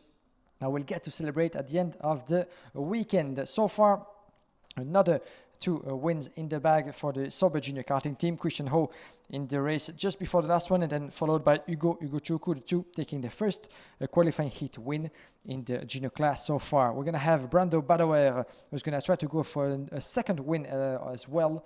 The young Italian who was the fastest in the qualifying practice. You can see him, or barely see him, as you can see, because the lightning is quite high. It's quite big on the Cartodromo Internacional de Algarve, and the wind has been increasing for the past few minutes. Looking just in front of my speaking booth, located just on the facility of the track, nearby the start-finish straight.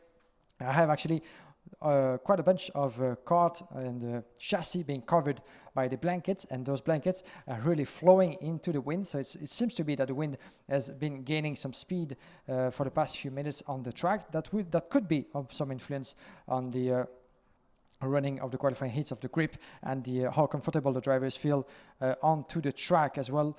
But otherwise, the conditions are absolutely fantastic in this region of the world. It wasn't so much the case yesterday, as you might have seen on the footage brought to you. And if you followed us through live timing as well and through social media, it was pouring rain, but no more of that today. And the qualifying heats have been absolutely nail-biting ever since the start of today. Brando Badoer might be chasing another victory. That will be victory number 2 in the qualifying heats for the young Italian of Car Republic, who secured yesterday his first ever pole position in the FIA Karting competition. Ian Aikmans will be alongside him wearing the Cosmic colours. Alex Powell and Maxence Verbrugge will be starting from row 2. Alexander Kubenko and Chu Donozzo will be on row 3. Igor Chepil, who took a victory as well in the heats previously, will be starting from row 4, as well as Matteo De Paolo. Row 5 will see Kinu Alazari and Jonathan Waymat starting alongside each other, followed on row 6 by Arthur Ronjon, Aiden Neat, Alessandro Chiusti, Evan Dominguez on row 7. Row 8, Maxime Firon-Castellin and Valerio Renicella. Row 9, Harley Kimball et Flavio Olivieri. Row 10, Martin Stenzom and Arthur Poulain. Row 11, Douwe Dekker, Carson Morgan. Row 12, Gabriel Gomez and Calvin Probst. Aaron Wechepi and Rodrigo Testa on row 13. Alessandro Silvaggi and Luca Fruccia on row 14. Row 15, Gustav Vinievski and Maxime Orlov. 30 drivers ready to hit the track once again. As you can see, they are patiently waiting for the last signal to be given to them, and there'll be one last hand check from the mechanic. We had a chance to talk to some of them, of course, in the days coming to the event. The mechanics being certainly the closest of all members of the team for the drivers. Their own mechanic, sort of a friend, of course, a confidant, a person they travel to all around the world and all around Europe when it comes to this particular season, and certainly the person they spend the most time with during a race weekend. So that kind of relation built between a mechanic and his driver is always interesting to me, I think, and we get to see that happening a lot in the background, and we tried to give you a bit of that inside impact before the start of the race. We're gonna have the A and D race coming up. As you can see, the 1 minute sign is being shown to them, and if you want to stick with us, we'll have much more content and footage to bring you between the races, each of the qualifying heats that will keep us entertained until 5 o'clock Portuguese time, of course. But make sure to tune in on FIAKarting.com for all the latest results and classifications brought to you by the FIA Karting Federation. The president of FIA Karting is here with us, Mr. Felipe Massa, of course, who made us a pleasure to travel to Portugal to support the effort of both the OK and the junior drivers in the pinnacle event of the year. Many young drivers, of course, have been able to compete through those two categories over the years. But fun fact, among the top 20 drivers in the world, the Formula 1 driver, the current Formula 1 grid, just one of the 20 current F1 drivers has managed to win the World Championship in what used to be the KF category. This is Lando Norris himself back in 2014. He's the only one actually who managed to win that particular world title in the class that we have today. Used to be called KF. Now this is OK and OK Junior since 2016. 2016 was also the last time that we came to Portimao to compete for the European Championship back in the day. And surprisingly, we had at the time Callum Bradshaw, who competed as well the year before in 2015 in the FIA Karting Academy Trophy. We'll get back to that, of course. That's for the history numbers. But right now, let's focus on the qualifying heat opposing the Group A and D. 7 laps to go through, and Brando Badoer, the young Italian from Czech Republic, starting on the front row on pole position alongside Ian Aikmans. One victory already in the bag for Brando Badoer. Not quite yet for Ian Aikmans, who just came close a couple of times throughout the qualifying heats. So we shall see what's going to happen, but definitely the inside line have proven to be the best choice for the start. At least if you manage to get a good enough start, you can actually keep your position. But we've seen as well some of the drivers going around the outside, at least being able to surprise some of the rivals on the way to the corner number 2. You can see, despite a bit of cloud above our head and some kind of grey clouds surrounding us, the temperatures are still absolutely fantastic. We have 20 degrees up in the air and no threat at all of rain. Once again, thank you guys for joining us wherever you are. This is the FIA Karting World Championship. The racing is on. The racing is raging at the highest level you could expect in international karting competition. More than 160 drivers and coming from the 5 corners of the globe, as we have more than 40 countries representing on track. So a success. The first success of the FIA Karting World Championship was to be able to take place, as we were supposed to go to Brazil in 2020. This will be for next year, but the first big achievement from the FIA Karting officials and federation was to be able to organize this event. The second success was to have a decent amount of drivers, and it's fair to say that it's beyond all expectations considering all the trouble that we might have had so far this year. And the third success, it's happening right here, right now, with the level of racing and competition. That's absolutely astonishing and the best you could expect throughout the different international categories. Here we come with the formation of the grid. Nigel Edwards, both eyes on the start-finish straight as he's going to give the signal. Once the light go out, we go for racing. Yes, we are. Here we go for 7 laps, and Brando Badoer taking around the inside line, taking Alex Powell behind him as well. Powell's going to try to go around the inside, a bit of a contact, I'm afraid. And Alexander Kubenko is going around the outside and losing all the positions. Kubenko out of this race, as it seems. And we had like 3 drivers, the 137 of Esprit as well got tangled. This is Arthur Ronjon, unfortunately, who got tangled in the incident as well. I think Kubenko, the 173, confirmation on your screen. Let's see who was involved as well in that bit of an incident, quite unfortunate. Alessandro Giusti, I think it was. Let's wait for confirmation. But yes, Alexander Kumenko was the one who actually lost control of his car in just the middle of the pack and took with him Arthur Ronjon and Alessandro Giusti as well. Quite unfortunately, those two drivers involved in once again a little bit of an incident into the opening corners. 137 on your screen, confirmation of what will be a retirement for Arthur Ronjon, the Xprix driver. Quite unfortunate just at the beginning of the opening lap. The opening lap is completed and Brando Badoer, the fastest on track, quite logically took the lead and kept the first position in front of Alex Powell. Igor Čepel making his way up to third, 4 places gain for the Czech driver. Brilliant start of the race for Igor Čepel and one other in the bag. Look at Igor Čepel going past Alex Powell for second place. So the battle is on and Igor Čepel has no time to lose and he knows on his way maybe to catch Brando Badoer in the lead. Top 3 drivers on your screen. There we have another 3 driver battle further back with Aiden Neat, 8 positions gained in just 1 lap. A beautiful recovery from the Car Republic driver up to 4th in front of Kini Lazari and Ivan Dominguez. That's a good start of the race as well, with 8 places made up for Ivan Dominguez, one of the Portuguese drivers, one of the local drivers here competing on home soil. There's a couple of them, of course, the most represented being the British drivers as well as the Italian and the French. But throughout the more than 40 nations represented, the Portuguese can be actually proud of themselves and proud of the representation on home soil. Badoer in the lead, but for how long? That's the question, because Igor Čepel is coming right at him and on a very good pace. Igor Čepel at the moment, 3rd place for Alex Powell as well. Čepel very threatening, is going to try to go around the outside of corner number 5 on the way back up to the middle sector of the track. And further back we have a good battle as well with one of the Parolin drivers, Valerio Rinicella, down in 6th place as well, in good explanation with further back Dominguez, Chu Donozzo, Arthur Paulin down in 8th and 9th place as well.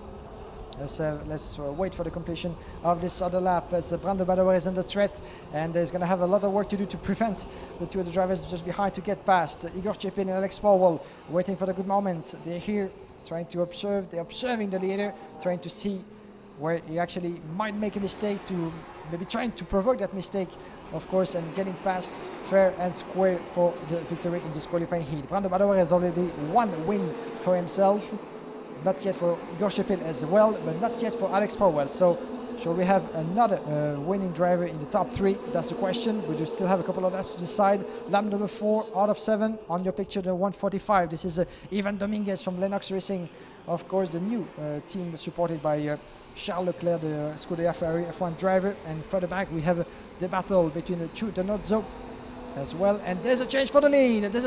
And Igor Čepel on lap 4 getting past Brando Badoer for 1st place, and Brando Badoer was able to keep 2nd position from Alex Powell, but it's going to be tangled in between. It's going to be a lot of work to do, first of all to get past Čepel once again if he wants, but prevent himself from being overtaken from Alex Powell down in 3rd. Then further back, let's wait as a complete another lap. This will be the end of lap number 5. As we're getting to lap number 6 and lap number 5 right now. 4 laps completed as the battle on your screen, the 136 further back. This is Kimi Lazari and Valerio Rinicella, the young Parolin driver behind the DPK Racing representative. This is a battle for 4th place further back as the leading trio is out on his planet pretty much, and you can see that right now Lazari is just right ahead of Valerio Rinicella, with Ivan Dominguez further back in 5th, 6th place, just half of a second behind. Still no change in top 3, but Rinicella goes for the move. Around the inside of Kini Lazari in the corner number 9, and beautifully made by Rinicella, getting past Lazari for 4th place. Ivan Dominguez might want to try to do the same, but in the meantime Alex Powell is keeping a close watch on Brando Badoer. Those 2 are still very much tight together, as Igor Čepel might want to try to extend this gap and release a bit of pressure on his shoulders, but Brando Badoer is trying to gain some speed in the straight line, as you can see, bending over his wheel to try to decrease the resistance to the air and trying to increase a bit of speed. Let's see if that works. 2/10, almost 3/10 of a second between Igor Čepel and Brando Badoer.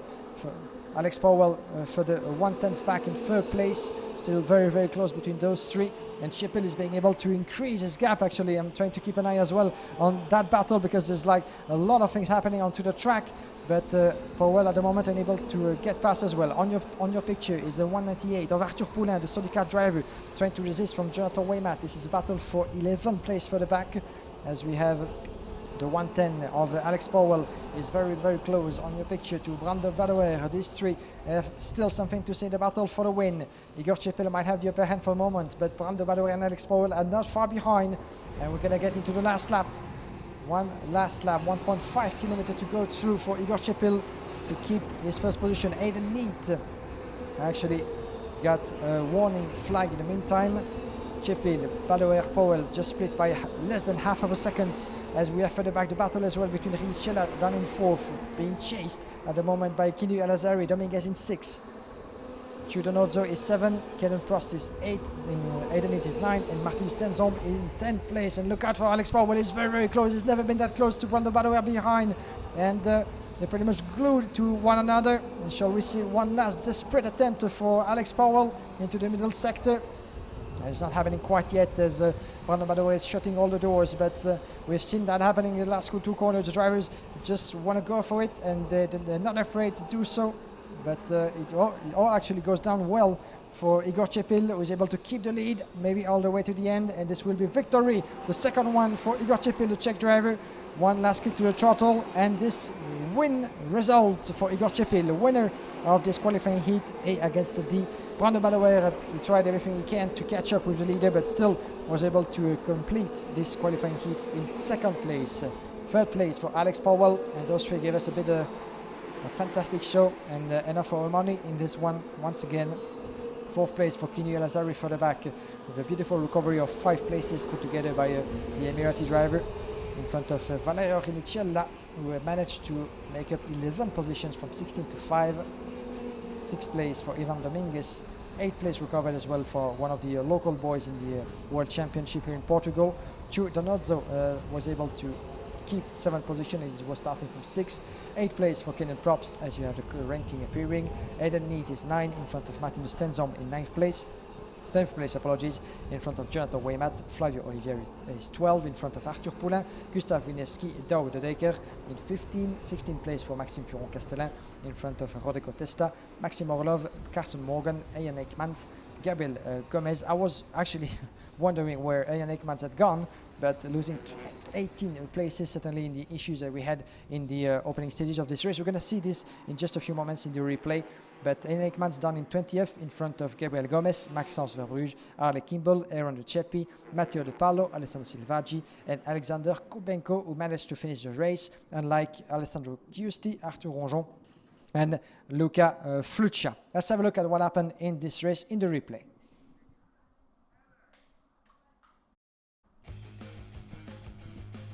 So we had a good start once again from Brando Badouer, and able to keep his position from pole, but taking as well with him Alex Powell on the inside line, getting past Ian Ekmans and Maxence Verbruge. Then we had a bit of a moment over there with some of the drivers, and Alexander Kubenko, the 128, you can see him on slow motion actually losing control of his car and taking Ian Ekmans with him. So that's what happened actually, thanks to the replay. You can actually see the 2 Cosmic drivers coming together, with Kubenko losing his car just into the corner, and Ian Ekmans having no other choice than going around the outside into the gravel, as well as the 153 further back, who lost a lot of positions. That is Maxence Verbruge, another bad luck result as well for one of the VDK drivers, as Maxence was forced out of the track as well.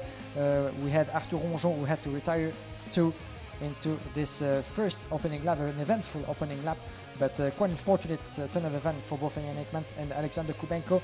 As you could see, they were both trying, Arthur Ronjon on one side and Alexander Giusti on the other side. They were both trying, the 2 young Frenchmen, to get back on track and get the engine running again, but it was unfortunately not successful.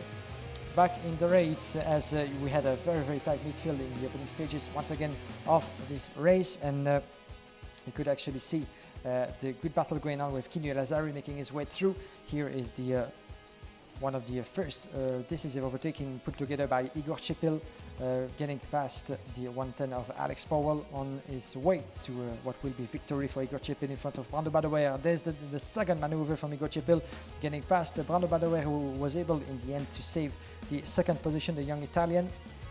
That was very close indeed, but as you can see, Badoer looking over his shoulder to see where Powell was.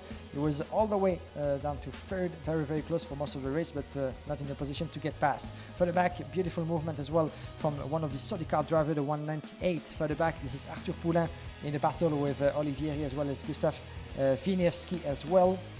You could see one of the number 15 of Lennox Racing, Martinus Tenzorm, getting past Arthur Poulain, and the 153 further back as well. That was, I cannot find him back in the, this is Jonathan Waymat from Forza Racing battling with the Sodi car driver. Back in the lead, the 108 of Brando Badoer was still trying to resist from the pressure from Alex Powell, but in the meantime wasn't able to catch up with Igor Chepil, and Chepil was able to not only keep his first position but extend a bit of his lead in the meantime, as Brando Badoer has had other things to do in defending himself against Alex Powell. Those two actually gave us for money, and the three of them stayed quite close to each other until crossing the checkered flag in this qualifying heat opposing the group A and D. Very tight final, and a very tight qualifying hit, sorry, and a very tight final lap for Igor Chepil, who managed to win his second qualifying hit in the weekend so far. In just a couple of minutes, as we are watching the conclusion of this replay, the victory for Igor Chepil, Brando Badoer just behind, and Alex Powell, who would have maybe needed one more half of a lap just to be able to get past, who knows, but at least this is the way they finished this qualifying heat.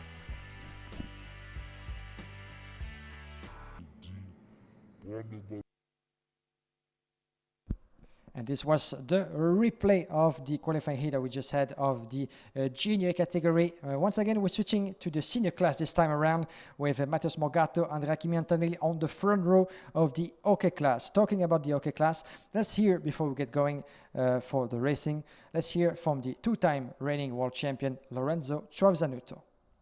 Quite a strange weather actually to be in Portugal, but anyway, I'm really happy to be here, and we just got to be perfect. We got a speed, so whether it's wet and dry, we're very competitive, and I'm happy we made a big step forward, and so nothing, just looking at it. At the end, you really need to look step by step, because just one little mistake and you're off the game. So it's about making one step at a time, not taking too many risks. For me, the heats at the end are more about taking it home and try to have a good starting position for the finals. I think we found a lot of speed at the moment. Yeah, we worked a lot. We didn't have a lot of time because we changed basically 1.5 months ago. But anyway, we did some testing, we did a lot of improvements, and I need to thank the team for giving me a lot of trust, and also the engine tuner with TM. And yeah, I think at the end, also last week, we had a really good speed, and I think this weekend we even improved, so both wet and dry will be competitive. Then, you know, it's the World Championship, so anything can happen, but I think we can be there. For sure, in the wet is about really getting it right, because the condition changes a lot. Also, the track dries up very quickly, and also when it rains, it can get soaking wet very fast. So it's about, I think, every time getting it right, also with the setup. Also, it's a track where you put a lot of stress in the tires.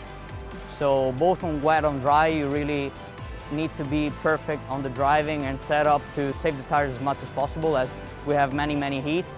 And then it's about really getting it right in the final and give it all. Thank you for joining us. This is the FIA Karting World Championship for the OK in the junior class, and we're back live from the International Cartodromo do Algarve in Portimao, under the sun of Portugal once again. If you're joining us, this is the reddest of all choices for this weekend, as we are waiting for the next qualifying heat of the afternoon, the OK class back on track, and this one will be certainly very interesting, because it concerns the fastest drivers in the qualifying practice that we had yesterday. On your left of the screen, the number 14 from Birelart, Matheus Morgato, Kimi Antonelli by his side, the number one because he was just crowned this season European champion in the OK category, and one of the top favorites, one of the drivers to keep an eye on in the is for the world title.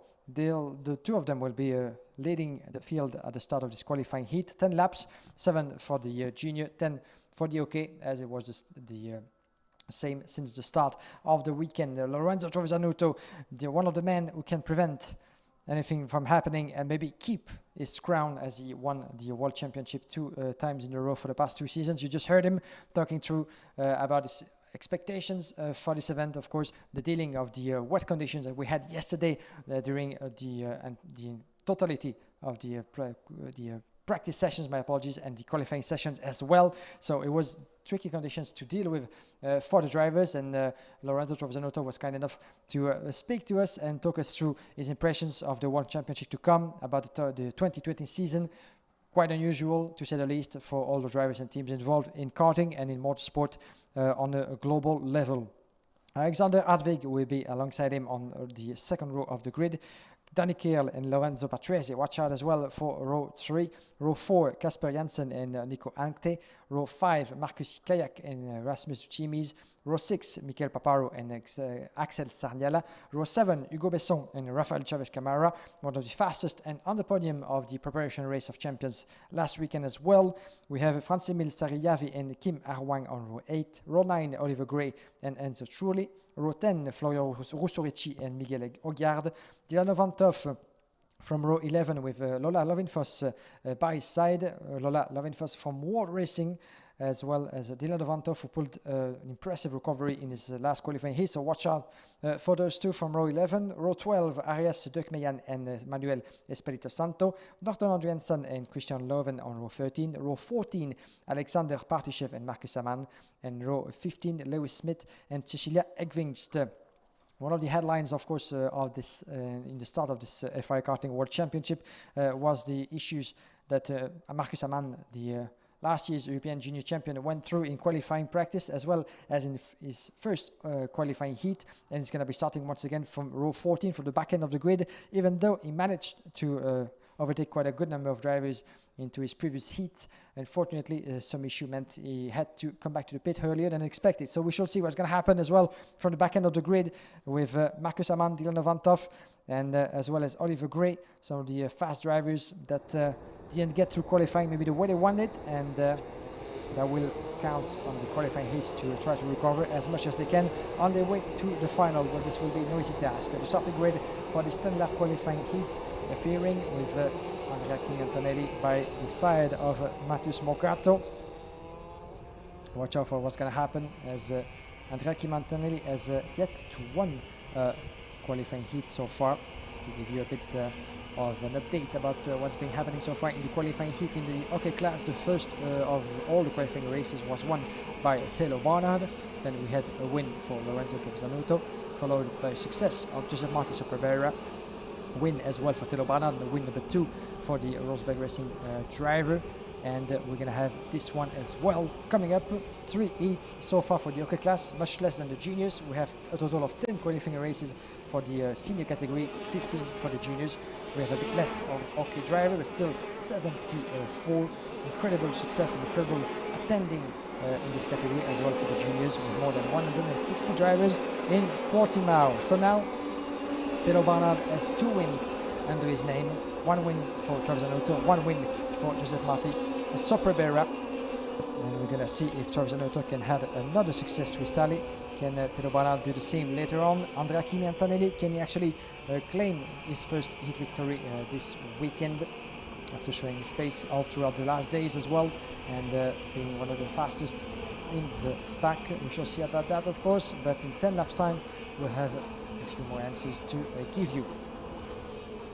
Right now the drivers, as we have a bit so the drivers were a bit late to get onto the track, as it seems, but all the drivers are going to get themselves together entering the last sector of the track. Once they see the yellow flag, they have to pace themselves under the commandment of Matheus Morgato, of course, as the pole sitter in this race. He's the one who has to lead the pack to the grid formation, and it could be seen actually, and it's not unusual in karting, of course, at this level, that sometimes the leader and the pole sitter wants to take and the field a bit too fast onto the track without forgetting to slow enough for all drivers to get together in a good formation grid. But this time around we've had no problem so far since the start of the qualifying heat, and this should be the case once again. Yes, we're racing for the first time once again here for the A and B groups. Matthias Morgato taking around the inside line from pole position. Watch out behind from Alexander Hartwig and Hakim Antonelli, and once again the driver forced to go around the wrong way to 3 drivers. Then a bit of an incident over there in the opening corners. Once again 5 drivers involved. You have the number 60, the number 50 involved, Michael Paparo, the number 23. We have Hugo Besson as well as Kim Arang who went together in the opening corners. We have Lola Lovinfors, unfortunately, as well as Arias Dukmayan and Christian Loven further back in the field. So 5 drivers, as it seems, run into some trouble, as you can see, trying to get back onto the track and getting the engine running again. But once again, a very difficult start of the race for 5 of the drivers in the 65 Car Republic. This is Manuel Espirito Santo, unfortunately, who just took a step down, and he won't be able to get back on track. As for Lola Lovinfors, I'm afraid, as this will mean the end, a premature end to a qualifying heat. Let's have confirmation once everybody goes through. Matthias Morgato in the meantime, and you're going to have Hugo Besson as well. The VDK driver is trying to get back as well, but this won't happen, unfortunately, for Hugo Besson. And it was about time, actually, that they removed his Car Republic chassis from the field coming his way. But no problem at all. Matthias Morgato, Alexander Hartwig, 1 and 2. Danny Kiel up in 3rd in front of Kasper Janssen. Marcus Kayak, Travis Zanotto, who lost 2 positions, down in 6th in front of Lorenzo Patuesi. Where is Andrea Kimi Antonelli? Actually, I'm looking for him. He's down to 20th position. What happened there as well? Was Andrea Kimi Antonelli involved as well in the incident and the issues that we've seen in the opening lap? That's quite a surprise as well. We try to see that as well in the replay if we actually can. But the big news in this first 2 laps of the qualifying heat is that Andrea Kimi Antonelli, the driver starting on the front row, is all the way down to 20th place after just 2 laps. Lap number 3 on his way. Matthias Morgato extending his lead, almost half of a second advantage on Danny Kiel. Good recovery race so far, and good start of the race for Danny Kiel, the former world champion, in 2nd place in front of Hartwig. 4th place still for Kasper Janssen. Top 5 for Lorenzo Trevisanotto. And you can see him going through, and beautiful battle. And the 54 Kasper Janssen, who's actually losing 2 places, unfortunately, going from 4th to 5th. Kasper Janssen with Marcus Kayak going through as well and taking the lead of Lorenzo Trevisanotto. You can see the battles, everybody's tangling against one another, trying to find the best space, and this is a very, very tight indeed on the way to the double corner. That's the kind of picture that you don't want to see, of course, with Arias Dukmedian forced to watch the race from the side of the track. But racing can be cruel sometimes, and we've seen a couple of drivers unable to complete the open lap of some of the heats before us. And once again, this is the case with Manuel Espirito Santo, Dirk Meyen, Lola Lovinfors, Hugo Besson, and Michael Paparo, all out of the race after the first opening lap. Back in the lead, as you can see on your screen, with the 54 Kasper Janssen being chased at the moment by Rasmus Uchimi, is just behind.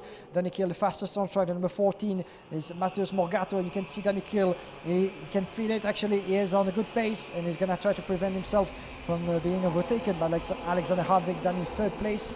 The battle for 2nd is on, but Matthias Morgato is up for grab actually, so the two might be thinking about trying to destabilize the leader.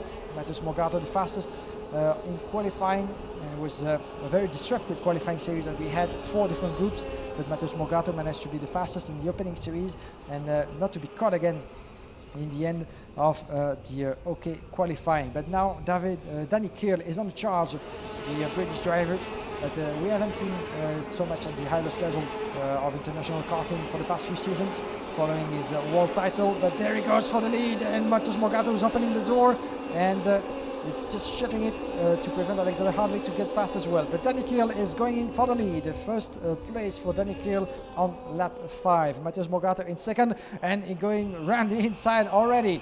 So there's another exchange of position. Danny Kiel is going to have to defend himself against Hartwig, and going around once again the inside. And look at Hartwig is going through. Beautifully made by the two. And Danny Kiel back in the lead with Alexander Hartwig going around as well the inside of Morgato. And watch out, because Lorenzo Trevisanotto might want to do the same, as Marcus Kayak is in the mix as well. So this race is going to turn upside down as we're going to get past halfway mark of the race, and Trevisanotto is going past, and Morgato is in trouble. Matthias Morgato has just lost 2 more positions from first to fifth, as it seems, with Travis making his way past, as well as indeed Marcus Kayak. So there's a big change. Matheus Morgato is indeed being warned by the officials. Warning flag for Matheus Morgato on your screen. And number 14 is going to have a hard time actually trying to contend the attack from Kasper Janssen, and number 54 just behind.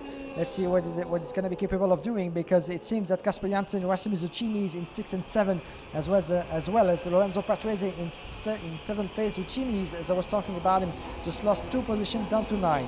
On your picture, the battle between the 68 of Marcus Kayak and Travis Anuto. This is battle for 3rd place between the 2-time world champion and Marcus Kayak, one of the Estonian revelation for world racing.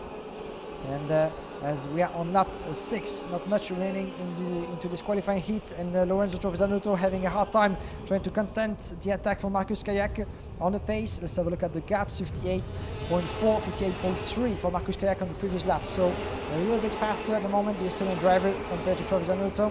As we enter lap number 7, Danny Kiel extending his lead, at least trying 0.3 of a second. And here comes Marcus Kayak. Watch out not to touch each other, and Marcus Kayak goes through. Beautifully made by Marcus Kayak in the turn number 2, and Lorenzo Trovisanuto, feeling his experience talking here, actually wasn't shutting the door too much, but he still have time. He still have time to answer and fight back on Marcus Kayak. Trovisanuto down in 4th, up in the lead. Danny Kiel is still ahead of Alexander Tarvik for 0.3 of a second, and technical flag, unfortunately, for Rasmus Uchimis, who's indeed tumbled down the order, as it seems. Rasmus Uchimis that we have lost, unfortunately, is down in 18 with a technical flag, and the orange and black flag is being shown to Rasmus Uchimis, the CRG driver, who's starting from row 5th on the grid. Let's see if he has actually seen it. He has 3 laps to obey to the marshals. It seems to me, by the look of it, that Rasmus Uchimis is trying to fix something on his chassis that is not good news at all. Oh yeah, I understand why, actually, because Rasmus Uchimis just lost the left side of his CRG chassis, so quite unusual to see, but that's why the technical flag is being shown to him, so that might mean he will need to go back to the pit lane in no time. As we're getting back into the lead, lap number 8 on your picture, number 48, it is Lorenzo Patrese fighting with Kasper Janssen for 7th place, just behind Matheus Morgato in 6th. 4-driver battle in a very tight midfield, but in the lead, Danny Kiel is trying to prevent Alexander Hardwick behind him. And we have a 3-driver battle, Marcus Kayak as well in the mix for just 0.4 of a second in 3rd place. 4 drivers in the same picture. Look out for Lorenzo Trovisanuto. You might want to try to do something as well. But Danny Kiel is keeping the pace ahead. Let's have a look. 0.2 of a second as we're entering the penultimate lap of this qualifying heat. Danny Kiel ahead of Hardwick, Marcus Kayak in 3rd, Trovisanuto in 4th. And Marcus Kayak is going for 2nd place. There's a change for 2nd. Marcus Kayak diving around the inside of Alexander Hardwick, as Trovisanuto might want to do the same thing as well, but not quite yet. These are the drivers involved in the tussle for the win, and confirmation that CRG driver just went back to the pit. Rasmus Uchimis, who lost half of his left side on his CRG chassis. Quite unfortunate for him, but he's back in the pit. Now, let's focus on the final of this qualifying heat, as Danny Kiel is under pressure at the moment for Marcus Kayak, who just went past Alexander Hardwick in the last before. But Trovisanuto is very close as well. Just a couple of tenths of a second, not more than 6 between the 4, as they're about to enter the last lap. 1,541 meters left for either of those 4 drivers to make a difference. But Danny Kiel might be on his way to his first qualifying heat victory in this World Championship. Marcus Kayak in 2nd, Hardwick in 3rd, Trovisanuto is 4th. Losing a bit of ground over there, but let's not just take him out way too soon. And Danny Kiel watching over his shoulder to see where the rest is. Marcus Kayak might want to try to do something, and he goes side by side with Danny Kiel, and Danny Kiel cannot do much about it and just loses 1st position. Marcus Kayak up in 1st. Alexander Hardwick is going to try to do the same as well into the middle sector. Not quite happening yet, as Danny Kiel is doing everything he can to prevent that from happening. He's keeping all those shut, and watch out for Trovisanuto. Trovisanuto goes for 3rd place as well. Trovisanuto, who just saw the open door and just went for the gap and took 3rd place in just 3 corners from the end of this race. Marcus Kayak will win this qualifying heat. Beautifully made by Marcus Kayak, the world racing driver, crossing the finish line in 1st place.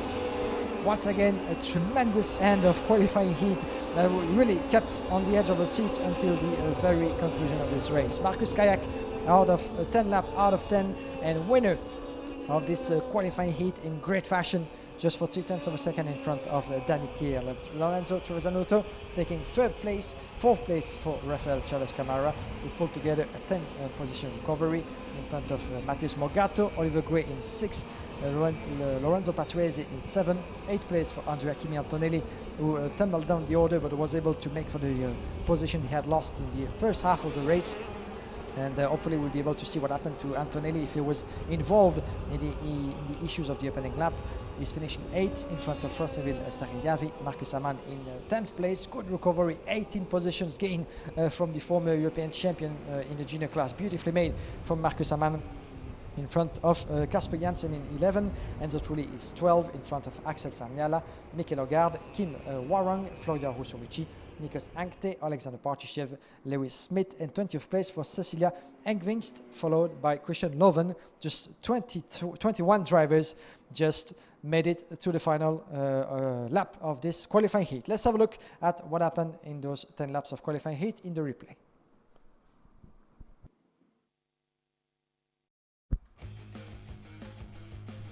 And we're here to start with Matheus Morgato, the Birella driver, on the side, getting the upper hand just in front of Alexander Hartwig, taking the inside line as well, getting past Andrea Kimi Antonelli on the right side of the picture, and the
so fast this weekend. Second place overall in the end, because here's the movement, here's the maneuver, clipping a little bit of the curve, and Marcus Kayak did that fair and square, but Danny Kiel was actually smart enough to shut the door, and he saw actually the danger coming from behind with Alexander Hardwick and Travis Zanuto, but he actually was able to keep second position all throughout the end of this qualifying heat, even though both Arquist and Travis Zanuto kept on trying to harass him as much as they could, and it seems to me that Harvix had a bit of trouble in the last lap. As you can see, Travis Zanuto is going around the inside of the Danish driver, and this is where actually something might have happened to him. Yeah, indeed, you can see actually the disappointment in Alexander Harvix. It went so fast that actually there's the reason why he had to retire. Mechanical trouble, as it seems, for Alexander Harvix. What a shame for him, as he produced such a magnificent race into this qualifying heat, but wasn't able to defend and keep his position all the way to the end. So quite a shame. And as we had the start finish line crossing, and the victory for Marcus Kayak in front of Danny Kiel, third place for Travis Zanuto in front of Rafael Camara, promoted to this place due to the late retirement of Alexander Hardwick, and Matheus Morgato in fifth place.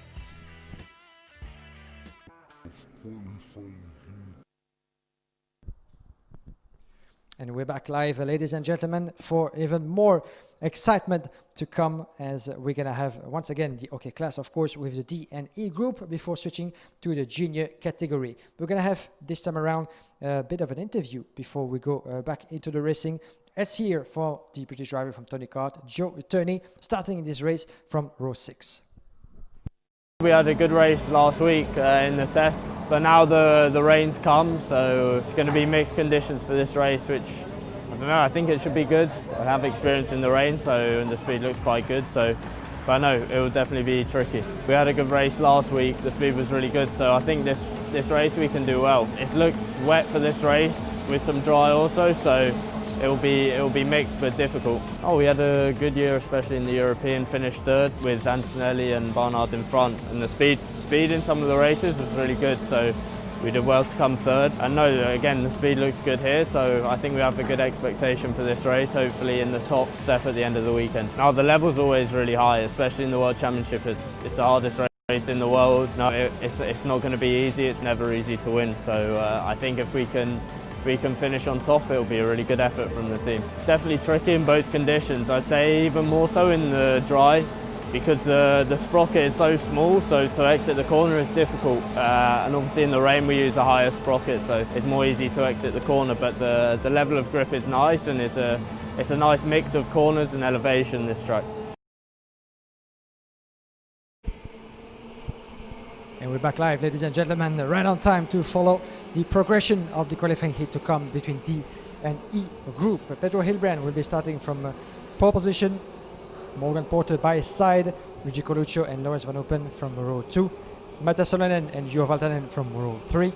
Then we're going to have Caius Signelis and Josep Marti Soprabera from row 4, row 5, JC Dochist and James Wharton, row 6, Maya Weng and Joe Turney, that we had the reaction on live streaming just before, row 7, Christian Betuccia and Alexander Den, row 8, Oli Pilka and Jenny Civico, row 9, Kenneth Garalgre and Marlon Hernandez, row 10, William Silverhorn and Rasmus Andersen, row 11, Olin Geragali and Levente Rivez, row 12, Daniel Vasile and Ricardo Mil Garcia, row 13, Sebastian Gravland and Bruno Bertoncello, Pedro Perino, David Sobrero and Teresa Babikova, who is not with us in this track. So a total of 28 drivers making it to the track. This will be qualifying heat opposing the group D and E in the OK category, as we had already a couple of different winners, of course, in the OK class.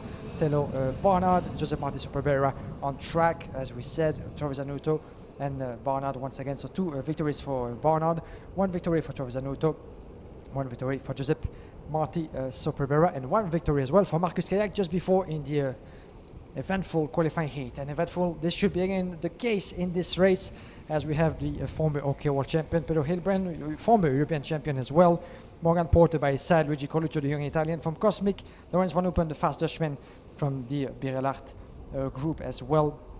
This will be very, very much interesting. Matti Salonen and Gio Valtanen from the Pantano team from row 3 of the grid. as the drivers make their way onto the last two right-hander before the start of this 10-lap qualifying heat. And then afterwards, we'll switch to the junior category for 3 more races, and then the last 2 qualifying races of the day for the OK class. Once the light go hot, we're good to go for racing, and we're racing 10 laps. Here we go, Pedro Hilbrand, Morgan Porter. This is your front row, and then watch out for Luigi Coluccio. Is going to go around the inside, and a bit of a tangle over there. Watch out for the tire bumping. But it's not happening quite yet, but we fear that we could have a contact once again, and a bit of a tangle over there, and a tire banging just in the midfield. But in the meantime, Pedro Hilbrand was able to keep his first position in front of Luigi Coluccio, as it seems, was able to get through Morgan Porter as well. Porter down in 3rd place, Luigi Coluccio once again, and the 71 for the back. Watch out for the battle with GC Dorques, one of the privateer drivers, driving his Tony Kart from Portugal, brilliantly made from GC Dorques. Had to put 2 wheels outside of the track, as it seems, but he was able to manage and keep himself onto the tarmac and into this race. Pedro Hilbrand, Coluccio, and Morgan Porter, that's your top 3 at the moment. And you can see Morgan Porter very close from the Italian. The battle for second is on. Lorenz Van Upen in 4th place in front of Mattia Salonen and Juho Valtanen. Let's watch the gaps at the end of the opening lap.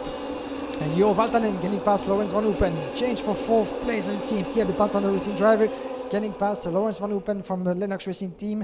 Further back we have Caius Signelis getting past Mattia Salonen, as it seems. Confirmation very soon on your screen as well. Yes, Morgan Porter, Coluccio switch for 2nd place as well. So the British driver is on a charge, and Coluccio had no other choice than to leave room for 2nd place. So here we go, Pedro Hilbrand in the lead, Morgan Porter 2nd, Coluccio 3rd, Valtanen making his way up to 4th in front of Van Upen, Caius Signelis getting past Mattia Salonen, and Alex Dunn getting past for 8th place. James Wharton and Joseph Martin Superbera down in 9 in front of James Wharton, who lost 2 positions to Joe Turney as well as Jenny Civico and GC Dorques. Oh, unfortunately for the 71, GC Dorques, I was just mentioning him, that will be retirement. He's out of this race. Oh, quite a difficult turn of event for GC Dorques. It seemed to be that in the tight proceedings of the start, and 75 of Car Republic is out of this race as well. This will be David Sobrero, the Portuguese driver, that is out of contention. So 2 retirement into this lap number 3, sorry, the 2 laps completed. Lap number 3 right now intends to proceed. On your screen, number 39, this is Joseph Martin Superbera wearing the Car Republic and the Alonso kart colors, of course. Lorenz Van Upen in the battle with the XP official driver.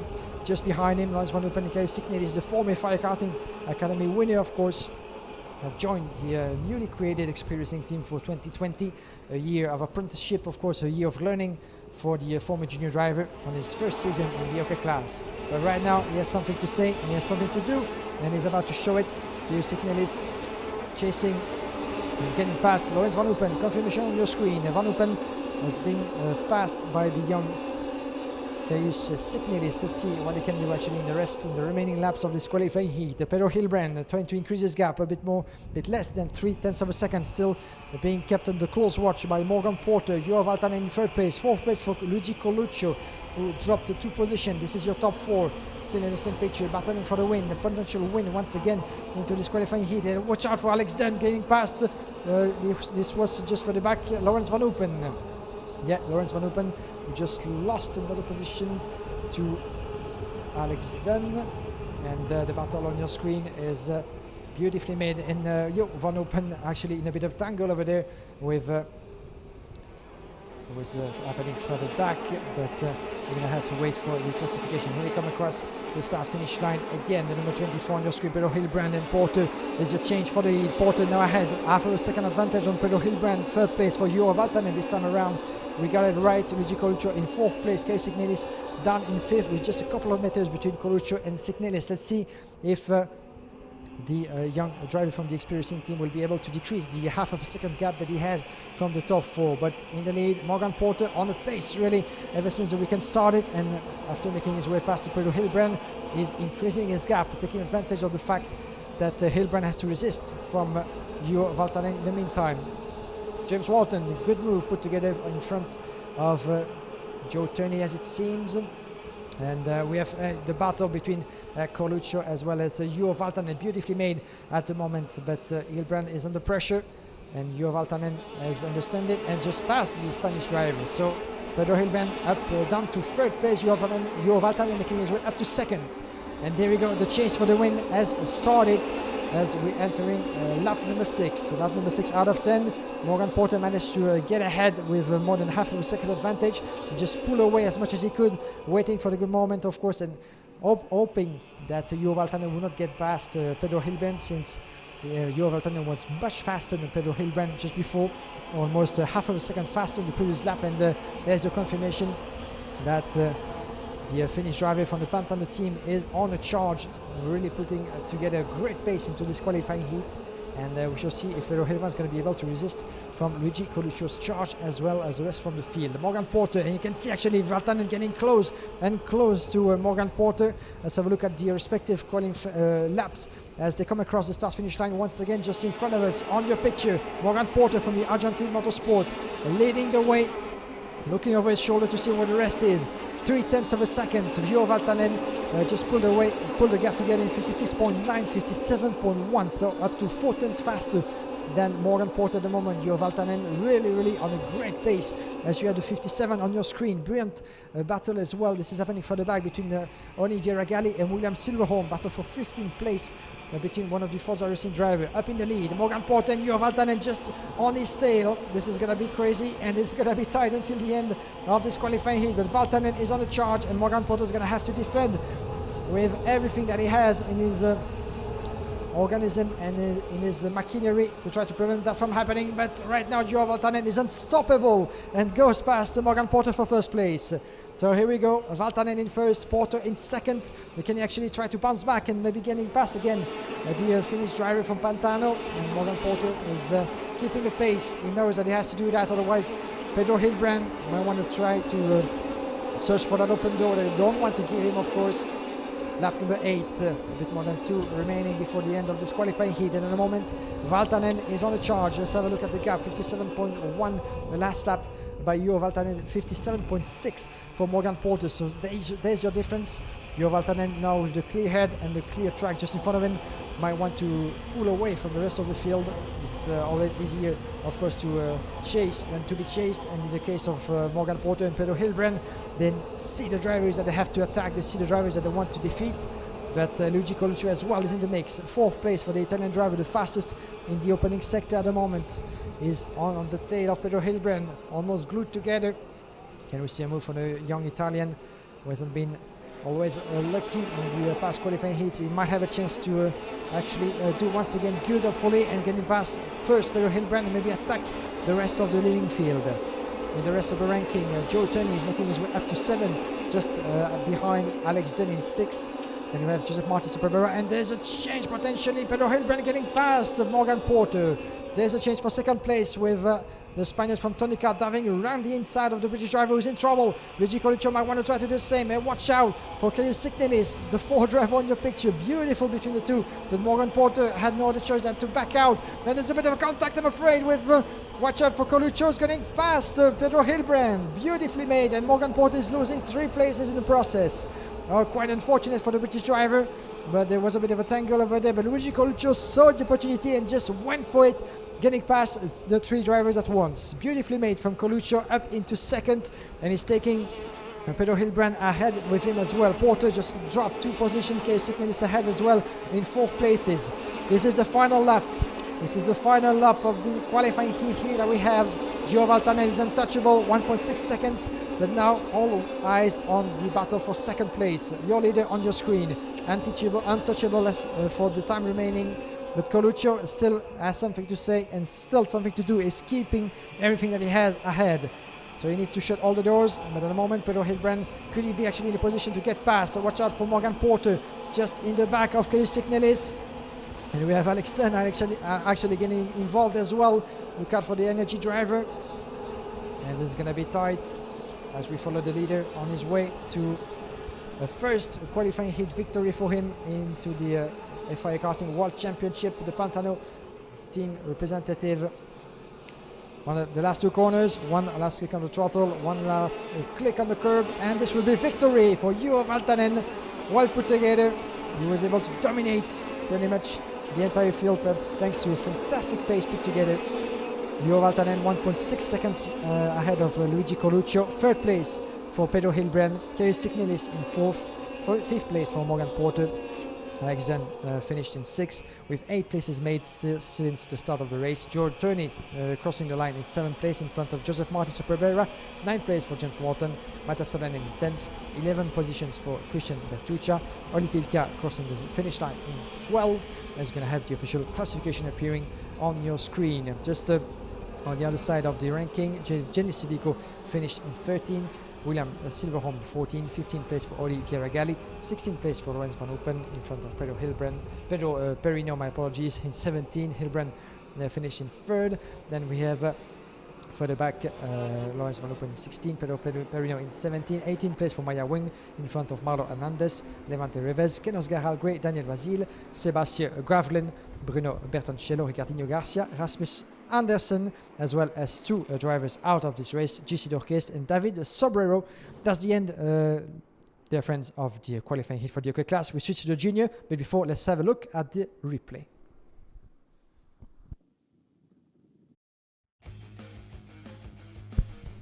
And here we go for the start of this qualifying heat. Pedro Hilbrand from pole position, able to keep the lead with Luigi Coluccio taking him around the inside line. And you can see actually Coluccio had a bit of a tangle in the moment over there, but he was able to keep his track on tarmac, making himself up in 2nd position ahead of Morgan Porter. But it was a bit of a scary moment for Coluccio.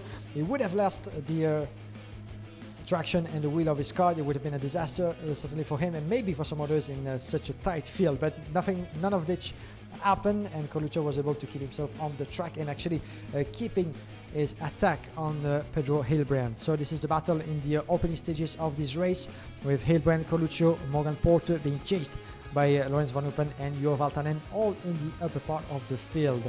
As you can see the number 8 further back of Lorenz van Oppen from Lennox Racing, trying to drive his way through as well, up for 5th place, and Luigi Coluccio being passed at the moment by Morgan Porter on a chase behind the leader Pedro Hilbrand. Well, Hilbrand was the first leader of this qualifying heat, and trying to pull away already as much as he could, considering that Morgan Porter had lost a bit of momentum behind Luigi Coluccio.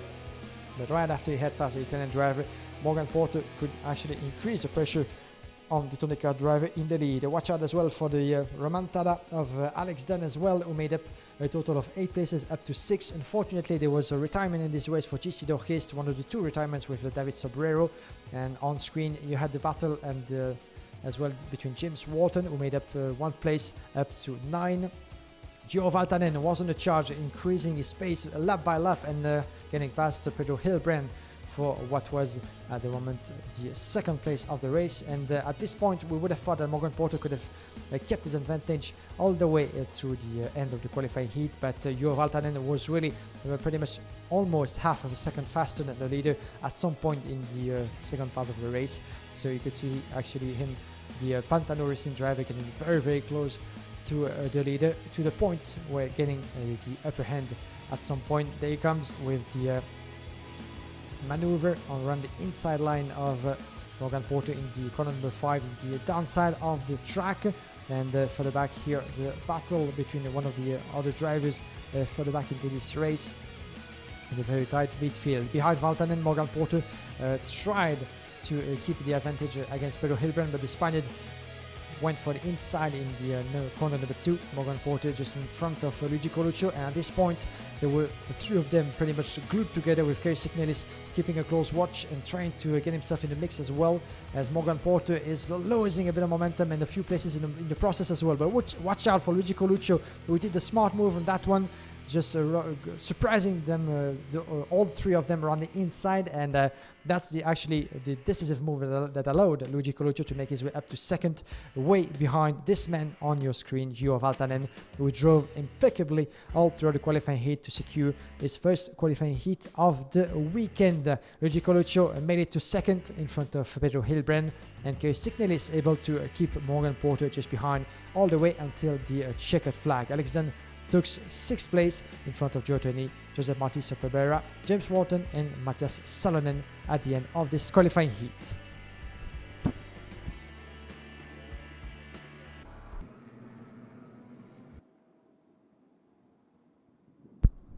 And we're back on track already with no time to lose, ladies and gentlemen, as we're going to switch our attention to the junior category. Once again, Evan Gilter, one of the fastest drivers so far, with a total of 2 victories and a third place, if my memory is correct, for Gilter so far. Into the ranking of the qualifying heats is going to have Christian Ho by his side as drivers are waiting for the signal to make their way onto the track. This will be the qualifying heat opposing the group B and E of the junior category that we're going to live together just after this small break.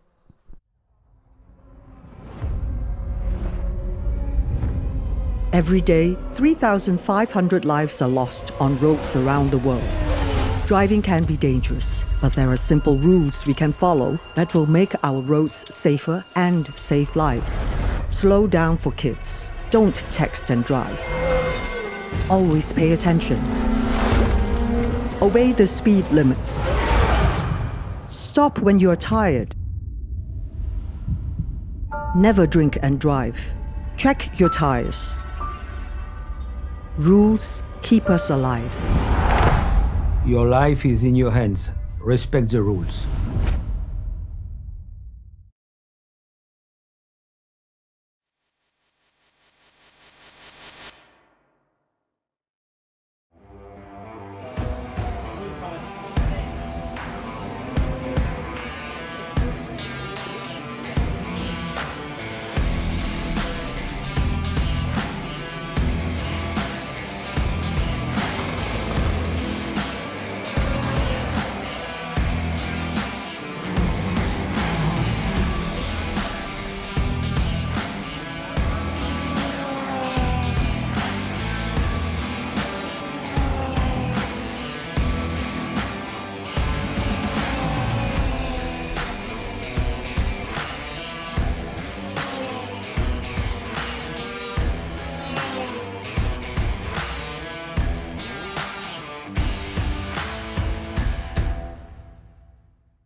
We're back live wherever you're joining us. This is the right choice that you have to do.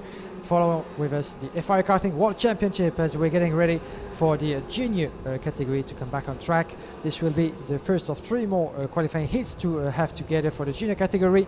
This time around opposing the group B and E, with Evan Gilter, the young Frenchman of the Saudi Kart factory, starting on pole position as he was the second fastest of the qualifying practice of the junior category behind Brando Badoer. Christian Ho will be starting alongside him. Christian Ho, the young Singaporean who has already also 1 victory under his belt so far. Nicolas Tsolov and Koskun Irfan will be starting alongside each other on row 2. Row 3, Hugo Igochuku and Freddy Slater. Row 4, Ari Burgoyne and Mutaro Sato.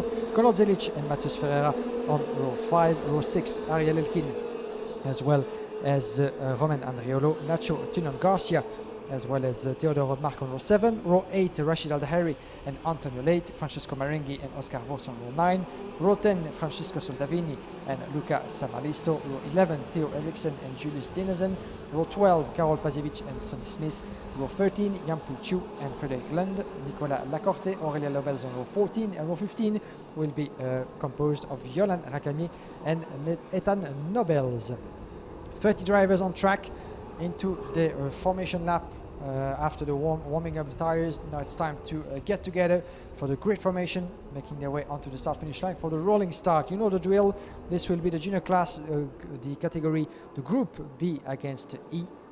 And to give you a bit of an update at the moment. Who's leading the classification in the junior class? This is the pole sitter of this race, Evan Gilter, with a total of 4 points in front of Brando Badoer and Christian Ho, just split by 1 point. So this will be a decisive one already, and we're racing 7 laps in the junior class with Evan Gilter going around the inside, keeping the... Oh, there's a bit of a tangle further back in the field with a couple of drivers involved, and one of them went for a spin, I'm afraid, but was able to get back, and one of the Birella drivers actually tangled all the way down to the back end of the race. But otherwise it's going pretty much well for the rest of the drivers. Let's try to identify who that was, but I think Karol Pasiewicz indeed was one of the drivers involved in the issue in the opening corners.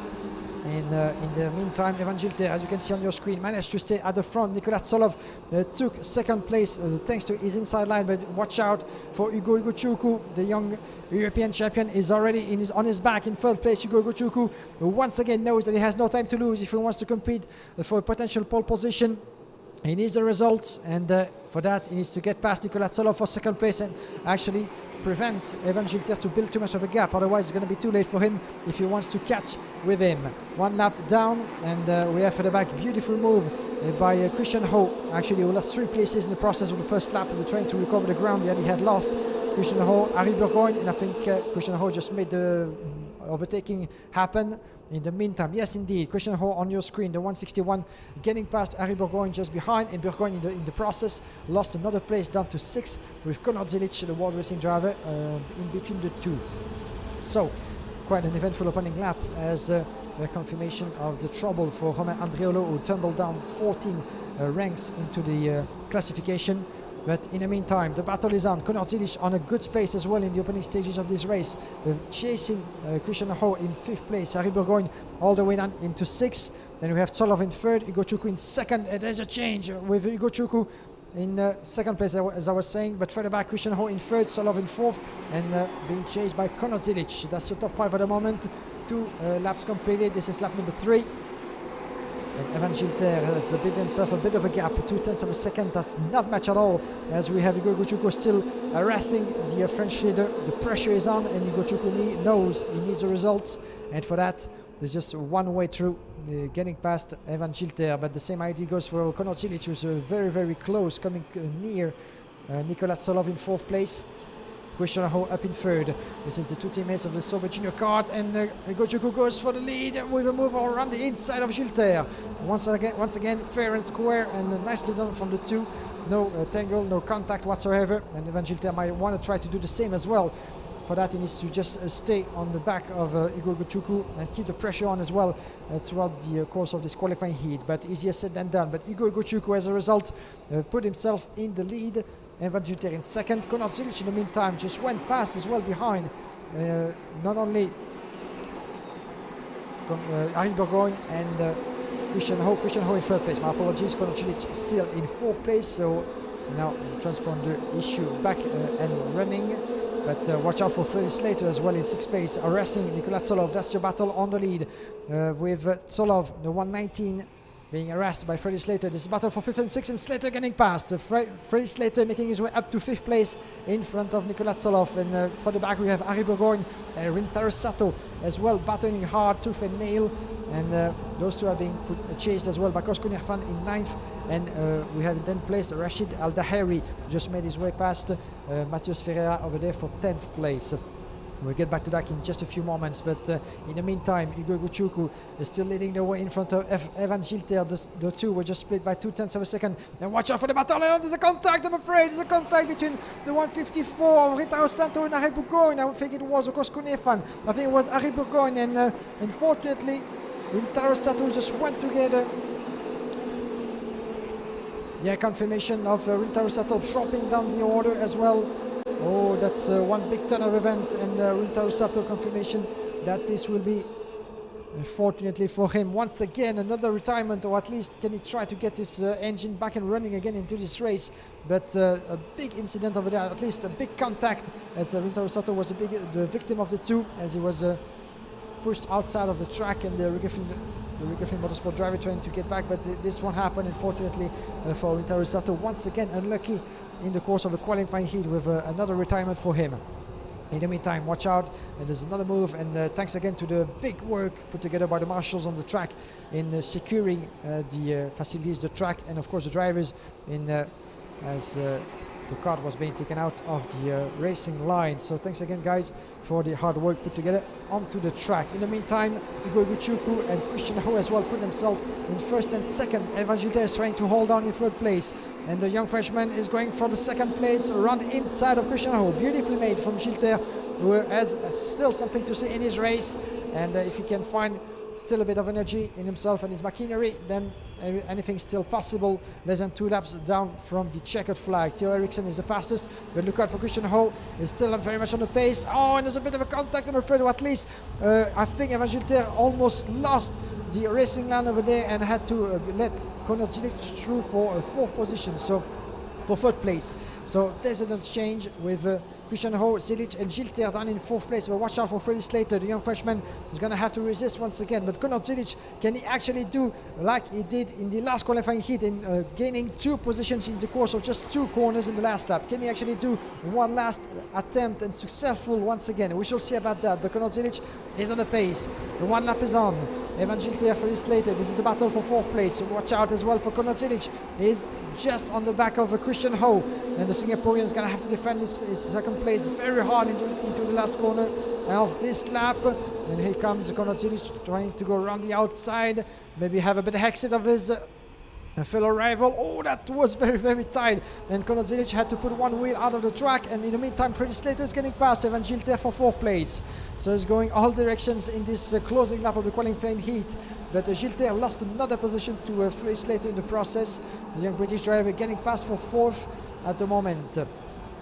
Indeed, in the lead, Igor Guchuku, nothing to worry about. He's not even watching over his back to see where the rest is. He just needs one thing, the 2 last corners, a good exit, and then this will be once again victory for Igor Guchuku, the young American, and this will be in the process a 1-2 for the Sauber Karting team. A 1-2 victory for Igor Guchuku, 2nd place for Christian Ho, and Conor Zilic came close to put himself in 2nd place in the last corners, but just came very close for just 1,000 of a second.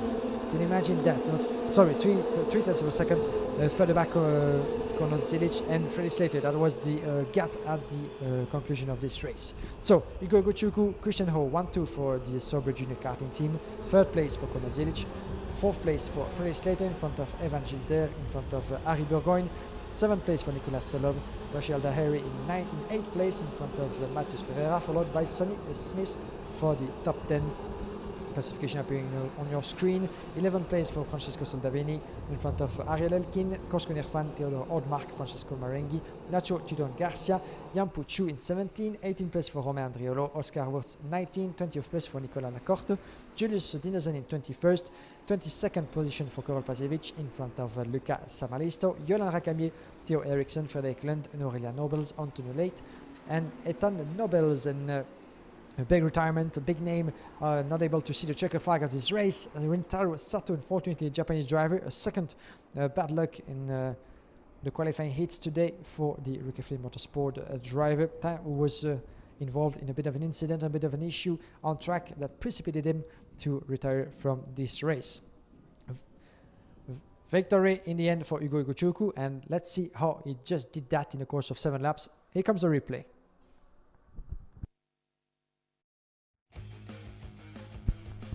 And there you can see the first leader of this qualifying heat was Evan Gilter, who managed pole position. Nicolas Tsolov just almost by his side on the way to turn number 2.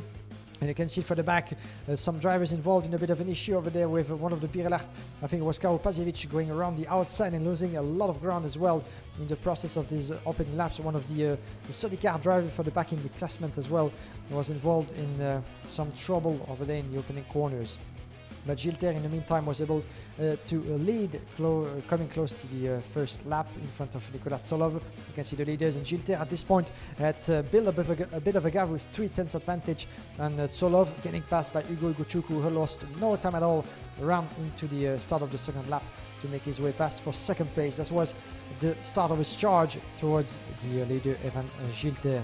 Further later in the race we had the second maneuver, the decisive one for Igor Guchuku for the lead. taking the inside line. It was fair and square, purely done, and Gilles, even though he wanted to, didn't resist too hard, at least to avoid the contact, still keeping his space in second position, but unable to get past again, as in the meantime he had to actually make do with fifth place in the end, because the others were charging through as well further back. So Gilles is still in second place, but you could see actually the recovering effort from Freddie Slater getting past Nicolas Solov, as well as further back the 182 of Harry Burgoyne, the young British driver. The four-driver battle involving the Ricky Flynn Motorsport drivers for much of the race as well, and beautiful effort Nicolas Solov here on your picture, the 119. Having to and there's one of the biggest moments of the end of this race, and the contact between Rintaro Sato and the 130 of Kosko Nirfan. And I thought actually it was another driver like Harry Burgoyne. He went so fast, but it was his own teammate, so there's going to be a lot of explanation to give certainly back in the tent. But the incident happened between Sato and Kosko Irfan. Unfortunately for both of them, or Irfan, who dropped a lot of position down to 13 as a result of this event. In the meantime, you can see here Christian Ho getting past Evan Gilter. Evan Gilter, who almost lost his cart on the curb and lost another position, not only to Christian Ho but as well to Kono Cilic, the American driver for World Racing, who went past for 4th place. But in the process, Evan Gilter would still lose a bit of ground, because just behind him, as you can see right now, Christian Ho in a big explanation with Kono Cilic, who was unable to get past the senior Peruvian, who would complete the 1-2 for Sober Karting, as we have Cilic right now. But behind, that's going to happen just very, very soon as well. And you could see actually Kono Cilic putting a wheel outside of the track in his attempt to get past Christian Ho. That was very tight, but just in the process, just after, Evan Gilter was unable to resist from the attack of Freddie Slater, the young British driver, who just made his way past the Frenchman for 4th place in the closing stages of this race. For the back, we have Harry Burgoyne and Nicolas Solov completing the top 7, and the victory in the end for Ugo Iguchuku in front of Christian Ho. Kono Cilic completing the top 3 into this replay.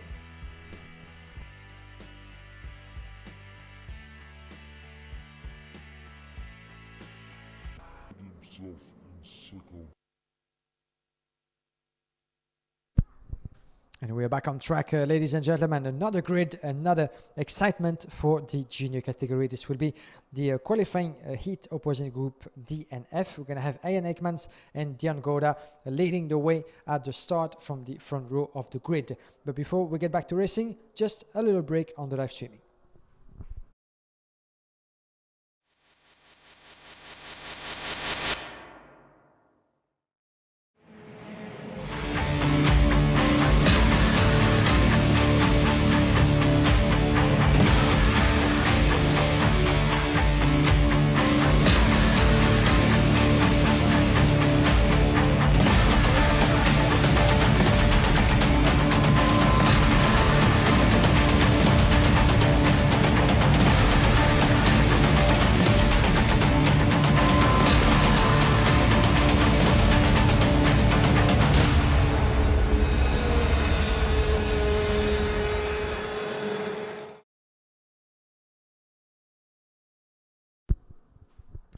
Good to have you back with us, ladies and gentlemen, as we still have a couple of more races to live together.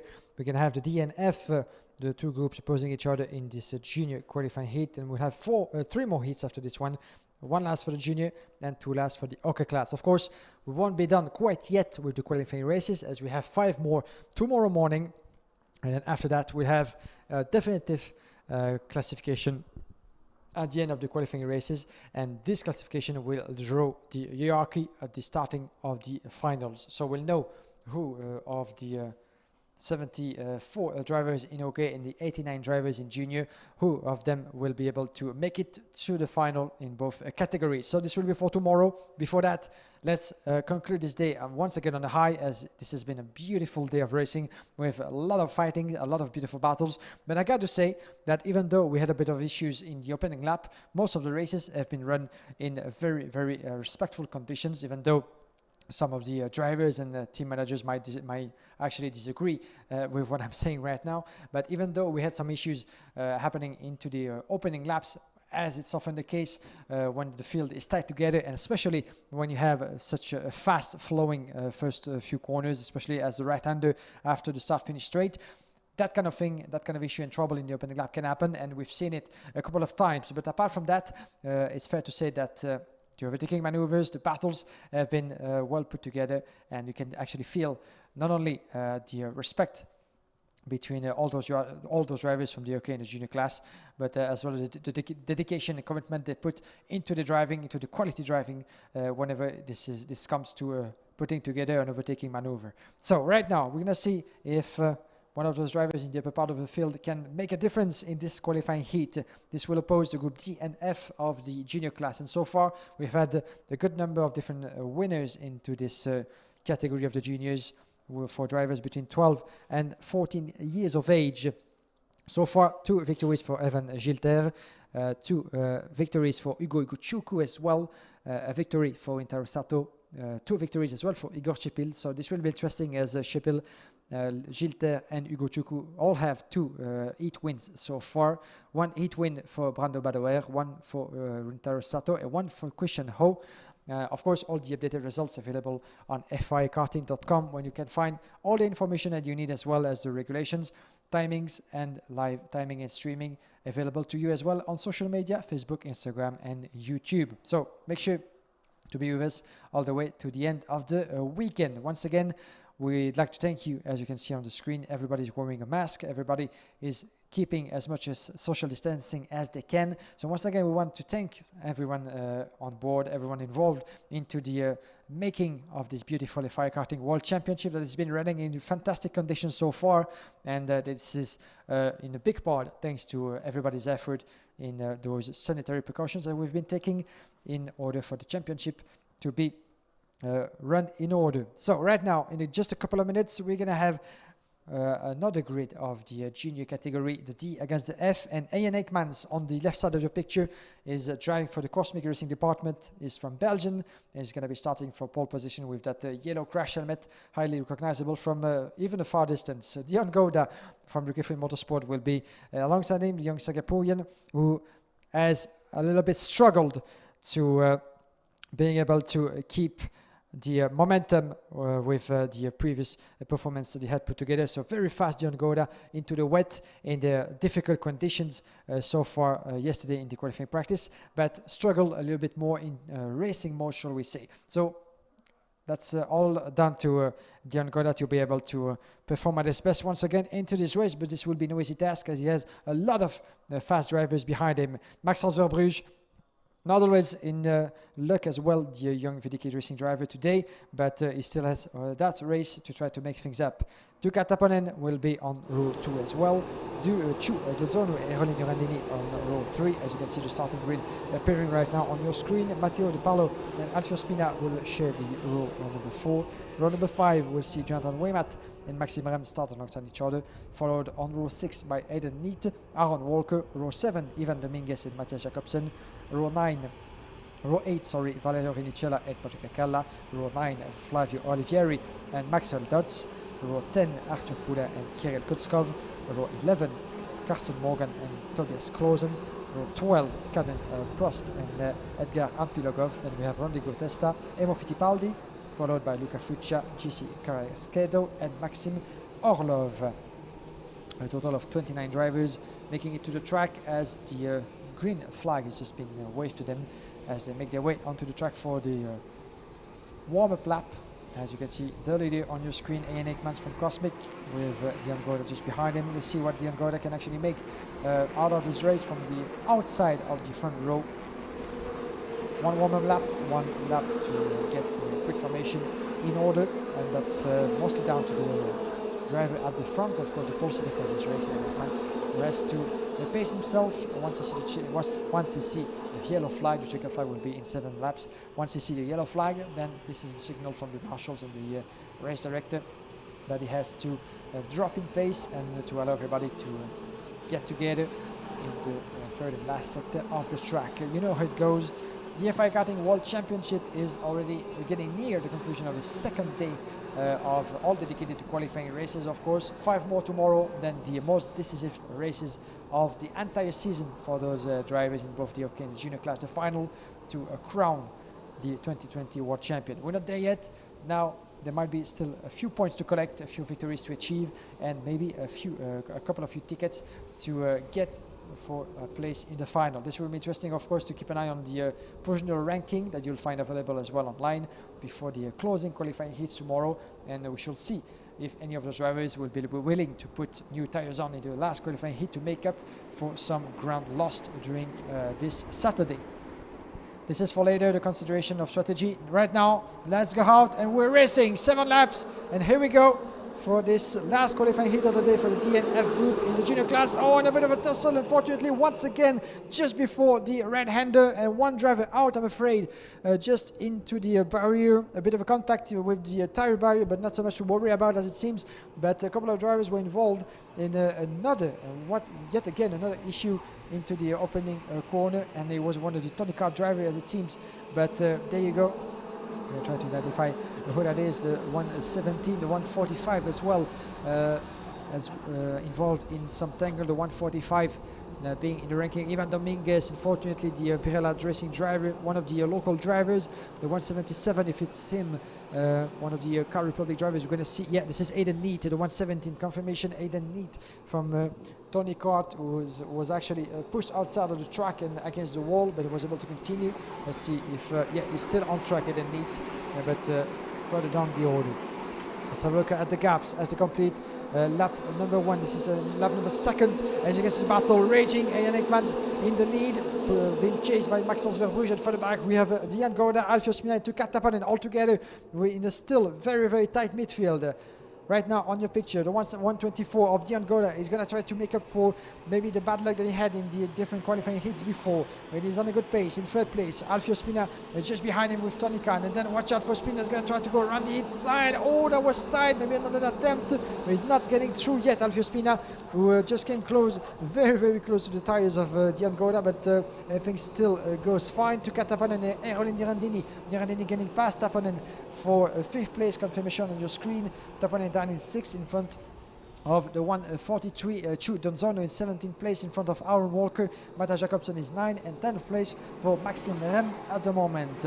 2 laps completed. Here they come across the start-finish straight. Jan Ekmans is still in the lead. A good start of the race for once for Jan Ekmans, who has a clean track in front of him, but still the pressure from Maxence Verbrugge just behind. Verbrugge, the young Fidiki driver, on his way maybe to a potential hit victory after being not so lucky in previous attempts. So we shall see what's going to happen between the 2 leaders, split by 1.4 seconds from the rest of the field. So increasingly, those 2 drivers on your screen, Verbrugge in 2nd, chasing Jan Ekmans.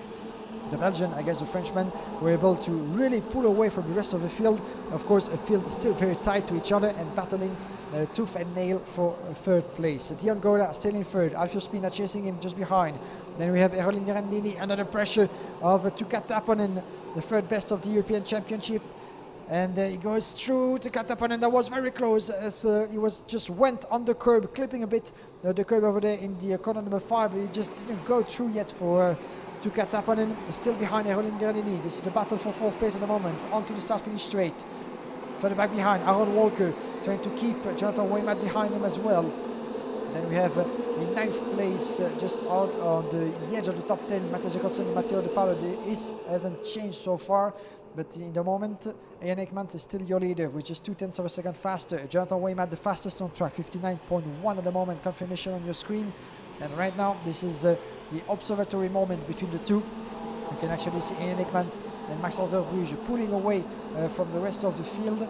1.2 seconds at least if they don't get together, and if the other drivers behind keep on battling against one another, this should be no concern at all for Ekmans and Verbrugge to see the checkered flag. But in what order?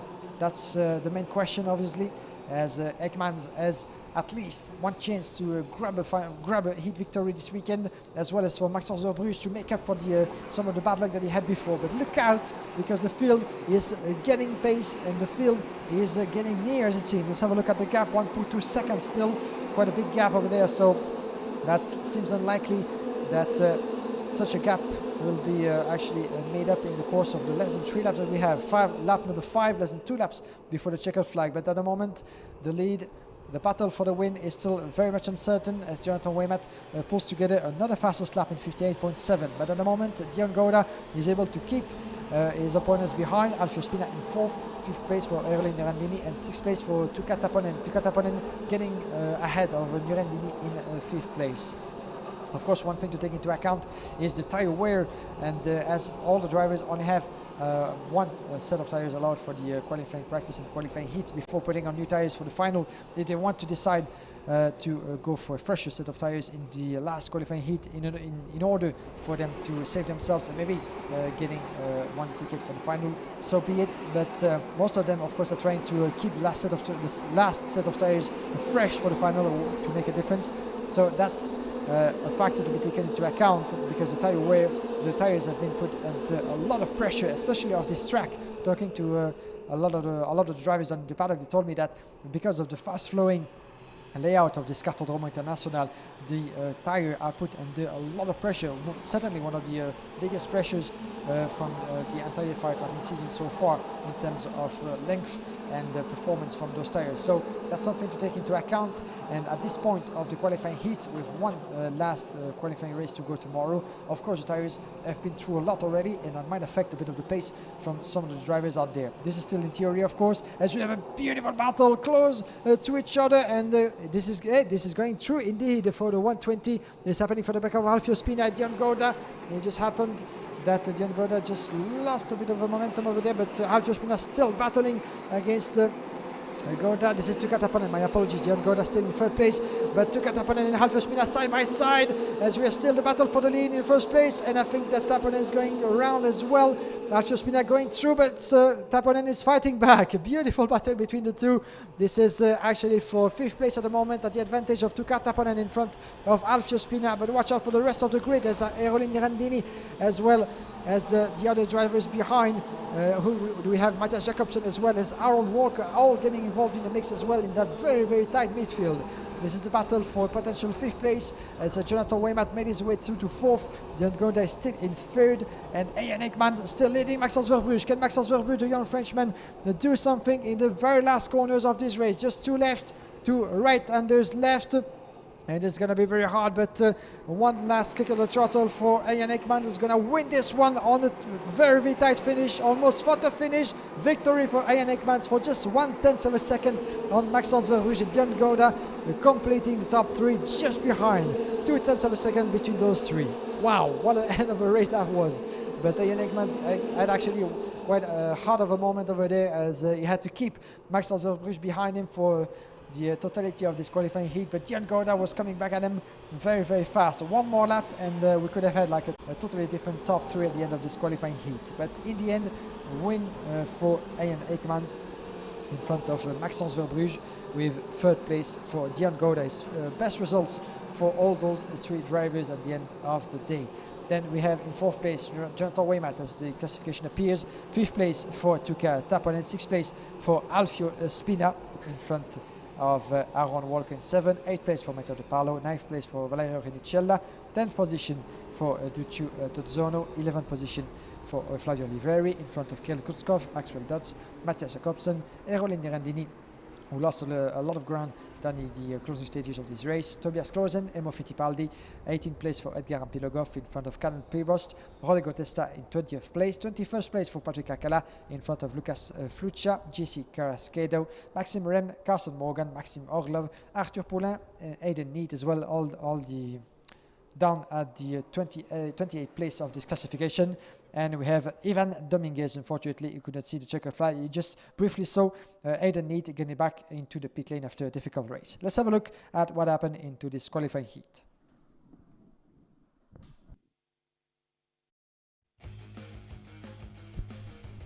So first of all, a good start from Ian Ekmans on your picture, taking advantage of his pole position, but Dion Gouda and Maxence Verbrugge especially was able to take 2nd position, but further back, a bit of a tangle over there with Aidan Neat, unfortunately with the biggest victim into this contact, as some of the drivers tumbled down the order, but Aidan Neat on the right side of the picture, was able to get his engine going again, finishing the race down in 20th and last position, unfortunately for the Tony Kart driver.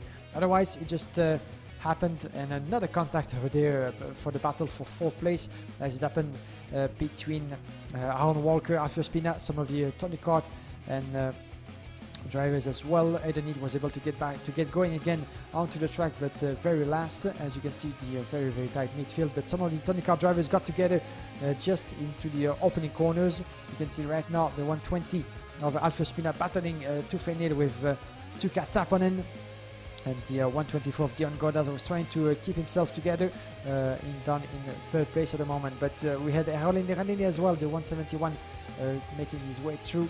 Dion Goda just in front of Alfio Spina, Tuka Taponen, Erolin Nirandini, were all the drivers battling for what was 3rd place and what would stay 3rd place for the totality of this qualifying heat, because ahead of the pack, Ian Ekmans and Maxence Verbrugge managed to pull away from the rest of the field. But at the moment, on track and on your picture, Tuka Taponen and Alfio Spina offered us a beautiful battle, chasing the both of them. Dion Goda in 3rd place at the advantage to Kataponen, the 103 going around the outside of Alfio Spina. There was a bit of a tight battle over there, and look out for Jonathan Waymat just behind. Went past the two of them actually, clipping the curb on the way. The 110.33 beautifully made for the Danish driver, who just went past for 4th place, securing what would be 4th place at the end of this heat. And in the meantime, actually, the two Tony Kart drivers kept on explaining themselves, and which was in the end not maybe the best options in the qualifying heat, as they both lost a lot of ground. And looking at the 155 further back, trying to attack them as well. It was very close in the end. This is Patrick Akala actually who went through for the move, Erolin Nirandini as well, but the two I guess might have went together because they both lost a lot of ground in the process. But on your screen, the 199 of Matthias Jakobsen was as well involved in the battle against Alfio Spina over there to Taponen. So it was a very tight midfield through this qualifying heat. Right now the advantage of Alfio Spina, the 120, just behind to Taponen. Then we had Jakobsen very close indeed. Up ahead in the lead, we had the battle between Ian Ekmans with Maxence Verbrugge. The best results for both those drivers, who actually kept pressuring themselves for the totality of the qualifying heat. And Dion Goda further back was able to catch up with them in the closing stages of this race, but without being able to get close enough to make his move. One more lap and we could have had a totally different top 3. As you could see, Maxence Verbrugge was saying to Ian Ekmans somehow, don't release the throttle, don't watch over your head, because Dion Goda is just behind and he might actually get past the both of us. It didn't happen. One more lap, it could have been the case, as the 3 finished very close to each other, with the victory from Ian Ekmans in front of Maxence Verbrugge and Dion Goda.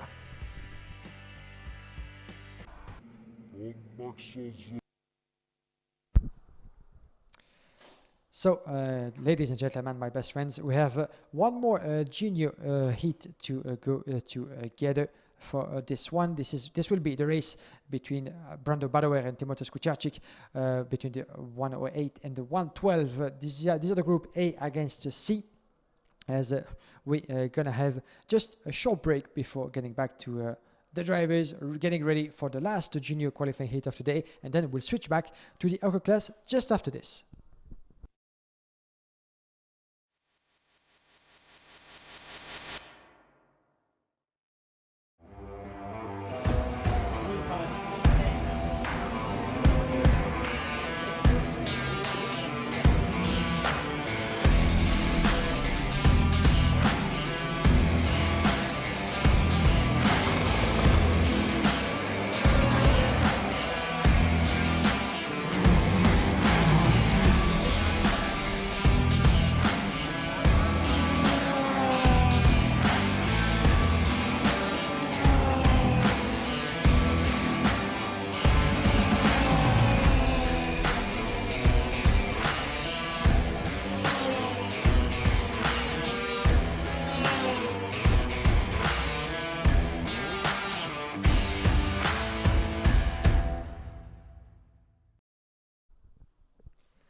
And there was a bit of an inside action that the RGMMC group put together for you guys, and it was to give you a bit of a background action with what's been happening here on location at the Portimao karting track.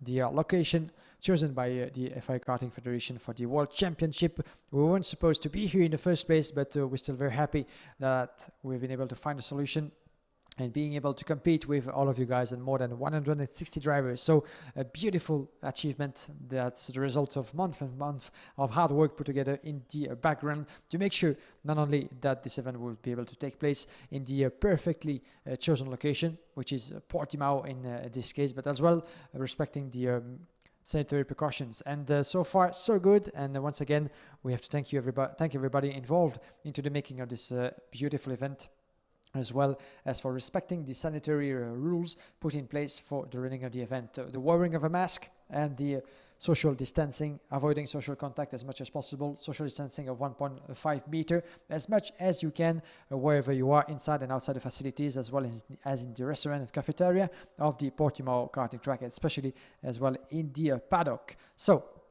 we're getting near already the conclusion of this Saturday of racing. 3 more races to go and live together, ladies and gentlemen. The first one coming up is the qualifying heat opposing the group A and C of the junior class, and we'll switch to the senior category for one more time. 2 more races to conclude at approximately 5 o'clock Portuguese time.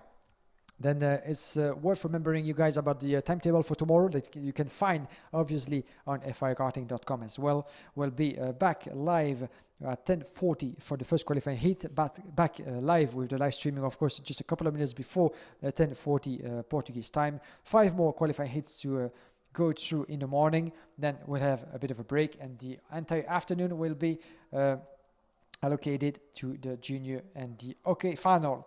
17 laps to go through for the juniors, 20 for the OK, and then of course the podium presentation between each of the races.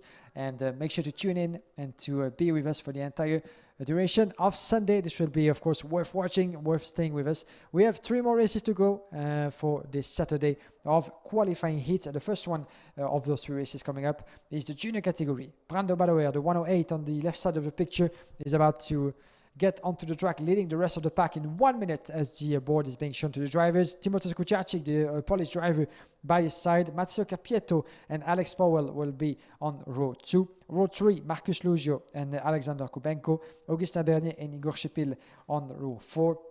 Bruno Del Pino and Kino Lazari on row 5. Arvid Lindblad and Arthur Ronjon on row 6. Auguste Terbo and Alessandro Giusti on row 7. Row 8, Zachary David and Maxime Furon-Castelin. Row 9, Laurence Lecertois and Arle Kiebel. Nicolas Ross and Martinus Stanzom on row 10. Row 11, Giovanni Trentin and Dorida Decker, row 11. Row 12 is Albin Stuyvesant, Gabriel Gomez on row 12. Row 13, Levi Vapula and Aero Recepi. Row 14, Diego Castro and Alessandro Silvaggi. Guillaume Bouzard and Gustav Wieniewski on row 15. 30 drivers in total, ready to hit the track once again and for the last time today when it comes to the A and C group of drivers. The green flag is being waved, and here they come for the warm-up lap, followed by the formation lap. Of course, everybody get together for the grid. As you can see, the starting grid for this qualifying appearing on your screen. Brando Badoer and Timotej Kucharczyk, 1 and 2. Alex Powell and Matteo Cappietto following in second row. So far, we had a couple of course, strong performances by not only Ian Ekmans, who managed to take first position. Ian Ekmans was the fastest in qualifying practice yesterday, and at least in the end for him, a first heat victory in the race that we had just before. Otherwise, in the junior class, a couple of winners so far. 2 wins for Igor Chepil on track right now. 2 wins for Igor Chukwu. 2 wins for Brando Badoer as well. 1 win in the bag for Taro Sato. That's been quite unlucky so far, the Japanese driver with 2 retirements. 2 wins as well for Evan Gilter, and 1 win in the bag for Christian Ho. So this will be interesting. We have two double winners in Igor Chepil and Brando Badoer on the grid. So we shall see what's going to happen in this junior classification, because it could be a third win of the qualifying heat for any of those 2 drivers. In the moment, Brando Badoer is leading the provisional classification of the junior class with 5 points for himself, 7 points for Timotej Kucharczyk and Christian Ho. So this will be interesting. Kucharczyk has been quite impressive as well, as much as Christian Ho. So the two are on equal points as we speak, just 2 points ahead of Evan Gilter in 4th place and Igo Chuku in 5th place, closing by just 1 point. So Brando Badauer seems to have the upper hand if he wins that one for what could be pole position for the final of the junior category. We're not there yet. These are just provisional classification, as the conclusion of the day won't be the definitive provisional classification, if you know what I mean. We'll have a classification at the end of the day, but we'll have to wait for the last qualifying races tomorrow to have a definite and starting grid for both the final of the category. This is part of the FIA Karting competition with the heats spread over 2 days. But at the moment, Brando Badauer is leading in front of Kujacic and Christian Ho, and just 2 points splitting those 3 drivers. So this will be really, really interesting to see what's going to happen. Kujacic and Brando Badauer on the front row of the grid with the pole position and the inside line for the Italian. Watch out for him, but watch out as well for Kujacic and Alex Powell on the inside line. The lights go out and we are racing. Here we go for the last race of the 2 groups today in Portimao. A good start from Brando Badauer. Watch out for Kujacic and Alex Powell around the inside at a bit of a tangle. Kubenko once again getting involved in a bit of a tussle over there, and one of the drivers further back, the 126, I think it was, they're going around the outside. This is Lorenz Lecertua, if I saw correctly, who just lost the control of his car around the outside of the corner number 2. But yeah, confirmation of Lorenz Lecertua, unfortunately the young Belgian driver who tumbled down the order in last position. So not the stellar race he had foreseen in his head, that's for sure. But back in the lead with Brando Badauer being able to keep this position. The 150 on your screen, Alexander Kubenko and Massimo Capieto, the 2 Cosmic drivers, close to each other. And I think one of the 2 got involved in a bit of a contact in the on the way to corner number 2. We'll have to see if it was either Kubenko or Massimo Capieto who almost lost control of his Cosmic chassis. But so far so good, and both are still with us onto the track. Let's have a look at the classification as they complete the opening lap. Brando Badauer, Powell in 2nd, Kujacic in 3rd, Igor Shepel is 4th, and on your screen, this is Nicolas Solov. Is it? No, Kini Lazari, my apologies, getting passed by Bruno Del Pino, was it? And indeed, Bruno Del Pino going around the inside, but Kini Lazari is resisting. This is a battle, beautiful battle for 9th place at the moment, and Bruno Del Pino wasn't able to get past Kini Lazari for 9th place. In the meantime, Arvin Lindblad just went past Alex Kubenko for 7th, and there's a change as well for 2nd place. Timotheus Kujacic getting past Alex Powell. So the Jamaican driver had the upper hand after the start, a good start thanks to the slipstream, of course, of Brando Badauer. He was able to pass Kujacic, but the Polish driver just responded and drove his way past to 2nd. Brando Badauer on the lead, and already pulling away with almost a 2nd advantage. Let's have a look at the gap right now, and you can see actually Igor Chipil telling to the others and telling to Capieto, Kubenko, as well as to Alex Powell. He tells them now is no time for the battle, now it's time to catch up with the leaders. Brando Badauer 8/10 of a 2nd advantage on Kujacic almost half of a second ahead of Igor Chipil, who was trying to motivate the others to stay together and try to decrease the gap before battling for position. So shall we see if that's going to happen? It depends, of course, on the pace of Igor Chipil, what he's going to be able to produce. In 3rd place at the moment, it's 59.4 and a 1 minute point 2 for Alex Powell. So at the moment, Chipil might be the fastest of the 2nd pack of the field. The chasing pack actually led by Igor Chipil behind Badauer and Kujacic. Let's see what happens. But at the moment, Brando Badauer once again managed to pull away and put himself outside of any pressure from the rest of the field. There it is, the young Italian with fastest lap once again right now. He's going to be able to pull it together. Igor Chipil, the fastest in sector 1, fastest in sector 2.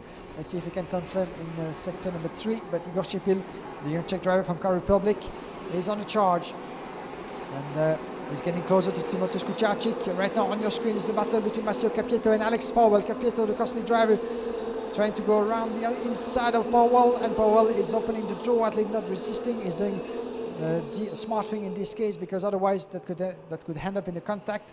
But Alex Powell needs to keep himself just behind Massimo Capieto, otherwise he could be under the threat of Arthur Ronjon just behind, the XP chassis driver. He's just behind. This is battle for 4th place, and here it comes. Chipil, the battle for 2nd place is on, and Chipil goes through. Change for 2nd place. Igor Chipil really fastest on track at the moment with a 59.92. This is almost 2/10 faster than Timotheus Kujacic, and as a result, he just went past the Polish driver. Igor Chipil up in 2nd.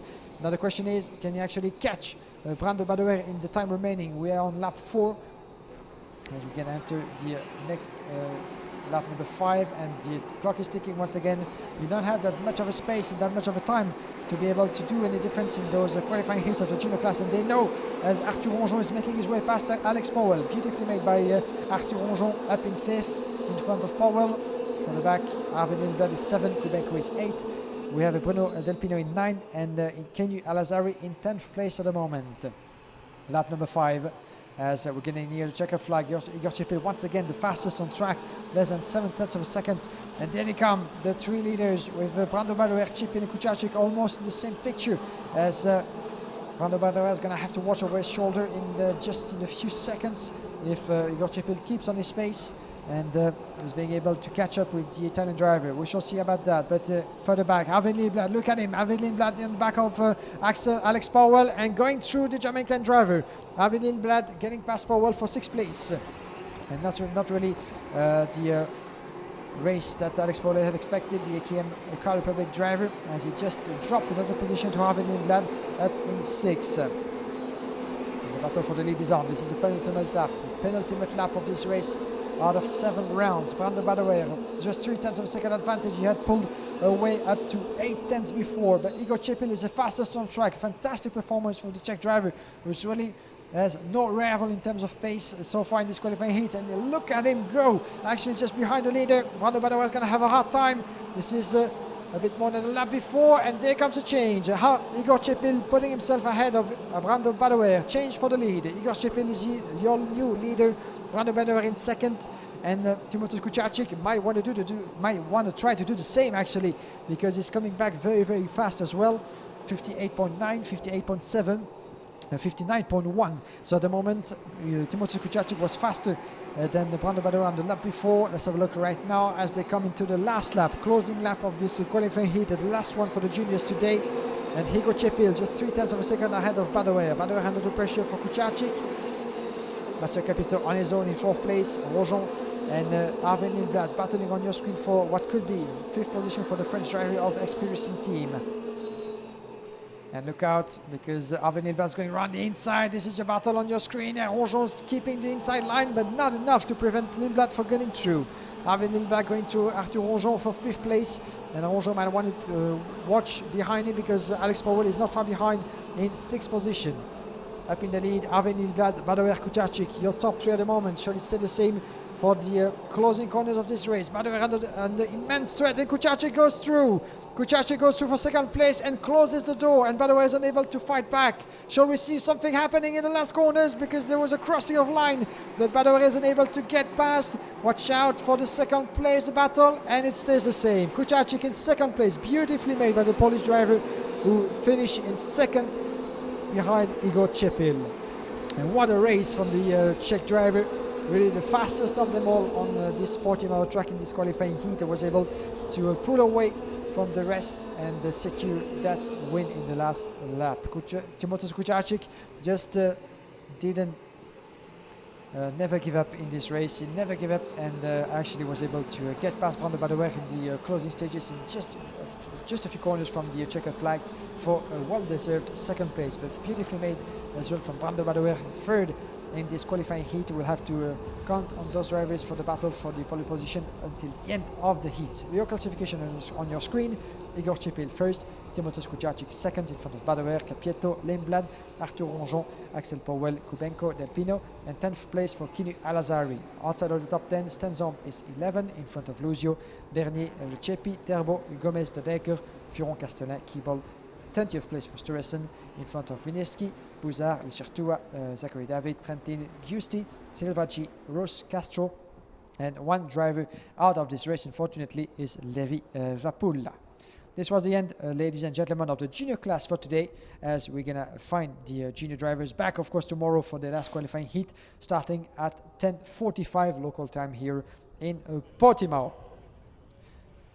Let's have now a look at the race that we just had on track with the replay.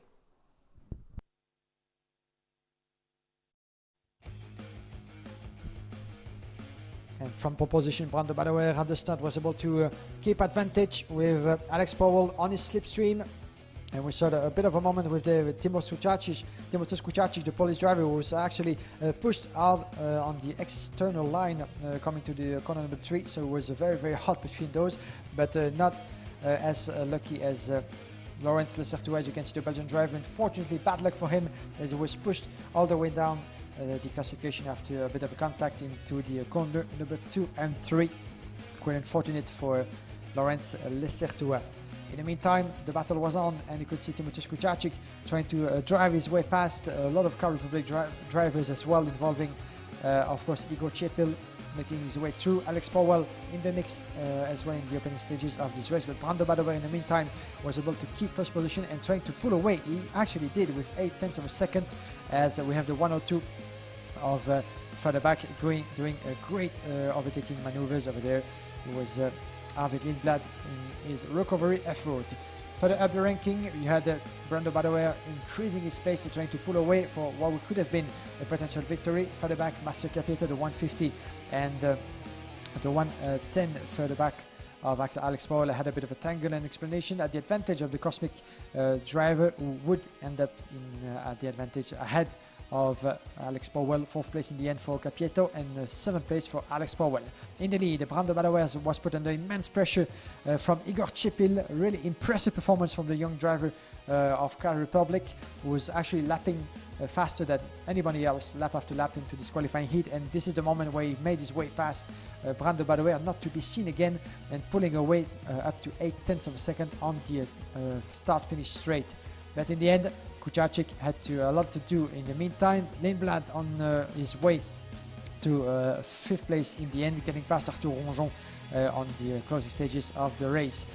In the end, Igor Chepil was able to pull away, and behind Brando Badoer had a lot to do with Timotej Kucacic, who never gave up in this race. And this is the moment when everything changed for Brando Badoer in the last lap, even though there might have been a bit of a touch over there with front fairing, but nothing to worry about. But Kucacic put himself in second thanks to this beautiful overtaking maneuver. We would have thought for just a second that Badoer would have been able to get past in the last 2 corners, but it wasn't the case, as Chepil won in front of Kucacic and Brando Badoer in 3rd place, with Capieto 4th and Lindblad in 5th place.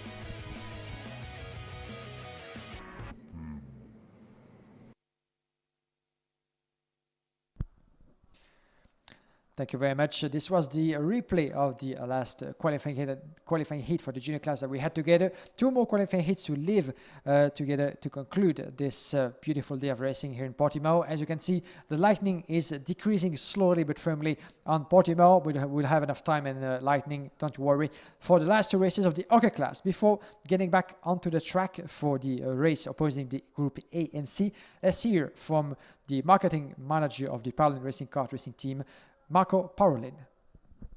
Definitely the season was a huge surprise for everyone, and we were able to basically do almost all of the seasonal program concentrated in let's say 6 months. So it has been pretty intense in terms of sacrifice and effort, but in this paddock we are all driven by passion, and we needed to go through it, and we're happy to be now in Portimao to attend the most important race of the year. There were some logistic issues, especially in getting drivers into Europe. Traveling has not been very easy, and keeping also the safety standards high, checking everyone before and even after the race was very important for us to be able to carry on all the events of the season. Making prediction now, it's very hard. It seems that the emergency it's back again, so I don't want to say too much. I just hope that we will be able to be back, let's say, the first part of the year with some racing, and that we don't have to wait too much to be back racing again. Motorsport, it's nice also because of this. So everything we tried now basically not useful for the specific situation. So we have to use our experience on other events to adapt our equipment to this condition and be as fast as possible. In terms of format, it's an event like the others, but it has the magic of a World Championship. So it's the race that everyone waits for. and there's that tiny bit of adrenaline more that push you to do even more than what you're supposed to.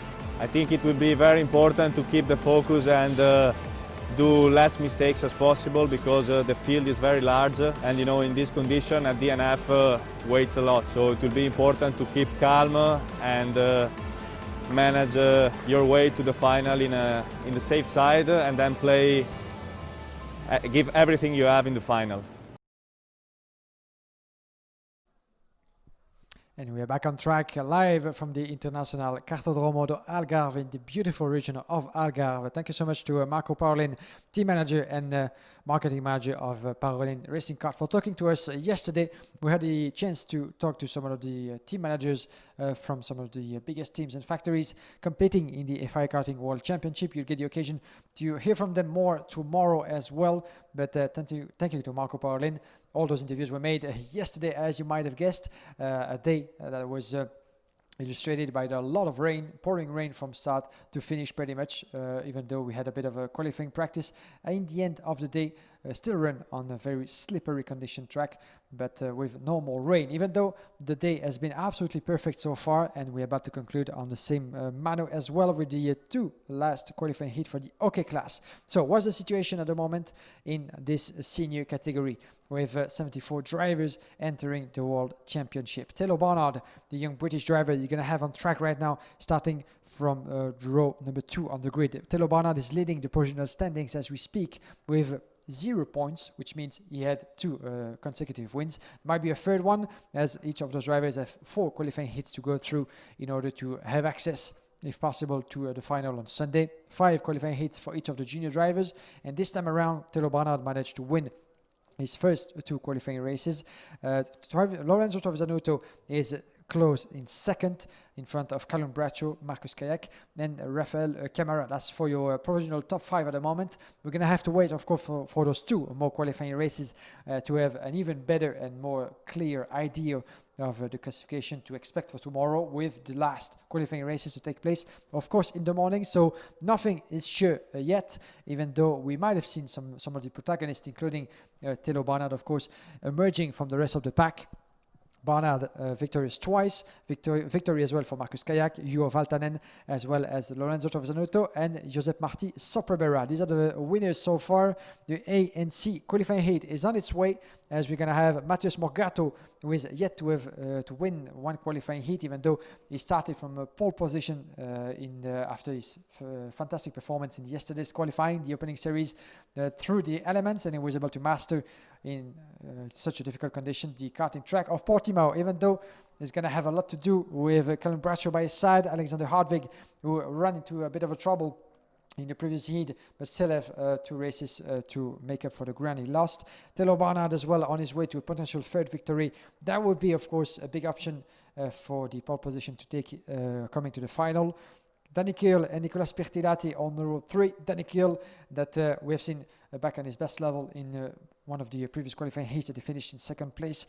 Nicolas Pirtilati by his side, Jasper Janssen and Ruben Moya on side by side on row 4. Row 5, Marcus Kayak, a winner as well of one of the previous races, with Nikita Pedrin by his side. Row 6, Michael Paparo and Tanapongan Sumunto, followed on row 7 by Hugo Besson and Charlie Wurtz. Row 8, Franz-Emil Sariavi and Robert Ekbol. Row 9, Oliver Gray and Jamie Day. Row 10, Florian Russo-Ricci and Lorenzo D'Alosio. Row 11, Dylan Vanthoff and Miguel Silva.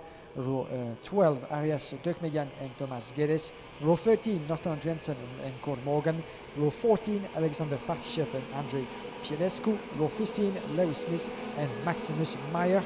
On my timesheet, that might not be on the track, as Maximus is not taking part of the event no more, unfortunately for him. So it makes us a total of 29 drivers onto the track, going into the warm-up lap. Then we'll have the formation lap, rolling start, etc. Same starting proceedings as for each of all the qualifying races that we've had so far. 10 laps to go through. This will be the penultimate race of today. Then we'll have the group B and E to close the show for today. Then we'll have a night of break, well deserved for everybody to recharge the batteries and get back on track even more stronger than it was today, for even more fantastic racing and close racing as we can have here in karting. This is the highest level you can expect in international karting for the drive classes. We had the FIA Karting World Championship for gearbox, as well as the FIA Karting Academy closing around a couple of weeks back in Donato. This time around, no gearbox, the drive classes, and the best drivers in the world in both categories. So once again, Matheus Morgado will be starting from the front row with Colin Bradshaw by his side. Watch out for Alexander Hardwick. He's going to be on row 2, but on the inside line of the start, so that could actually make him a great opportunity to get past Colin Bradshaw and chasing Matheus Morgado thanks to the slipstream, and getting the advantage on the inside of the track. We shall see what's going to happen, and watch out for the first right-hander. And as we've seen, a couple of drivers tangling with each other, and with some tire banging, of course, that didn't go too well for some of the drivers, forced outside of the track. And luckily for them, some of them were able not to go through the grass, but to go around the other layout of this track and get back onto the track, of course in very last position, as this Portimao racetrack is actually 4 different layouts.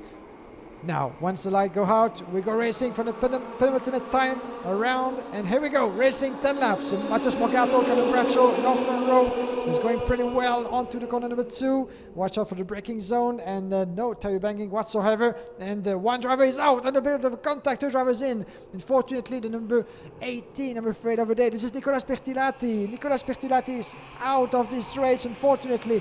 Oh, such a shame for the Pantano Racing driver, who was pushed out, it seems, against the tire wear. And the number 72 is back in contention. Who was that over there?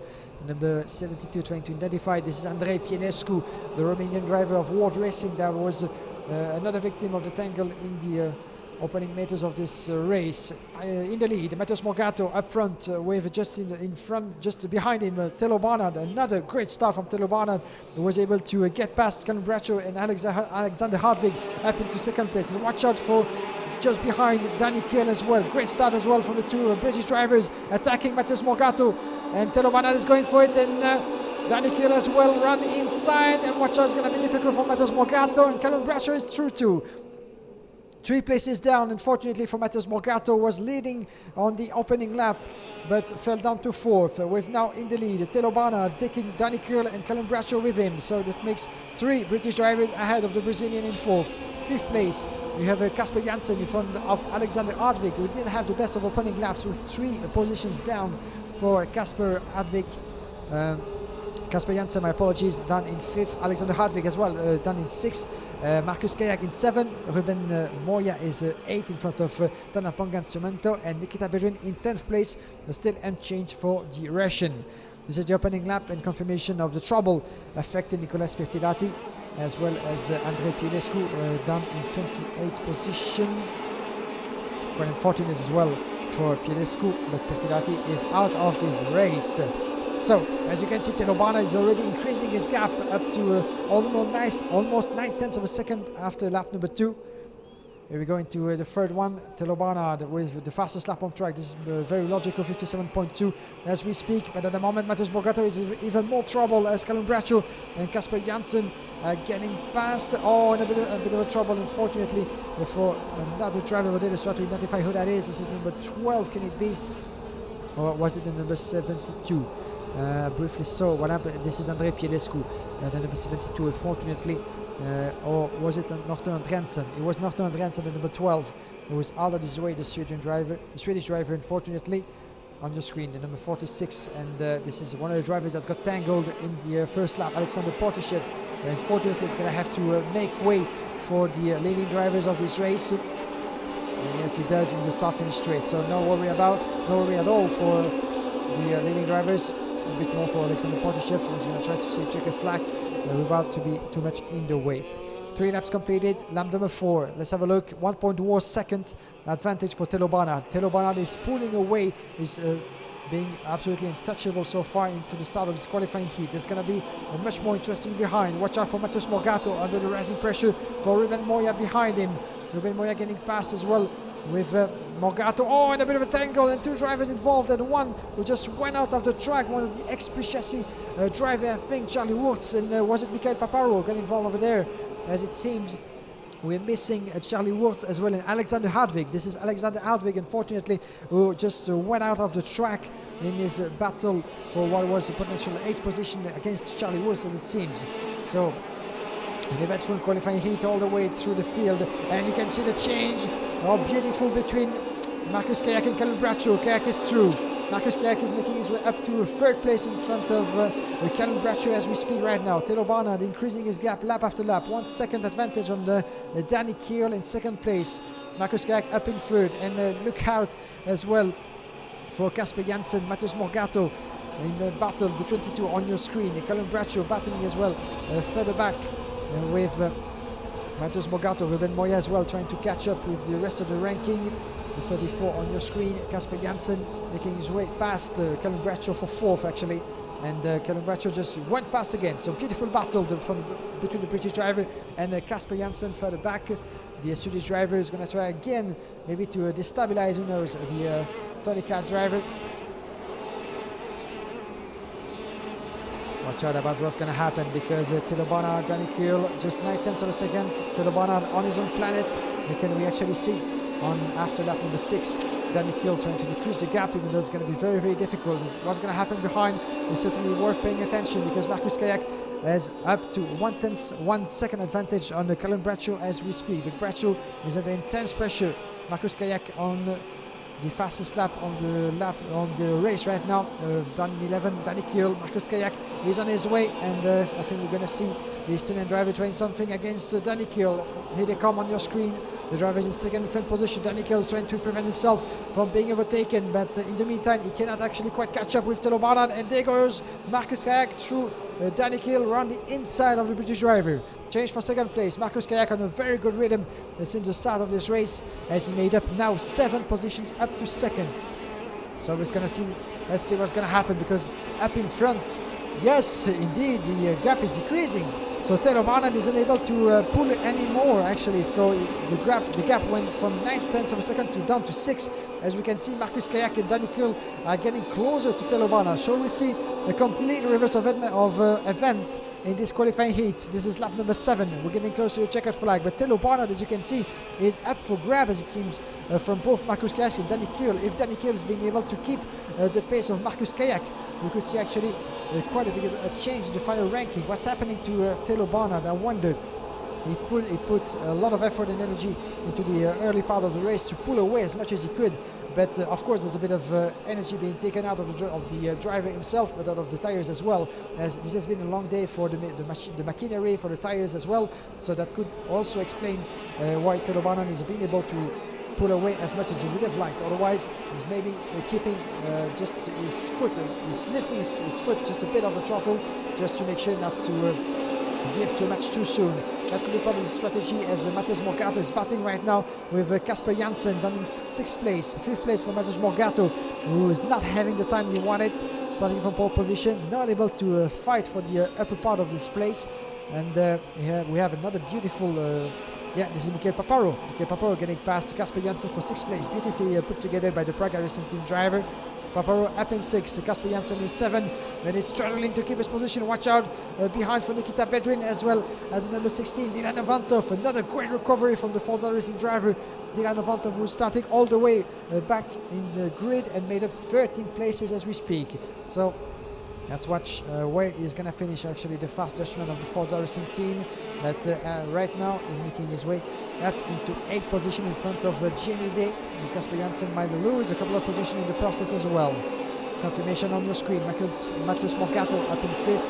As we have, there's going to be a bit of a problem issue, an issue with the timing over there, but it's going to get back to normal in just no time. Transponder problem certainly, but Telo Barnard in the meantime is still your leader for 6/10 of a second on your screen in 28. Further back, Jamie Day in the big fight. Jamie Day with this is Dylan Avantov actually, and so one of the drivers. Oh, red flag! What's happening? Red flag! Your red flag on this race. Something is clearly happening on track. We didn't see what it was actually. So the driver is involved in an incident serious enough at least to call for a red flag on this race.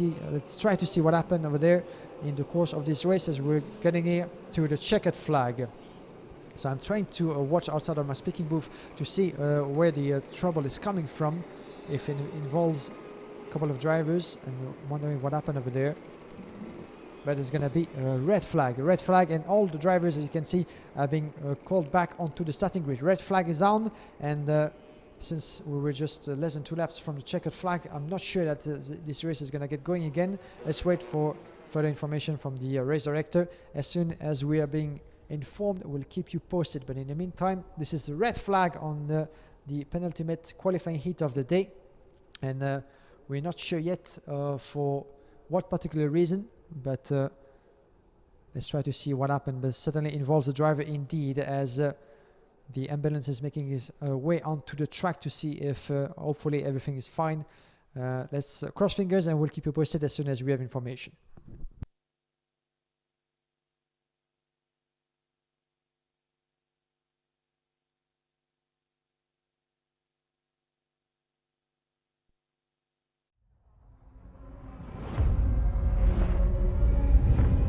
Every day, 3,500 lives are lost on roads around the world.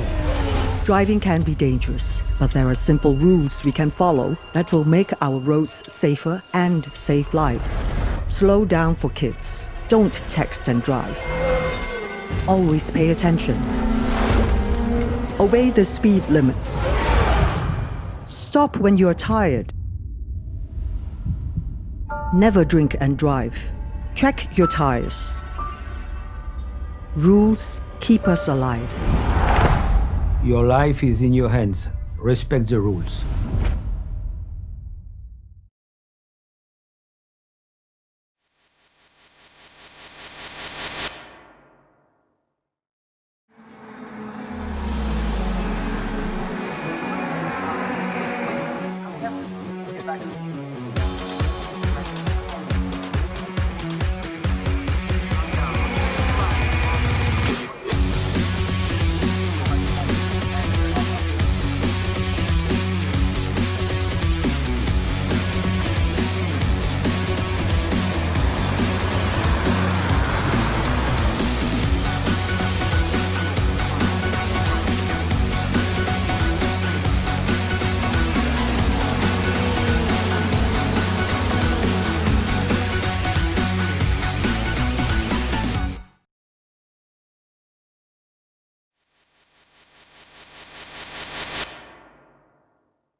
Every day, 3,500 lives are lost on roads around the world.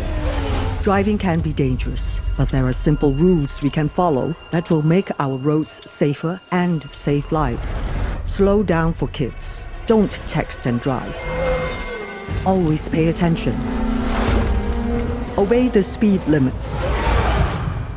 Stop when you are tired. Never drink and drive. Check your tires. Rules keep us alive. Your life is in your hands. Respect the rules.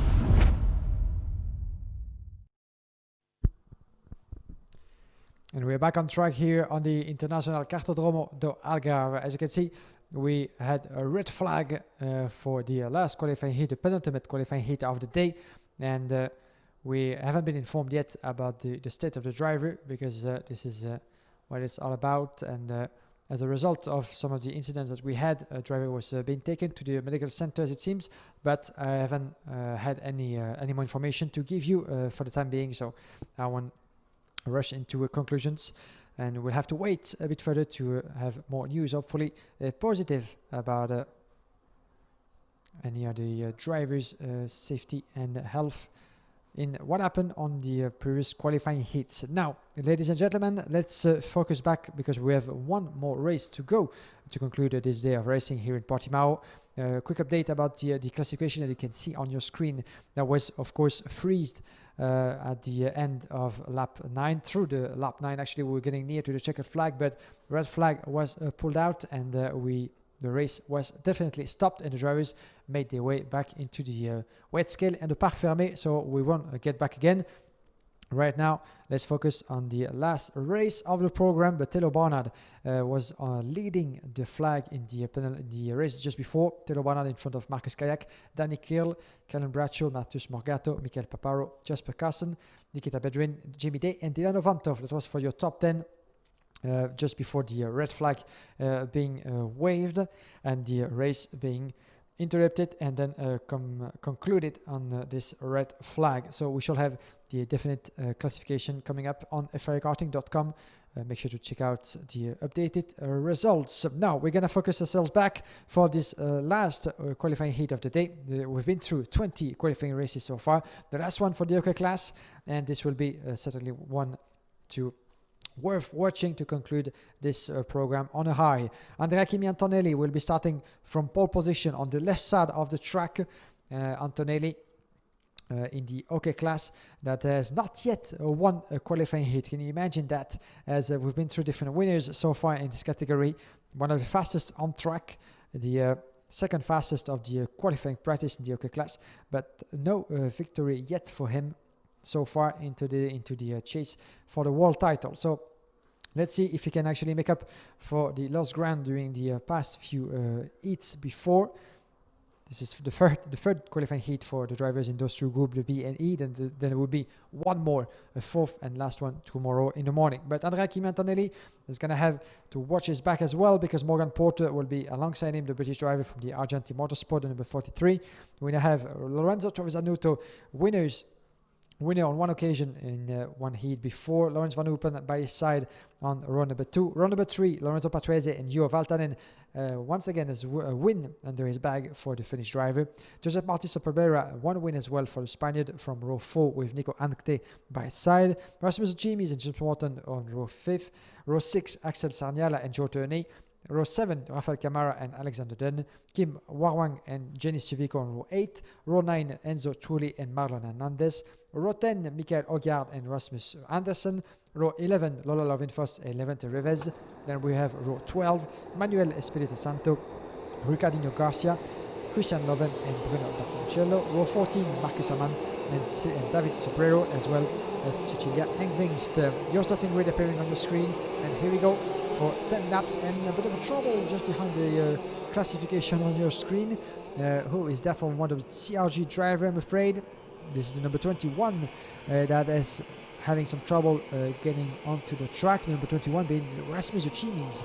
So, well, not so much of a good news for Rasmus Uchimis. He's being able to join the track, but a lot of smoke with still a cold engine. So we'll see what he's going to be able to do. But Rasmus Uchimis is on track. He's going to have to catch up with the rest of the field. Rasmus Uchimis is set to start from row number 5 in 9th position for this last qualifying heat of the day. At the moment, as we said just before the last qualifying heat, Telo Barnard, if the results stays as it is, and this is likely to be so, we'll have another win, 3 wins in a row under the bag. so which means that we might have Tino Barnard as the provisional leader of the OK classification with still one qualifying race to go tomorrow. Lorenzo Trevisanuto could actually do something good by winning this one. He could secure what is currently the second position in the classification.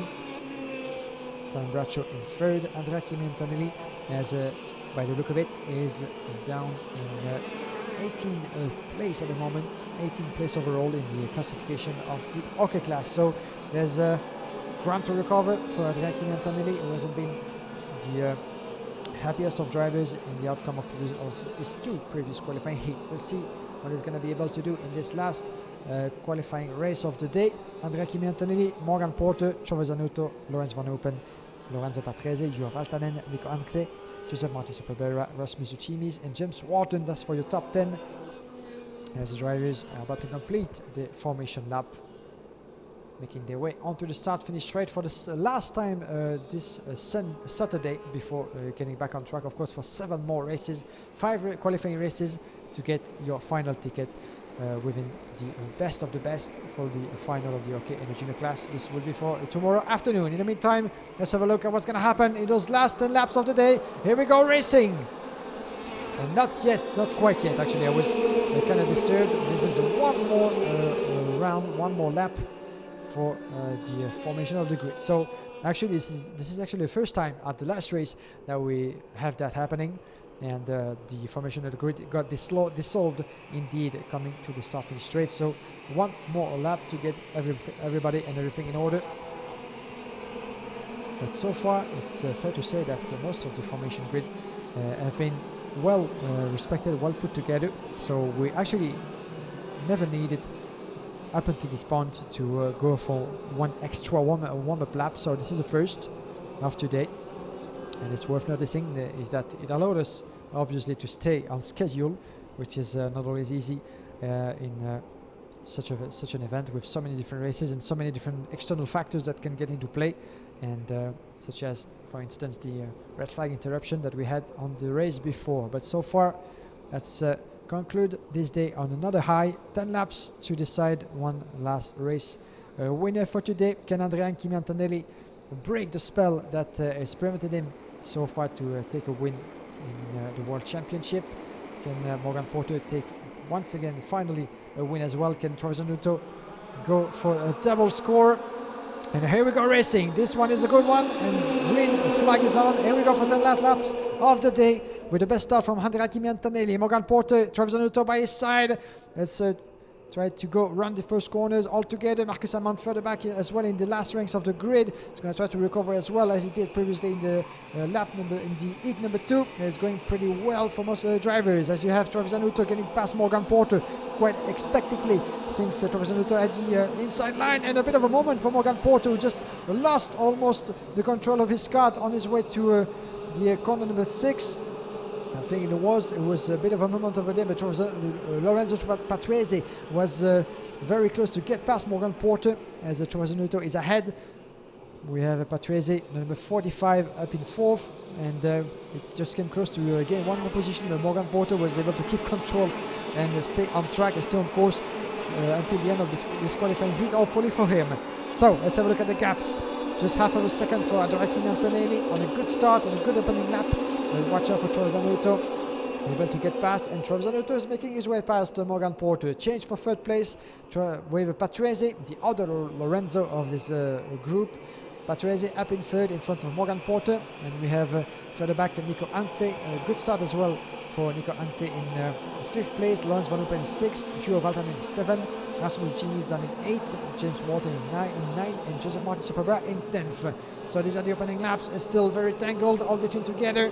And look out for the number 5, beautiful race through for Rafael Chavez Camara. This is happening further back, and Rafael Chavez Camara on your picture, making his way up to 10th position, as Lorenz Van Open just got passed by James Wharton for 9th place at the moment. So Andrea Antonelli, Trevisanuto, half a second between those two. Lorenzo Patrese up in 3rd, Morgan Porter in 4th, Gio Valtanen making his way up to 5th position in front of Nico Ante. Let's watch out as well for the recovering possibly of Marcus Amand from the back end of the grid. This won't be easy in this last race. Morgan Porter on your picture, being chased by Juho Valtanen. This is a battle for 4th place, just behind Lorenzo Patrese. In third position, the young Italian driver for Car Republic, as some of the F1 fans out there might have recognized the crash helmet, the same colors as used to be wear in F1 races by Riccardo Patrese, the illustrious father of Lorenzo, 256 Formula 1 Grand Prix under his belt during a career of more than 15 seasons. And there is a change. Morgan Porter getting past Patrese for 2nd place. The British driver back where he was, and he's going to try to chase Kimi Antonelli, but in the meantime the young Italian managed to pull away quite impressively. Let's have a look at the gap as they come across just in front of us once again. It was 1 second just the lap before, 1 second still, as Trevisanito is in 2nd. This is a battle for 3rd place.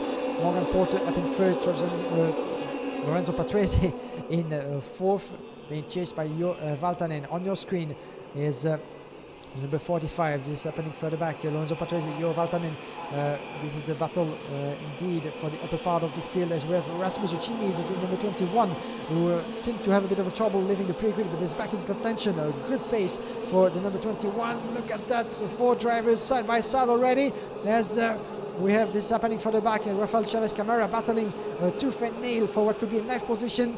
Joe Turney making his way up to 6th and 7th place. 7 is Joe Turney, and Lorenzo Patrese tumbling down the order, I'm afraid, up down to 10th place. And not an easy race so far for Lorenzo Patrese. Lap number 4, entering lap number 5. The battle is on for 3rd place, and look out for the back. This is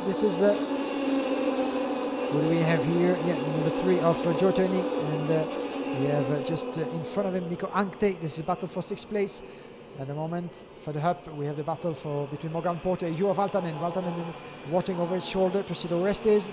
They're on themselves, really away from the rest of the field. But Porter still in 3rd. Valtanen in 4th place, away from the first 2 drivers. Antonelli, 1.2 seconds advantage on Lorenzo Trevisanito. Trevisanito, 3.2 seconds ahead of Morgan Porter. So right now, as it seems, unless there's some mechanical trouble on the way, I don't see anyone else than Antonelli or Trevisanito winning this last qualifying heat of the day, considering the big gap that they've been able to pull together. Oh, and a retirement for the number 78 from CRG. This is Bruno Bertoncello, the Brazilian driver, is out of this race, unfortunately, and being taken care of by the marshal. And watch out, Juho Valtanen. Juho Valtanen is going around the inside, diving through corner number 2, and getting past Morgan Porter. Beautifully made by Juho Valtanen, making his way up to 3rd place in front of Morgan Porter. On your screen for the back is the number 26 of Nico Ankte, driving for World Racing, ahead of James Wharton in 8th position. 9th place for Rafael Camara. Jamie Sibico is closing at the top 10 as we speak, and Rasmus Uchimis, the CRG driver, in the number 21st, actually pulling a great recovery of 4 places. He was starting from 9, seemed to have a bit of a trouble getting back into the race, but then he was able to be on the pace, and his teammate, unfortunately, Bruno Bertoncello, won't be able to see the checker flag of this last qualifying race. This is lap number 6, as we're entering the 2nd part of this last qualifying heat of the day. Andrea Antonelli, 1.2 seconds ahead of Trevisanito. Trevisanito himself, 3.7 second advantage on Juho Valtanen. Valtanen, who just went past Morgan Porter for 3rd place, so there's a change.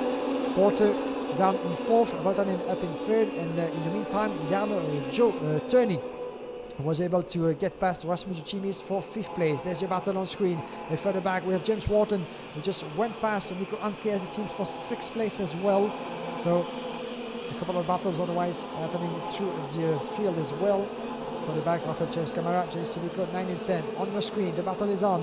Nico Ankte, the 26 from World Racing, chasing down James Wharton in 7. The young driver from Australia, up in 6th place in front of Anke, Rafael Chavez Camara. Let's see how it goes between those two, because right now the Paralympic driver seems to have a bit of a better pace, but oh, and there's some trouble as it was for the CRG driver Uchimis, who lost 2 positions in just 1 corner. What happened to Rasmus Uchimis, who made a bit of a mistake, as it seems, as he just got passed by James Wharton and Nico Ankte. Uchimis back in 8th position, I'm afraid. And it seemed like he was dropping a bit of pace outside of the last corner, which might be an explanation, or hopefully into mechanical trouble for him. Let's see if he's still into the race. Yeah, very much in the race. Rasmus Lucchini is being chased at the moment by the number 5 of Rafael Chavez Camara from Forza Racing. Chavez Camara is going to try to get past Lucchini for 8th place. In the meantime, Andrea Kimi Antonelli on your screen is still very much the leader, holding the lead very firmly, still 1 second ahead of Travis Zanotto. Let's see if the gap decreased anyhow in the last lap. 9/10 of a second with 2 laps to go.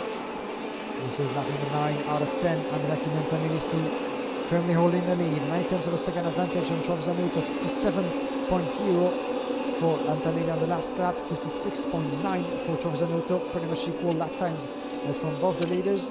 And Antonelli on his way to his first qualifying heat victory. Travis Zanotto had one already in the bag and might be willing to have another one, but we'll have to count certainly on those 2 riders battling for the world title coming to the final, even though Antonelli might not have been as happy in terms of result as Travis Zanotto.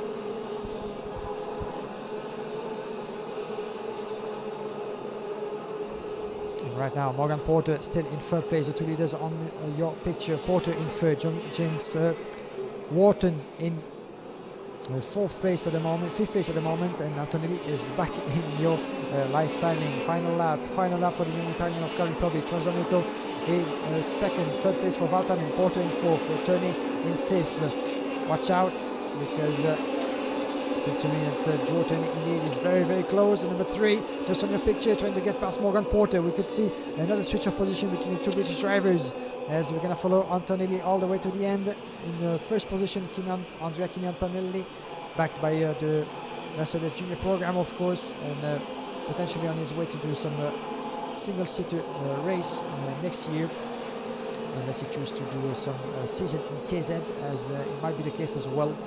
Gearbox karting that Max Verstappen himself considers as the must-do step before eyeing a potential career in single-seater. We'll see about the future, but for now, Andrea Kimi Antonelli is winning the last qualifying heat of today. First qualifying heat win for the Italian of Car Republic, way ahead of Lorenzo Zanotto, finishing in 2nd place. 3rd place for Leo Valtanen, a contender to keep an eye on as well. For the title chase, we shall see where Valtanen will be heading at the end of the qualifying heat races tomorrow. Joe Turney crossing the line in 4th place. Good recovery for Joe, with 8 places made up from 12th to 4. 5th place for Morgan Porter in front of James Wharton, Rafael Chavez Camara, Nico Ankte, Rasmus Lucchini, and Joseph Martin Superbra in 10th place. Just outside of the top 10 as the classification will appear. Right now on the screen, Enzo Trulli made it up to 11 in front of Michele Edgard. Jenny Civico in 13, 14th place for Alexander Dunn, Lorenzo Patrese, Marcus Amann in 16 with 11 place made up. Then we have following in 17th place Kim Arwang, Lawrence Van Hoopen, Lola Love in 1st, Axel Sarniala, Marlon Hernandez, Clemente Reserve in 22nd, then 23rd Rasmus Anderson, Ricardo Ingracia, Samuel Espirito Santo, Cecilia Egvingst, David Sobrero, Christian Loven, and unfortunately for the CRG driver, Bruno Bertoncello was unable to see the checkered flag of this last qualifying heat of the day. And let's have a look right now to what happened in this last race with the replay.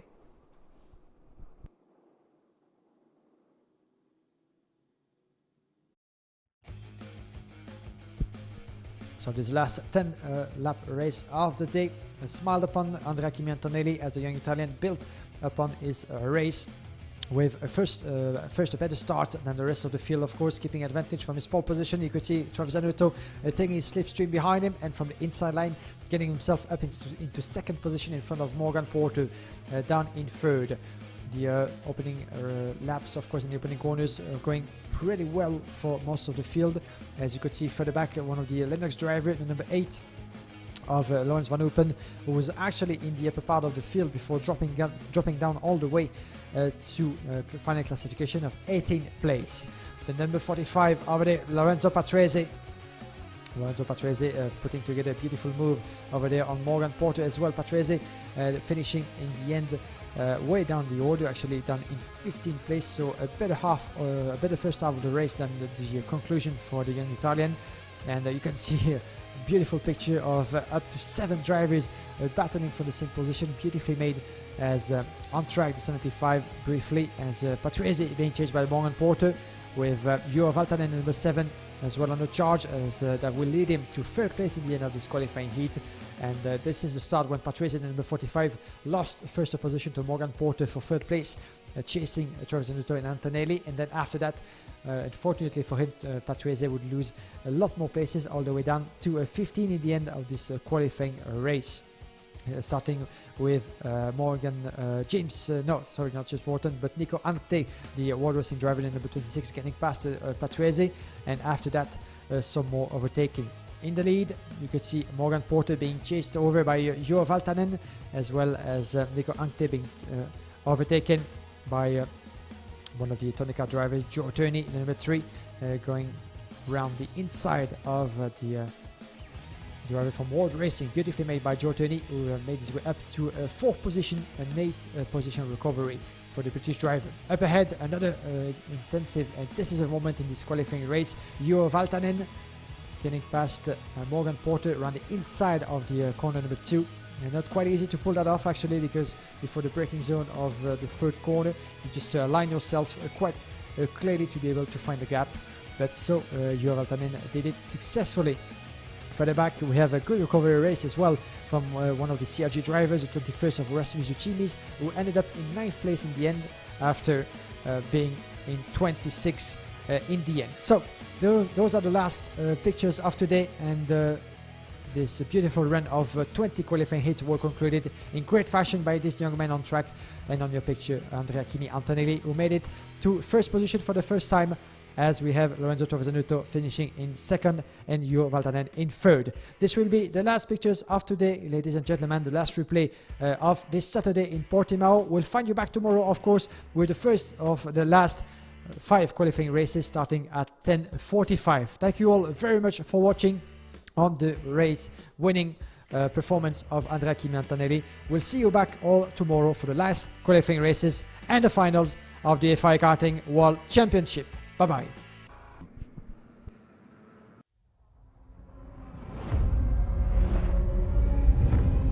Every day, 3,500 lives are lost on roads around the world. Driving can be dangerous, but there are simple rules we can follow that will make our roads safer and save lives. Slow down for kids. Don't text and drive. Always pay attention. Obey the speed limits. Stop when you are tired. Never drink and drive. Check your tires. Rules keep us alive. Your life is in your hands. Respect the rules.